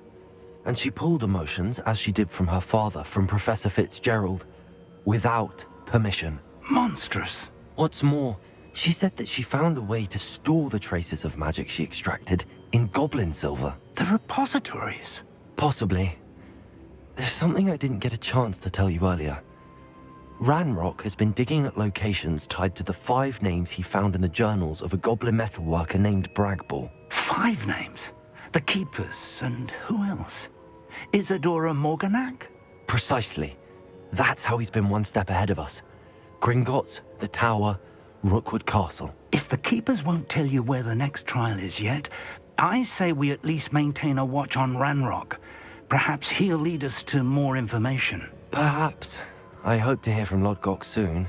I haven't heard anything since I learned of the drills. Oh, and as you've probably guessed by now, your polyjuice plan worked like a charm. I knew it would. I may have done too good a job distracting Black. I had no idea he can't hold his fire whiskey. Sebastian, that relic you mentioned... Don't think I've forgotten about your goblin friend. I haven't. But I needed to tell you what I've learned. I believe one of Slytherin's students stumbled upon the relic during an assignment to study sarcophagi in this catacomb. From what I read in a report by the student, they weren't permitted to take it with them, so I must assume it's still here. As I mentioned earlier, this relic grants its holder the power to reverse dark magic curses. If it's in this catacomb, I have to find it. For Anne. I need to see her. I'm ready to explore the catacomb. Perhaps we can visit Anne when we've finished. Perfect. By the way, Ominous has been asking about you. You didn't tell him what we were doing, did you? I didn't. I promise. Good. Ominous would be livid if he knew what we were about to do. Looks like part of a student's diary. It mentions plans to return for the relic and conjuring barricades using bones. Of course. The student's summary referenced a space beyond the Great Room, which means this can't be a dead end. I have the report if you want to have a look. Let's divide and conquer. You work on sorting out the bone barricades. I'll look around and see what we missed. Hold on to that diary entry. There may be more to it. It does mention something else. It says their next assignment was learning the Imperius Curse. Really? Interesting. We need to focus on moving beyond this room. But let me think for a moment. Of course. I'll start to search for those barricades. Brilliant.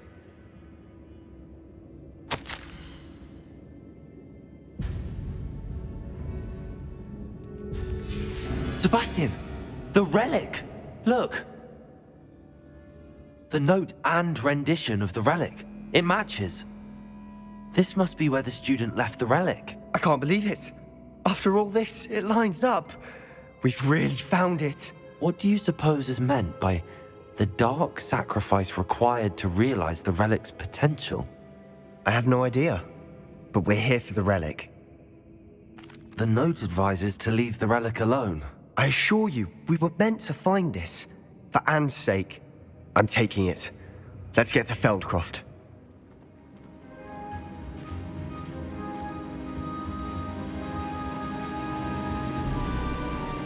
Ominous! The sounds we kept hearing. It was you. You gave me no choice. I had to follow you. Sebastian, please, leave the relic alone. We can find another way to help Anne. I'm sorry, Ominous, but I'm taking it. No, you're not. If you won't put it back, then I will. Hold on, both of you. Sebastian, please, take a step back. Fine, but Ominous knows I won't step back from a fight. Can't believe this. How much did you hear? Everything. I was glad to hear you tell Sebastian to leave the relic. We need to stand together. Convince Sebastian this is wrong. And if nothing will change his mind? Something has to. I need your help. You're right. This seems far riskier than Sebastian realizes. Good. We're agreed. We don't allow him to leave here with the relic. I do think we should talk to him, but I fear we won't stop him from taking the relic. What are you suggesting? I'm suggesting we negotiate. We allow Sebastian to leave with the relic under one condition. After this, no more. I feel that's what we agreed to in the scriptorium. I'm being taken for a fool. You're not, Ominous. This may be the only way to keep your friendship intact. Let's trust him to know what's best. Fine. If I trust him on this, I'm trusting you too. The dark arts seem harmless until it's too late. Go then. Leave with the relic. I'll not say a word more. Sebastian, we're ready. What is it? I haven't changed my mind. Ominous has. Let's go. What? Ominous? I'll explain on the way. Come on. A lost relic from a catacomb which requires a dark sacrifice. I know how it sounds, but if this can help you, it's worth the risk. Does Ominous know about this? He helped find the scriptorium where we discovered Slytherin's spellbook. Very well. If Ominous will be there, I'll meet you. We don't have much time. Solomon wants to leave Feldcroft. What? Leave?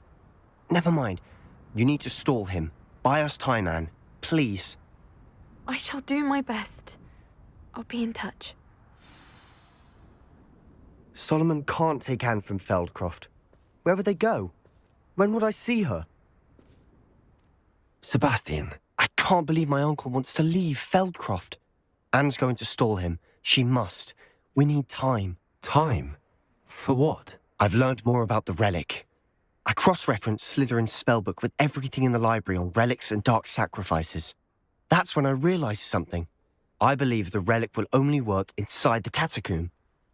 So we have to get Anne to the catacomb and then conduct a sacrifice? Seems risky. It'll be worth the risk. Our biggest hurdle may be convincing Ominous. And we'll only give this a chance if he's on board. And we have to keep all of this from your uncle. If he goes to the headmaster, we could be expelled. Let me handle Ominous this time. As for my uncle, he's not an Auror anymore. What he doesn't know, well, won't hurt us. Good luck with Ominous. Until we meet again. I shall let you know when the four of us should meet at the catacomb. Look for my owl. I received your owl. Thank you. I'm glad you came. I spotted droves of Ranrock's loyalists coming up from the coast. Overheard one of them say they're headed to another cavern, like the one we found. How are they still one step ahead of us? They can't know about the triptych. I don't know. I did see another memory. This time it was a keeper named Neve Fitzgerald. She was unnerved by Isadora's use of ancient magic. But I still can't be sure how any of it connects to Ranrock. These keepers are playing games with you. You need to press them for more information. It doesn't work like that. To access each of these memories, I have to complete a trial. It's not as easy as you think. They're showing me the memories in a particular order. Either they don't trust you, or you don't care enough about Anne to ask the difficult questions. Of course I care, Sebastian. We've come this far. Don't let your frustration get the better of you. Fine. I'll defer to your keeper friends, for now. But I don't like it. We don't have a choice. Now, shall we see why the triptych led us here? Sebastian, wait. Wait? For what? Why are you suddenly so cautious? Listen to me. I know you're angry and frustrated, but charging ahead now could undo all the progress we've made. Lord Gok said... Oh, your goblin friend? Stop it. That's enough. Not all goblins are like Ranrock. I am not the enemy. We want the same thing. To find answers. I thought we wanted the same thing. We do. Listen to me. Lord Gok has insights into Ranrock that we don't. He told me that Ranrock somehow knows about the Keepers and is searching anywhere connected to each of them. That's why they always seem to be one step ahead. I know what I'm doing. You need to trust me, or I don't see that we can continue together. Fine. I'm sorry. I'm letting my emotions get the better of me. And I have been for a while. I do trust you. And I don't think I can help Anne without you. Good. Ranrock clearly knows more than we thought. We need to be careful and do this right, not just go charging in. We have our work cut out for us.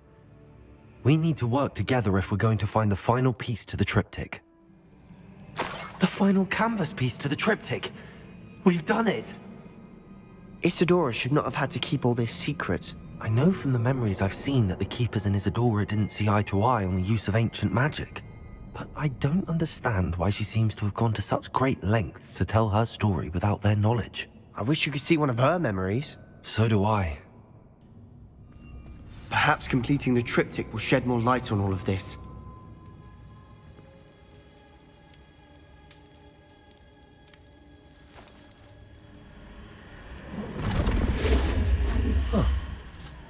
Another pensive. this is what we've been chasing.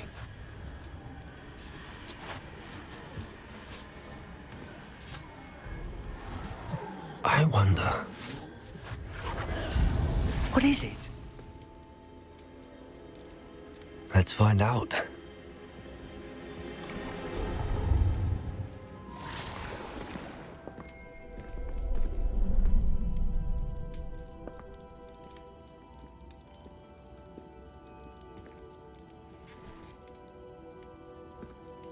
I cannot bring my brother back, Father.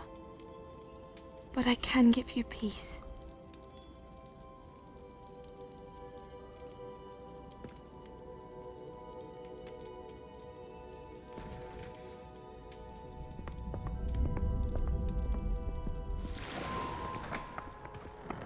Please, have a seat. Isadora, we are all most intrigued to hear. We're ready. I've something to show you. Father, these are my colleagues from Hogwarts. Father hasn't spoken since my brother died. On my travels, I confirmed that which I've always believed. That we have the power to take away pain.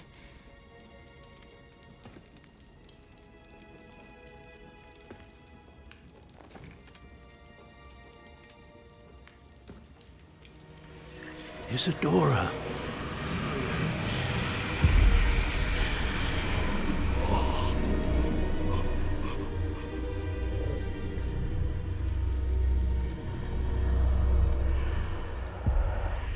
What have you done?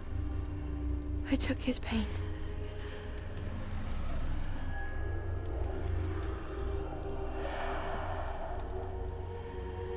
Thank you.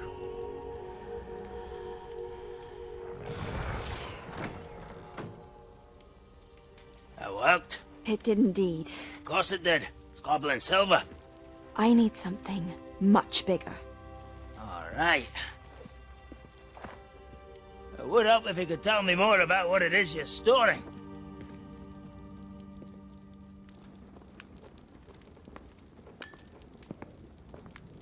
Magic. Left over from a spell I devised to remove pain, but if used correctly, its power can be used to do even more good. Why would you want to store such magic away? I only need to keep it safe until I can convince my colleagues of its worth. Magic like this unnerves some. Not everyone's ready to wield such power. Perhaps not, but someone will be.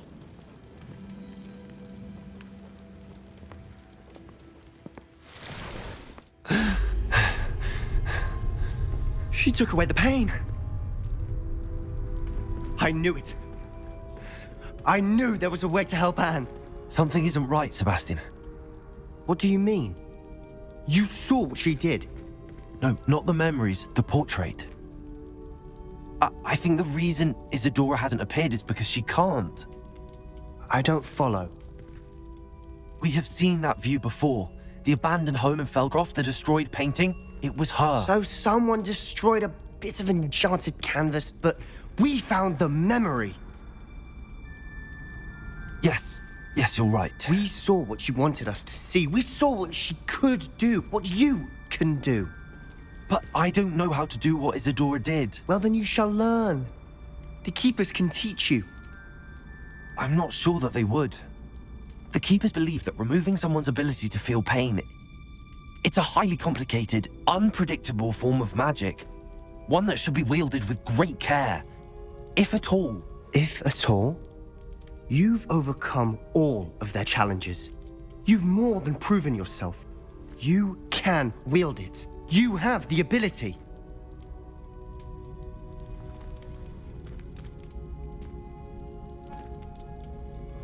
Please, talk to the Keepers. If not for me, then for Anne.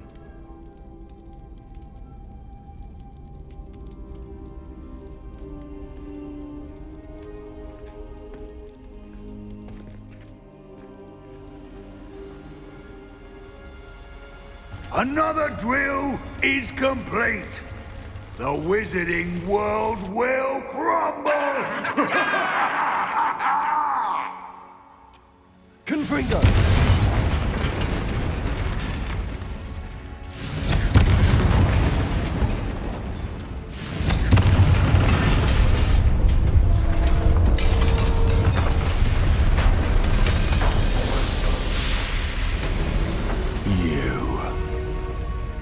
That is unfortunate. No matter, we will build another. I found this one lurking outside. Lord Gok, come to make amends, little brother. I came to stop this. What is this you've brought me?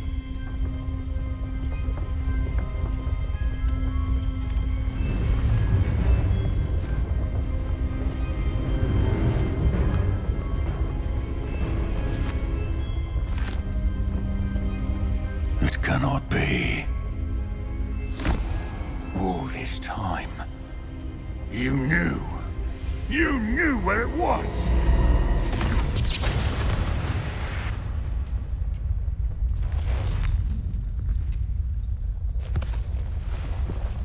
Don't! Are you all right? I'll never understand you, Lord Gok. So gullible. That witch did not consider you an equal. She, like all wizard kind, sought only to use you. You're wrong, Ranrock. The young ones are especially deceitful. They are taught to hide their disgust for us, as they exploit us. Astonishing that our ancestors ever trusted each other. All this time, looking everywhere for the final repository, searching in vain for Bragbor's last journal. Wasted my time chasing a child. And my little brother knew where it was all along. But now, I don't need you. I don't need any of you. I was bringing it to you. You are a traitor to our kind! No! Avada Kedavra!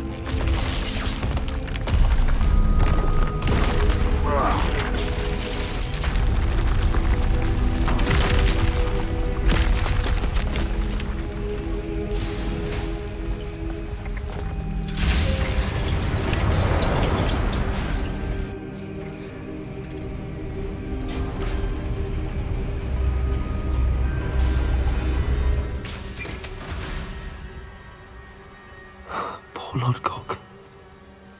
Dead by his brother's hand. Professor, you received my owl. Ranrock has the last of Bragbor's journals. He killed Lord Gok to get it. He knows where the last repository is. Godric's heart. Lord Gok and Ranrock were brothers. Lord Gok was bringing the journal to me. Ranrock is a monster. We need to know where the final repository is. Surely this changes things. Ranrock has Bragbor's journals and knows where the final repository is. We obliviated Bragbor. He kept journals? Why would he have documented all of this? He didn't know what we were containing. I'm afraid I can't say. I didn't read the journals. I fear you are correct. The situation is far from ideal, but we can wait no longer. I will defer to Professor Rockham as to how to proceed. Based upon the memories they have seen, I believe our young friend is well aware of the grave circumstances in which we find ourselves. The next trial will involve an exceptional level of magical skill and a nuanced ability to interact with beasts. Find a face of stone and tendrils. I should advise you that you must engage with any beast that is part of the trial on your own. Professor Bakar will meet you in his pensive room. An exceptional level of magical skill? Nuanced ability to interact with beasts? I suppose we should begin our search for a face of stone and tendrils, whatever that may be. Very well. Professor Weasley has been keeping an eye on me. Perhaps we should meet there, so she has no reason to raise concerns with Professor Black. I shall see you near the coast. Confringo!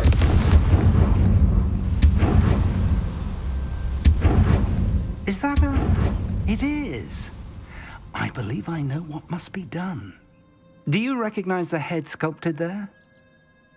It looks like a grap horn. And the prints carved into the ground lead me to believe that a grap horn will somehow open the way forward.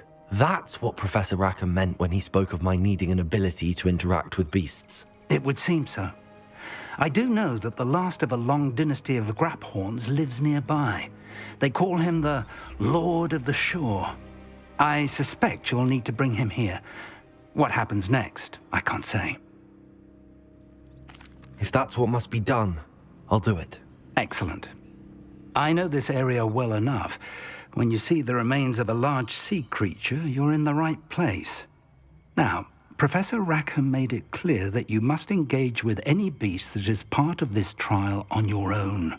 So I shall wish you good luck and wait for your return in the map chamber.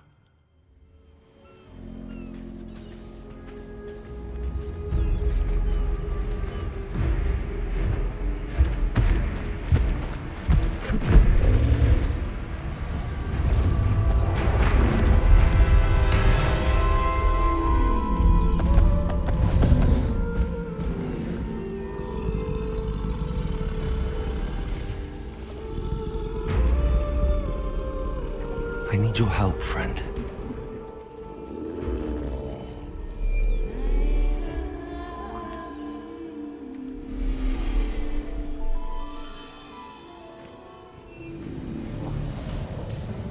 Glad I have you here.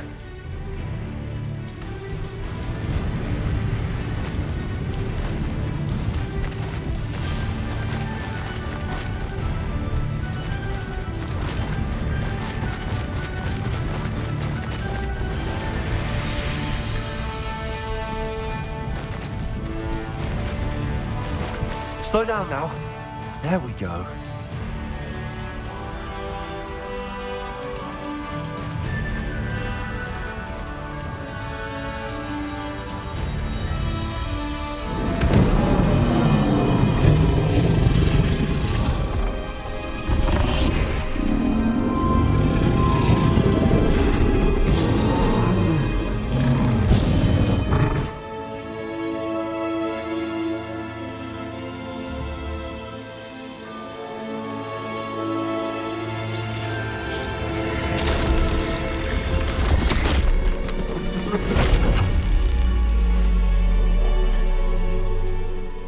Professor Rackham was right to have had faith in you.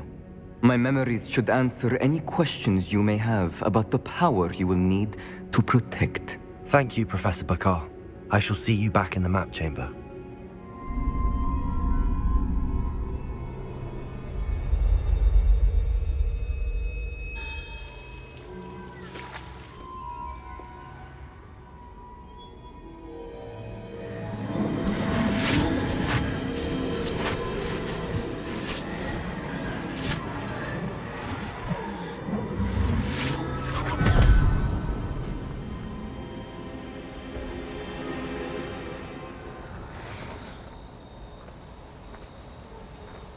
Hello? Isadora? Isadora?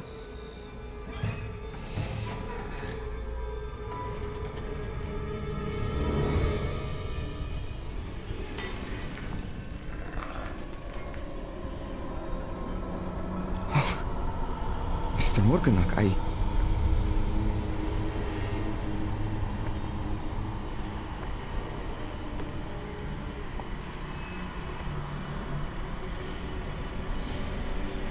Mr. Morgan?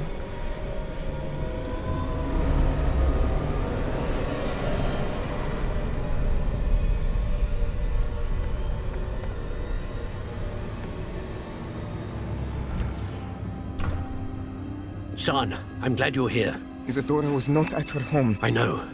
Her father... Percival. What is it? It is as though he was stripped not only of his pain, but of all emotion. Everything is much worse than I feared. Neve was right. Isadora hasn't stopped. I've just learned that she has been wielding that magic on students. We must gather the others.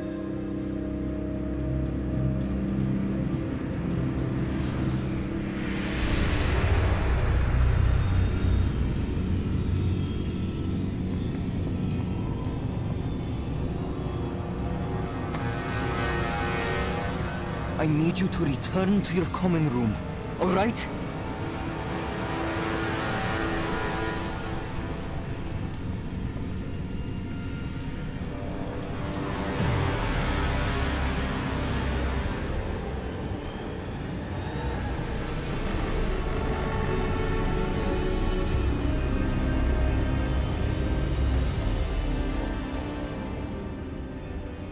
What have you done? Take a breath. Students, Isadora. Everyone feels pain. And why? Because of your arrogance? Your obsession with secrets? He won't suffer any longer. Not my father, not my students, no one.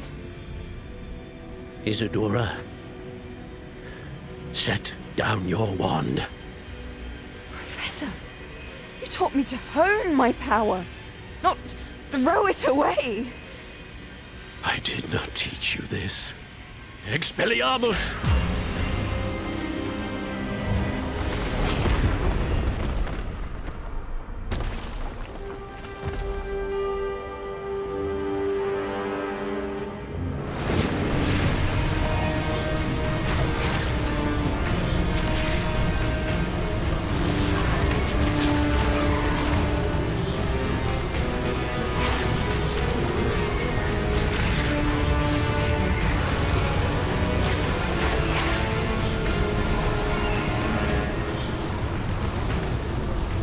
Avada Kedavra!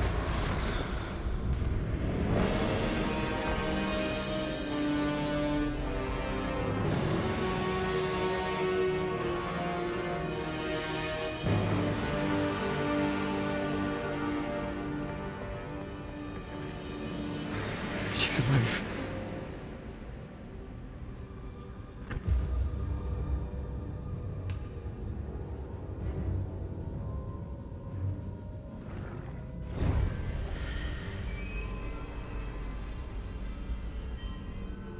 The caverns below Hogwarts, where you fought Isadora. Is that the location of the final repository? It is. You see, we could not destroy the strands of emotion Isadora had stolen from so many. So we did all that we could to keep them safe. We also realized that until they could be destroyed, the magic used to create them was a danger to wizard kind. Hence, we became keepers. Keepers of an unfathomable secret. We knew that someday, one with the ability to see traces of ancient magic might be seduced by its power. We built the trials to lead that person to us, to allow them to prove themselves worthy of the knowledge we'd kept hidden and the responsibility that accompanies it. Have I not proven myself, Professor? I need to get to that repository before Ranrock does. You have, and you will. But the repository is protected by powerful ancient magic. To enter, you must craft a special wand from the 4 artifacts you found above our pensives. So the repository is safe from Ranrock for now? If he is, as you suspect, capable of using the power of the other repository, I fear he will be able to breach our defenses. Then I must go now and craft this wand. Perhaps Mr. Ollivander will help me. Another Ollivander? I'm not surprised. As I am sure he will tell you, this wand may be used for only one purpose. Return with the wand, and we will open the way forward. I shall send an owl ahead to Ollivander. Whilst you visit him, I'll reach out to Professor Weasley. Professor Weasley? Yes. I may have made an error in judgment by not informing her of Ranrock's intentions earlier. I only hope it's not too late. If Ranrock really is going to try to drill below Hogwarts, we'll need all the help we can get. All right, Professor. I'll see you soon. I cannot stay here. Wait, Anne, please. Ominous. He was willing to put the whole hamlet and himself in danger on the chance that some old relic could help to heal me. I'm sorry, Ominous. Make sure he's all right, will you? I received your owl. Where's Sebastian? Inside the catacomb. Frankly, I was surprised you weren't with him. Ominous, Stop. You swore you wouldn't let Sebastian take this one step further. Yet here we are. It's my fault. I was wrong. I thought he'd stop. I should have stopped him before. Sebastian's in real trouble now. I'm going back into the catacomb to find him. Anne's right. He and the entire hamlet are in danger. The place is crawling with Inferi. What are you talking about? You'll see. We need to hurry. Sebastian must not be in his right mind. Isn't this incredible? Sebastian, I told you! The relic is the answer! I've been trying to reverse the dark magic that injured Anne, but this will allow me to control it! Just as I can control the Inferi. Control? I had to fight the Inferi all the way.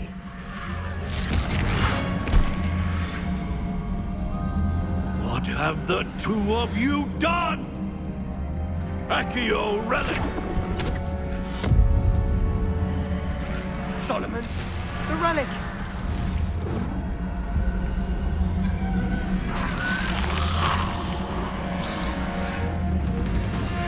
You'll pay for this!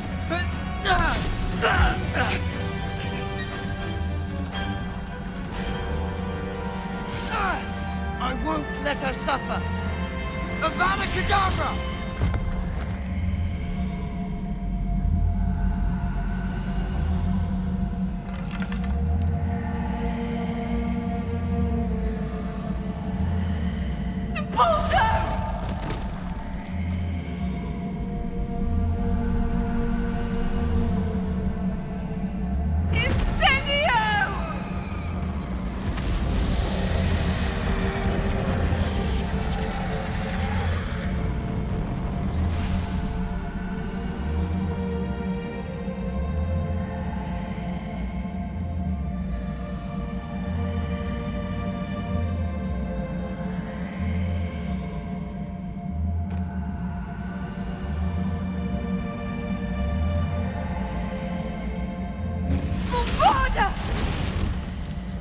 No!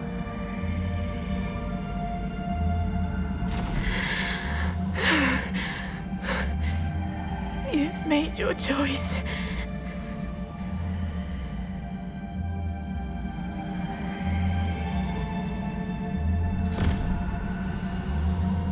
Oh, Anne. What have you done? Why wouldn't you stop? I was calling after you. Anne won't survive this. She's withering away, inside and out. Solomon's never been there for us. Not really. He gave up on Anne. I'll never give up on her. You saw him, didn't you? He was going to ruin her life. He attacked us. I had to use the killing curse. You know I did. If I hadn't known how to cast it. You went too far, Sebastian. I can't think right now. I need to leave.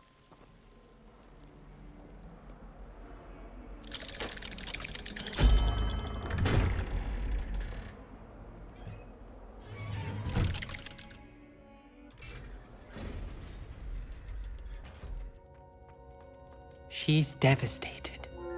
She just buried your uncle alone. I did it for her. Sebastian, Anne can't bear the thought of turning you in, but... What? Turn me in? She saw what happened.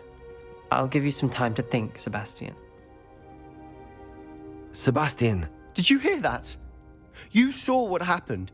I never wanted to hurt my uncle. I know. I can't believe he's gone. How did things go so wrong? I didn't mean it. I didn't mean to... Oh, Anne, I was only trying to help. I can't leave now. Anne needs me more than ever. You understand. You can talk to Ominous. Make him understand. He listens to you. I need to be with Anne. Don't worry, Sebastian. I shall speak with Ominous. Thank you. You're a good friend, truly. Ominous? What a mess. I can't believe it. After I last saw you, I went straight to Hogwarts. Before I had time to talk to Black, I heard from Anne. I rushed to Feldcroft and found her with Solomon's body. She was beside herself with grief. Part of her wants Sebastian to face the consequences, another part can't bear the thought of it. I don't want to lose Sebastian, but I don't think we have a choice. We do have a choice. What good will it do to turn him in now? He clearly regrets everything. He's not going to do anything like this again. We've both heard that before. But we also need to think about Anne. She's lost her health, now she's lost her uncle. Do you really want to take her brother away from her too? I understand what you're saying. Perhaps you're right. As much as I believe that Sebastian should pay for his actions, we'd only be punishing Anne as well. I hope we're doing the right thing. I'll talk to Anne. If it comes from me, she'll agree with this decision. Thank you, Ominous. You're a good friend. Whatever lies ahead, we must face it together. That I know. Hello, Mr. Ollivander. I wondered if you might be able to help me with something. Yes, Professor Fig sent an owl informing me that you'd be coming. He was a bit cryptic, said you need to have a special wand crafted, that you'd bring me the materials. Yes, sir. I have them here. Oh, my. How extraordinary. Remarkable design. I will be honest, I have never crafted a wand in this fashion. Repaired broken wands, of course, but this is something else entirely. Keeping me on my toes, aren't you? I think I can work with what you've brought me. Let me see what I can do.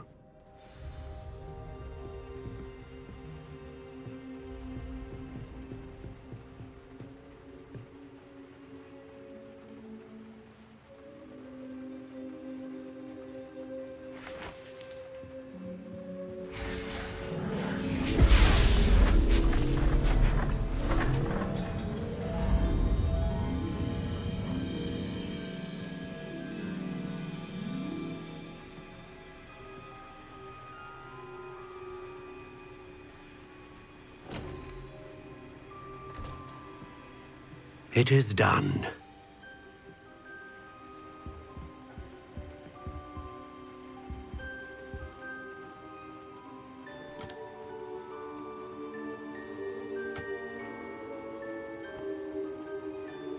I should warn you, I've never seen a wand like this before.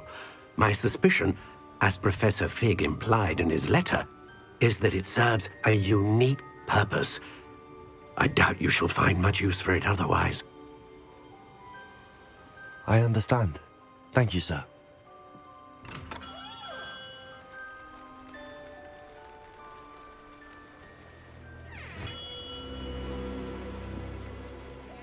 I'm afraid you're on your own. I've ensured that we have a moment to ourselves. Oh, come, come. No need for such theatrics. In light of what Ranrock now knows, you must agree that our interests are aligned. Our interests will never be aligned. You would let goblins take what is rightfully ours? The final repository belongs to wizard kind. We would be fools not to work together. What's that you've got there? Might this sudden visit to the Wand Maker have something to do with our mutual pursuit? I have no idea what you're talking about. That repository is my birthright! Charles Rookwood wouldn't have wanted you near it. The arrogance. Should have known better than to try and reason with a child. I've always said, children should be seen and not heard.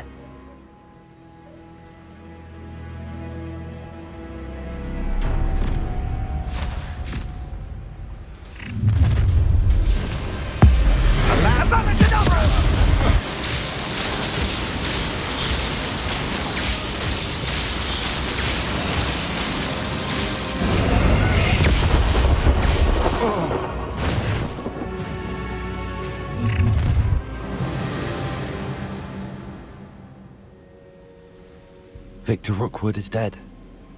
He confronted me as I left Ollivander's with the Keeper's wand.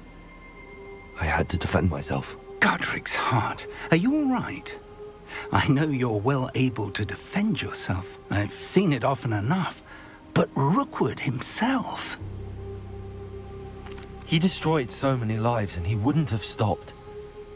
I'm glad I was able to put an end to him. You're right. He wouldn't have stopped. You did what you had to do. The wizarding community owes you a great debt. Thank you for saying so, Professor. I'm ready for what's next. All right, then. The Keepers have been waiting. You have completed all of our trials, and you have done so under circumstances even I did not foresee. You understand now why all of this was necessary. The portkey, the vault, the locket, the book, the trials. To ensure that one with the ability you and I share would make the same choice that San, Neve, Charles, and I did. Now that you have witnessed my memory, you understand all that is at stake. Not everyone is what they seem. As you know, light does not exist without shadow, nor shadow without light. Simply because you can eliminate darkness does not always mean that you should. Even the most well-meaning and competent amongst us cannot possibly know the consequences of manipulating what should be beyond our reach. What lies in the repository must never be released. Resist the temptation to destroy or control it. The magic that you have so carefully honed must now be used only to protect the secret we keep. You have the wand. You will know when to wield it. We leave our legacy in your hands.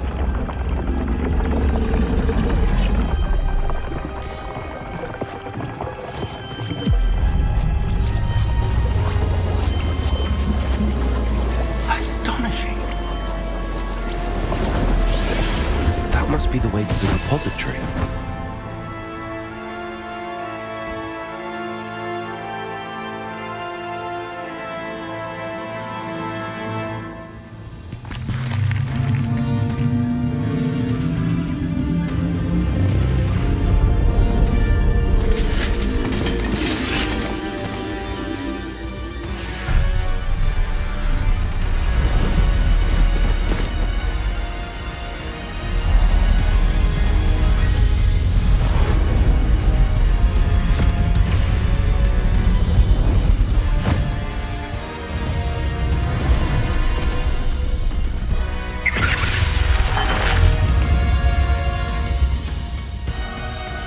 The goblins have somehow evaded the castle's defensive charms. Steer them this way! We shall make quick work of them!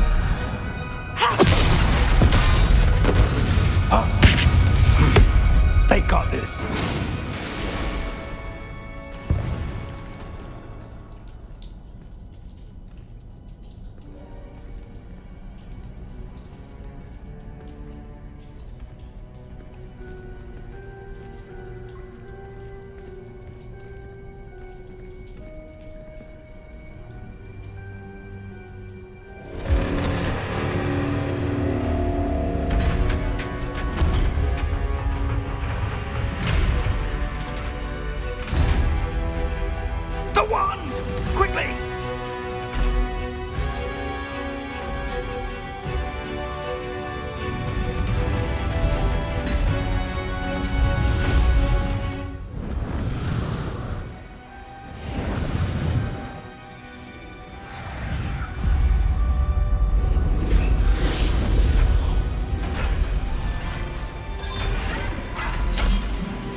We made it.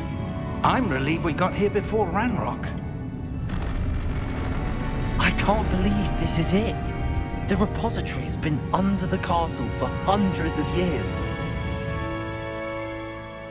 Think of all the pain that created it. This is what Miriam, George, your friend Lodgok, and countless others died for. Miriam believed this forgotten magic could be used for such good. But she did not know the risks. She did not see what the Keepers have shown you. What Isadora showed you. You are now the Keeper of whatever power it holds. What do you intend to do with it? I have decided to open the repository. Its power cannot lie dormant for centuries more. After everything you've seen? What about Isadora's fate? Isadora wasted her ability trying to save people from themselves. I will not let others dictate what I do with this. My power. You cannot possibly mean that. You, of all wizard kind, are wholly aware of the misery and pain that could cause.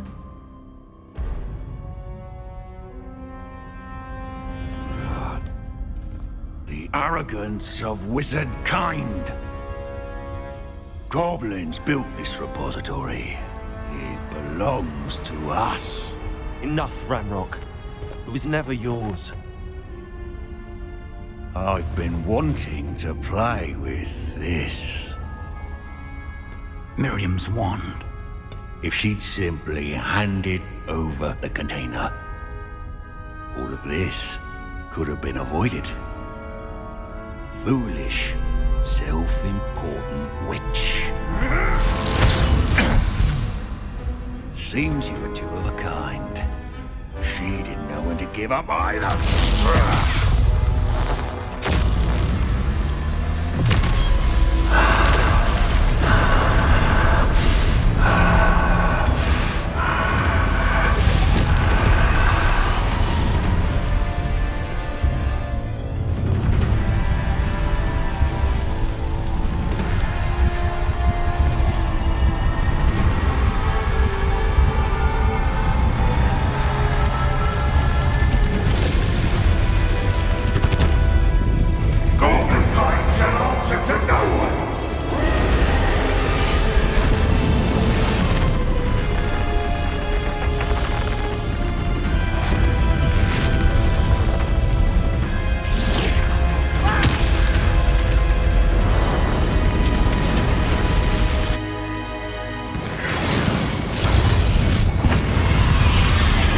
There's nowhere to hide now, Ranrock.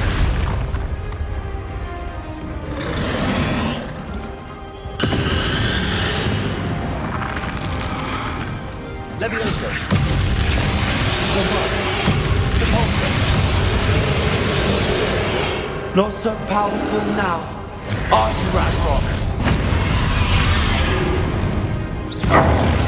This cannot be happening. You will die. I know you're feeling it now, Ranrock. This ends here, Ranrock. You think you can stop me? Bombarda.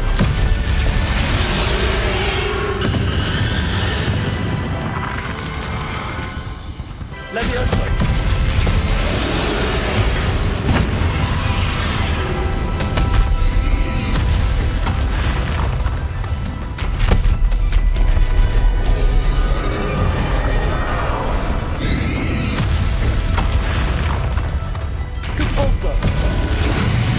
I will defeat you. In Lodgok's memory. This is for Professor Fig.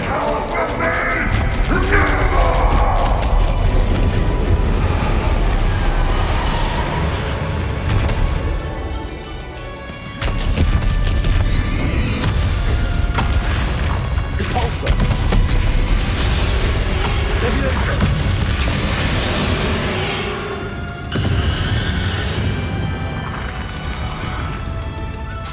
Bombarda.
Professor Eleazar Fig.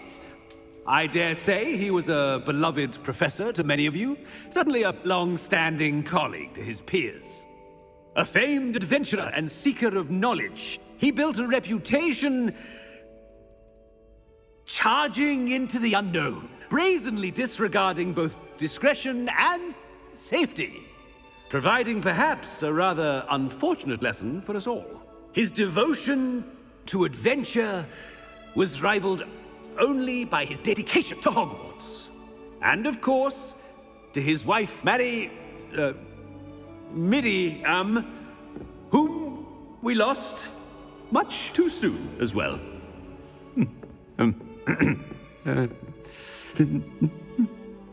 Yeah.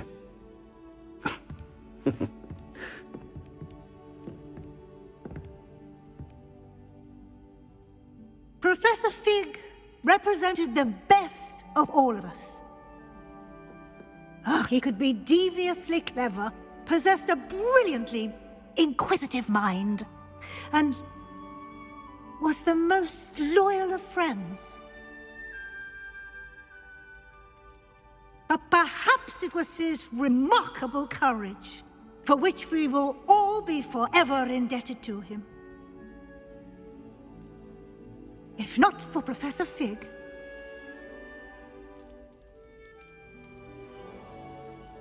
well, I can say with confidence that if not for him, many of us, let alone Hogwarts, would not be here today.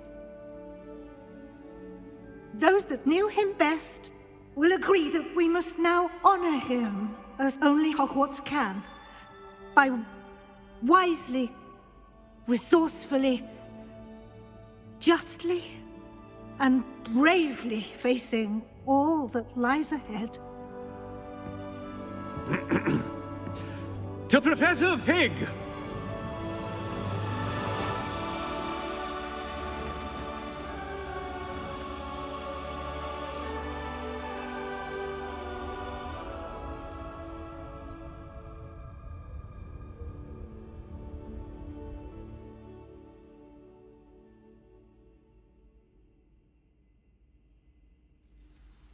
Can't believe we lost Fig. I didn't know him as well as you did, but I know he was a good man. Glad Weasley spoke for him. She honored him well. Fig will be well remembered.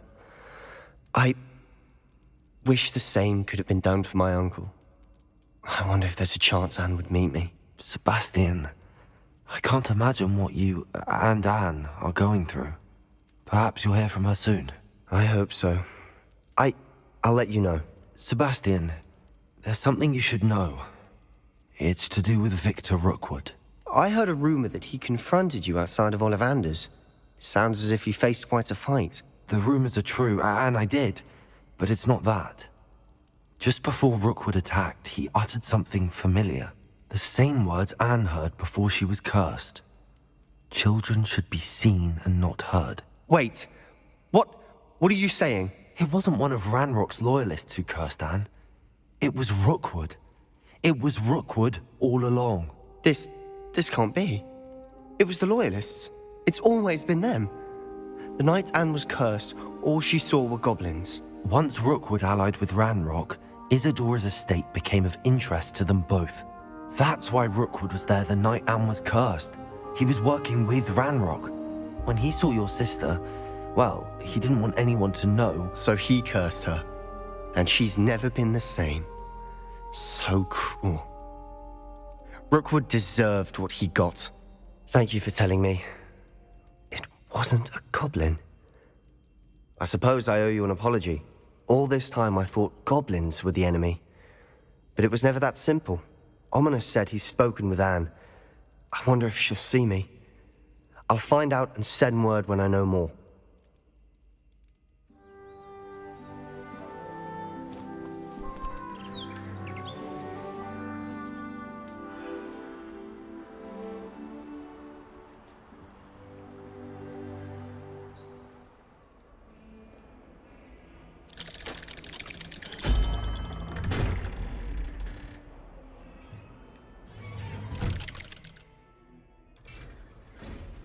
I'm glad you came.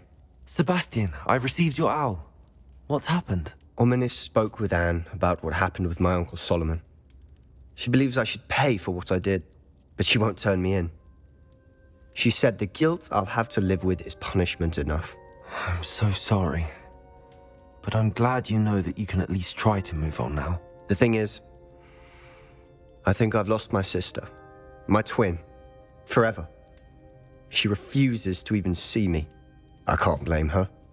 I couldn't really blame any of you if you gave up on me entirely. You all believed in me, and I let you all down. Anne may just need some time. Surely one day she'll be able to forgive you. I hope you're right. I realize I can't undo what's been done, but I can try every day to make up for it. I owe you and Ominis everything for standing by me. Well, it wasn't easy, but I believe in you, Sebastian. I've had a sense about you since that first day in Defense Against the Dark Arts. Seems so long ago. Thank you. I have no idea what's to come, but I'm grateful for your friendship. Professor Weasley, you wanted to see me? I did. We haven't had a chance to speak since I know you were quite close with Professor Fig. Hogwarts won't be the same without him. No, it won't. But I can assure you that he would want us to press on, and that he would rest easy knowing that the future of the wizarding world is in hands like yours. Thank you, Professor. You've had quite a year, both inside and outside of Hogwarts. I've heard all sorts of rumors. You've ridden a graphorn, befriended a goblin, rescued hippogriffs, even took it upon yourself to help Professor Black's house elf. How did you... It's harder to keep secrets around here than one might suspect. No need to discuss it further. What I would like to discuss is your wizard's field guide. May I see it? Of course.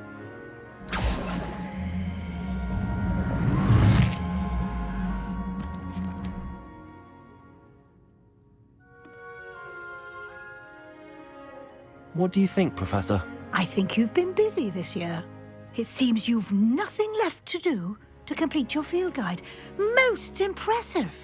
With your OWLs soon upon us, I am thrilled to see you so prepared. I will confess, I had a sense about you from that first moment you came bursting in, late, to the sorting ceremony. I am pleased to see that my instincts were correct. To think you've only been with us a year and you'll already be taking your OWLs, well, it's nothing short of astonishing. Thank you, Professor, for everything. You are most welcome. I look forward to seeing what you do during the rest of your time with us.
This year, we have seen our students exemplify the bravery of Godric Gryffindor.